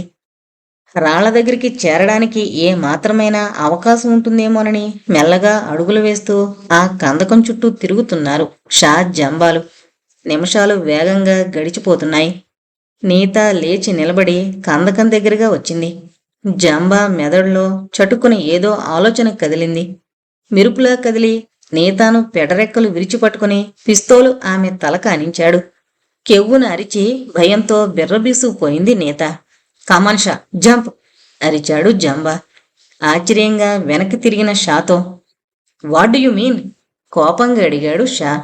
మృత్యువుకు సమీపంగా వెళుతున్న కొద్దీ మెదడంతా ముద్దుబారుతున్నట్లు, ఆలోచనలు రానట్లు ఏదో కన్ఫ్యూజింగ్గా ఉంది. ఆ ప్రదేశంలోని శక్తి ఏదో వాళ్ళ ఆలోచనల్ని ధ్వంసం చేసి అచేతనల్ని చేస్తున్నట్లు అనిపించింది. 4 గజాల కన్నా ఎక్కువ వెడల్పు లేదు ఆ కందకం. కాస్త దూరం నుండి పరిగెత్తుకొచ్చి దూకితే సరిగ్గా రాళ్లపైకి దూకగలవు అన్నాడు జంబా, పిస్తోలు బారెల్ నీత కణత మీద గుచ్చుతూ.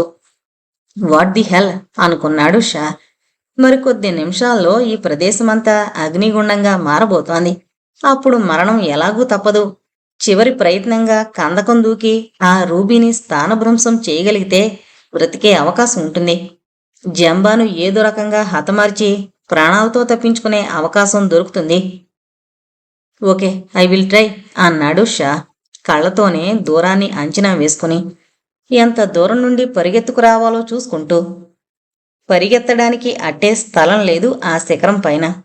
ఆవలికి దూకినా తిన్నగా ఆ త్రికోణాకారపు కిటికీలోకి కాలు పడితేగాని నిలదొక్కునే అవకాశం లేదు. మనసులో చివరిసారిగా దేవుణ్ణి తలచుకుని తూర్పు వైపుకు చూశాడు. సన్నని సూర్యకిరణం ఒకటి అప్పుడే పర్వతాల వెనక నుండి బయటకు వస్తోంది. త్రికోణపు ఆలయం కొన మీద వెలుతురు రేఖ బంగారు మచ్చలా పడింది. జంప్! అరిచాడు జంబా. ఆలోచించలేదు. శరీరంలోని శక్తినంతటినీ కూడదీసుకుని పరిగెత్తాడు. కందకం అంచున తన విల్ పవర్ అంతా కేంద్రీకరిస్తూ గాల్లోకి ఎగిరాడు. 2 చేతులు ముందుకు సాచాడు. ఆ క్షణం రాకెట్లా గాల్లోకి దూసుకెళ్ళింది షా శరీరం. ముందుకు సాచిన చేతులు ఆ 3 రాళ్ల కొనను అందుకోవడానికి సిద్ధంగా ఉన్నాయి. తీగలా వంగిన కుడి పాదం త్రికోణపు కిటికీలో మోపడానికి సిద్ధంగా ఉంది. కానీ ఆ 4 గజాల దూరం దూకడానికి షా శక్తి సరిపోలేదు. ముందుకు సాచిన షా చేతులు రాతి పైభాగాన్ని తాకి ఆగిపోయాయి. రాతి చుట్టూ అతని చేతులు బిగుసుకునే లోపలే శరీరం తాకిడికి కిందకు జారాడు. డెస్పరేట్గా అతని వేళ్లు రాతిని గీరాయి. ఎక్కడైనా కాస్త పొట్టు దొరుకుతుందనే ఆశతో, చివరి ప్రయత్నపు తొందరలో. కందకం అవతల నుండి ఊపిరి బిగబట్టి చూస్తున్నారు జంబా నేతాలు. జారుతోన్న షా కుడి చెయ్యి త్రికోణపు కిటికీ అంచును పట్టుకుంది. కిందకి జారిపోతున్న షా శరీరం గాల్లో ఆగింది. మెల్లిగా 2వ చేతిని కూడా కిటికీ అంచుకు తెచ్చి క్షణం వేలాడుతూ ఉండిపోయాడు షా. తూర్పున సూర్యుడు మరికాస్త పైకొచ్చాడు. మరిన్ని సూర్యకిరణాలు త్రికోణపు రాళ్ల కొసల్ని వెలిగించాయి. క్షణానికి బంగారు రంగు వెలుగు ఆ త్రికోణపు రాళ్లపై నుండి కింది భాగానికి దిగుతోంది. ఆ వెలుతురు త్రికోణపు కిటికీకి చేరిన మరుక్షణం కమాన్ షా, పులప్ అరుస్తున్నాడు జంబా బొంగురుగా. మోకాళ్లను రాతి గోడకు తన్నిపట్టి బస్కీలు తీస్తున్న మనిషికి మళ్ళే భుజాల శక్తితో శరీరాన్ని పైకి లేపాడు షా. కిటికీ అంచుల్ని పట్టుకున్న చేతులతో సమంగా తల వచ్చింది. క్షణం ఆశ్చర్యంతో షా కళ్ళు పెద్దవయ్యాయి. రూబీ, టానాల రూబీ, టాంజాన్ అద్భుతం, ప్రపంచంలోకెల్లా అతి పెద్దదైన విలువైన రూబీ.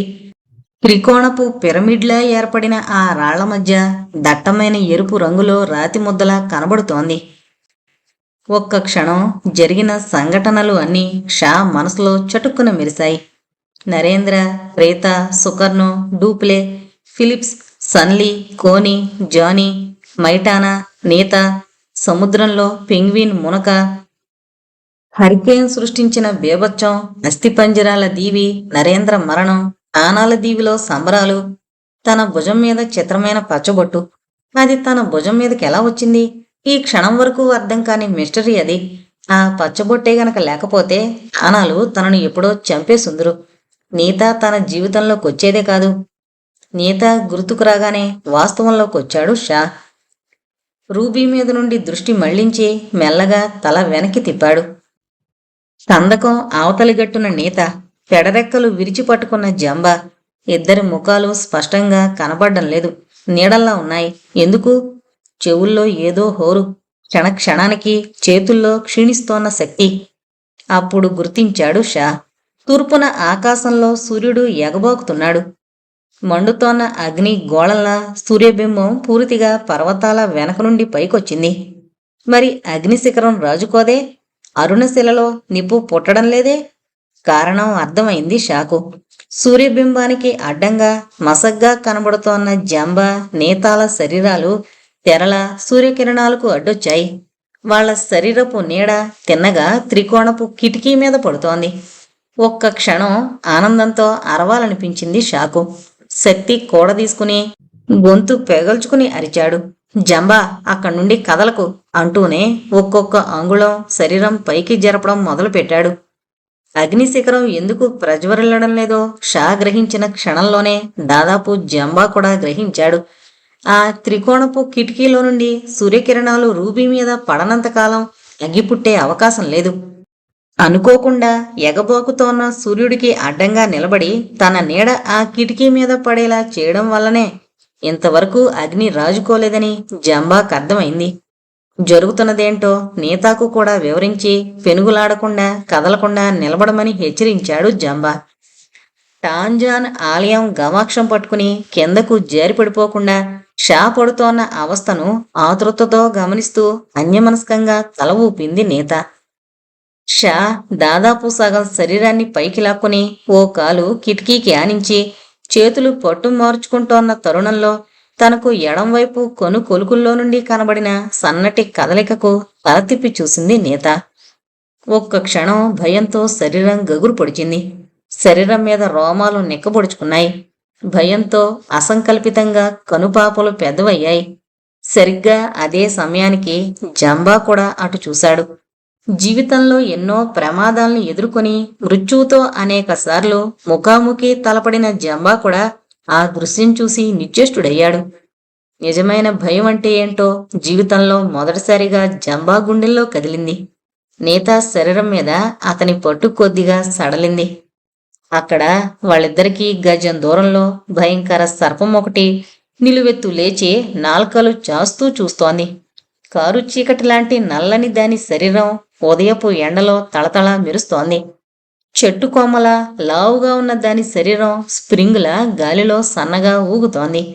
ఎర్రని కనుగుడ్లు చలనరహితంగా వాళ్ళిద్దరినీ హిప్నటైజ్ చేస్తున్నట్లు తీక్షణంగా చూస్తున్నాయి. భూమి నుండి 6 అడుగుల ఎత్తునుంది దాని తల. తోక కందకం లోపలెక్కడో వేలాడుతోంది. అంత పెద్ద పామును ఎప్పుడూ చూడకపోవడమే కాదు, అసలంత పరిమాణంలో పాము ఉంటుందని కూడా జంబా ఏనాడు ఊహించలేదు. బల్లెపు కొనలా పొడుచుకొచ్చిన దాని తల అగ్నిజ్వాలల్లా గాలిలో విన్యాసం చేస్తోన్న దాని నాలుక బట్టి సౌత్ ఈస్ట్ ఏసియా దీవుల్లో ప్రఖ్యాతి వహించిన టైపాన్ సర్పంగా దాన్ని గుర్తించాడు జంబా. టైపాన్ కలిగించిన షాక్ నుండి తేరుకోవడానికి నిమిషం పైనే పట్టింది జంబాకు. అతి దగ్గరగా వినబడుతోన్న దాని బుసలు బట్టి అది తమ మీద దాడి చేయబోతోందని అర్థమైపోయింది జంబాకు. నీత, నువ్వు కదలక అలాగే ఉండు. నేను టైపాన్ సంగతి చూస్తాను. నువ్వు కదిలావా మన ముగ్గురులో ఎవరం మిగలం అన్నాడు జంబా. నీత మీద తన పట్టు పూర్తిగా సడలించి పిస్తోలున్న చేతిని మెల్లగా సర్పం వైపుకు జరుపుతూ, టాంజాన్ బంటు ఆ సర్పం, దాన్ని నువ్వేం చేయలేవు అంది నీత గుసగుసలుగా. ఓ ది హెల్ విత్ టాంజాన్. జంబా చెయ్యే ట్రిగ్గర్ మీద బిగుసుకుంది.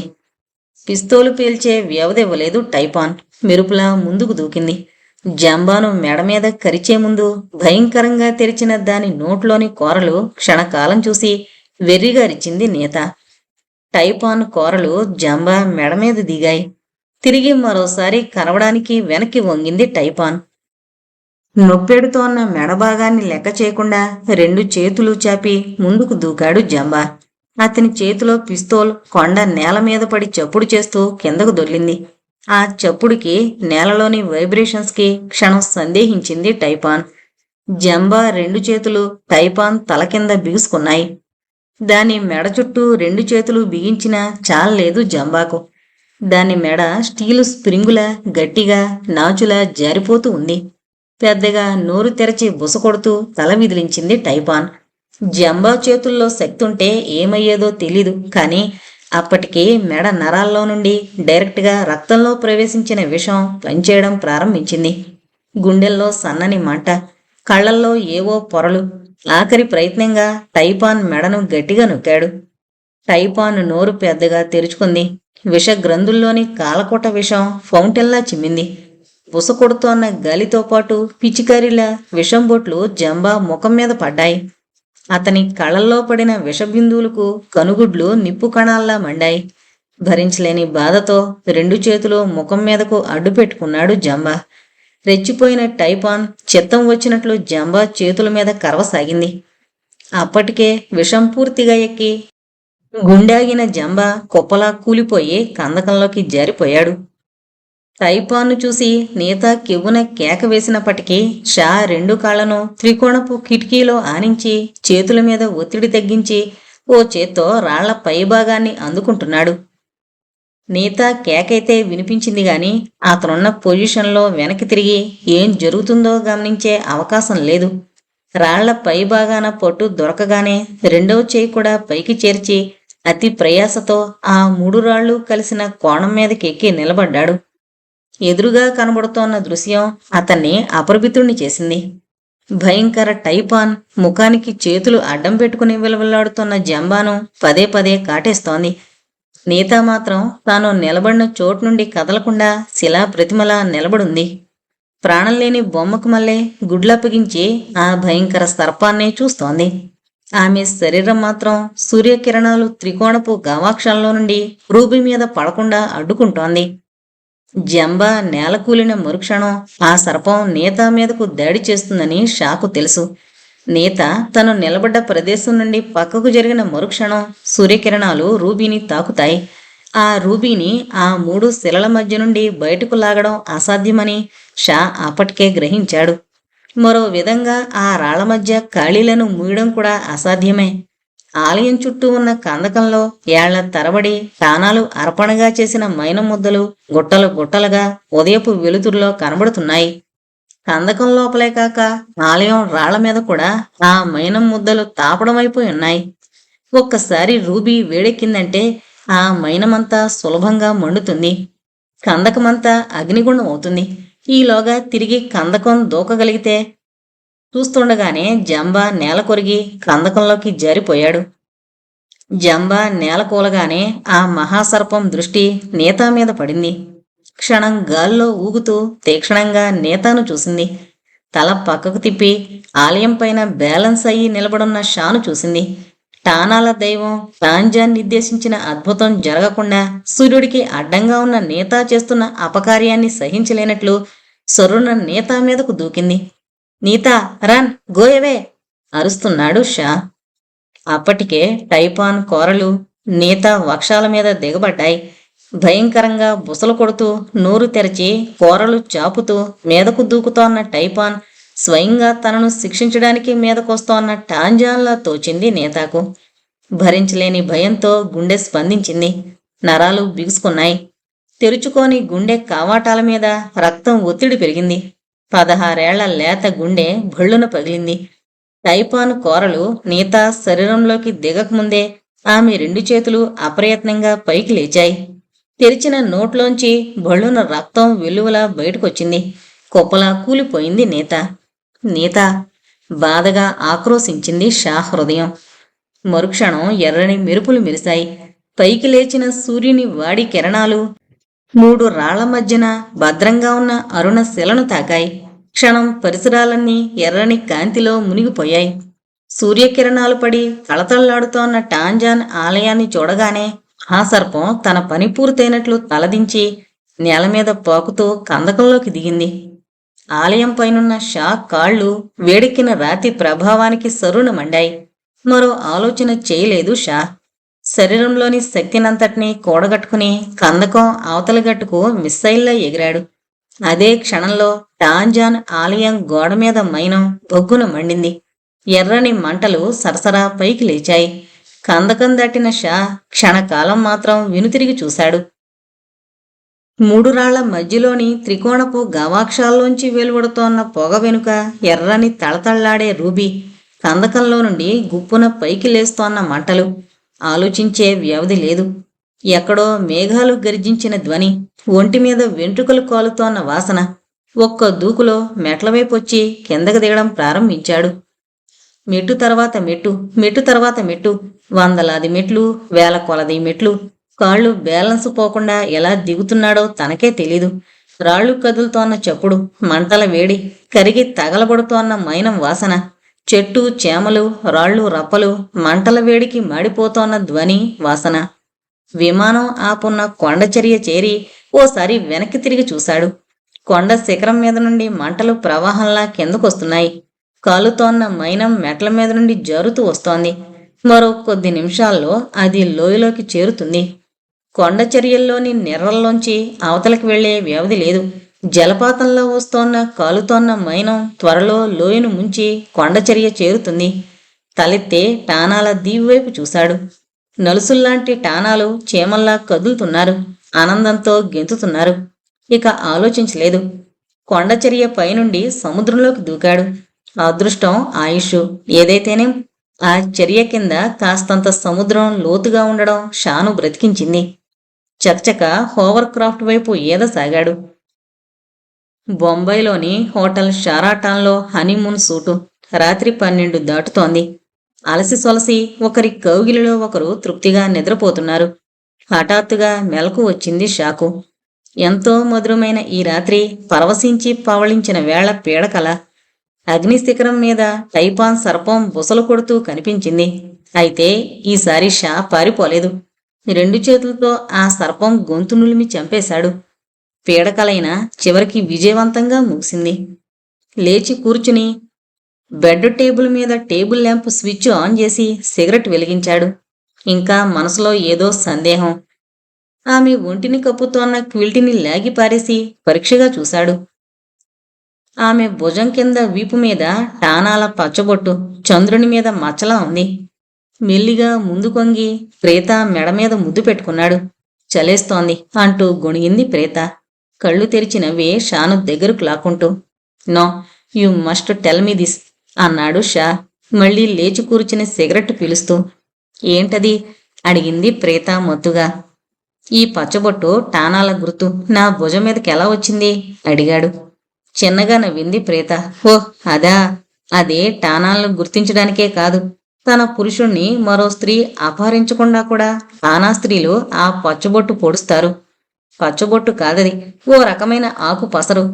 ఇక పిచ్చి ప్రశ్నలు వేయక పడుకోండి అంది ప్రేత షా చేతిలోని సిగరెట్ లాక్కొని యాస్ట్రేలో పారేస్తూ.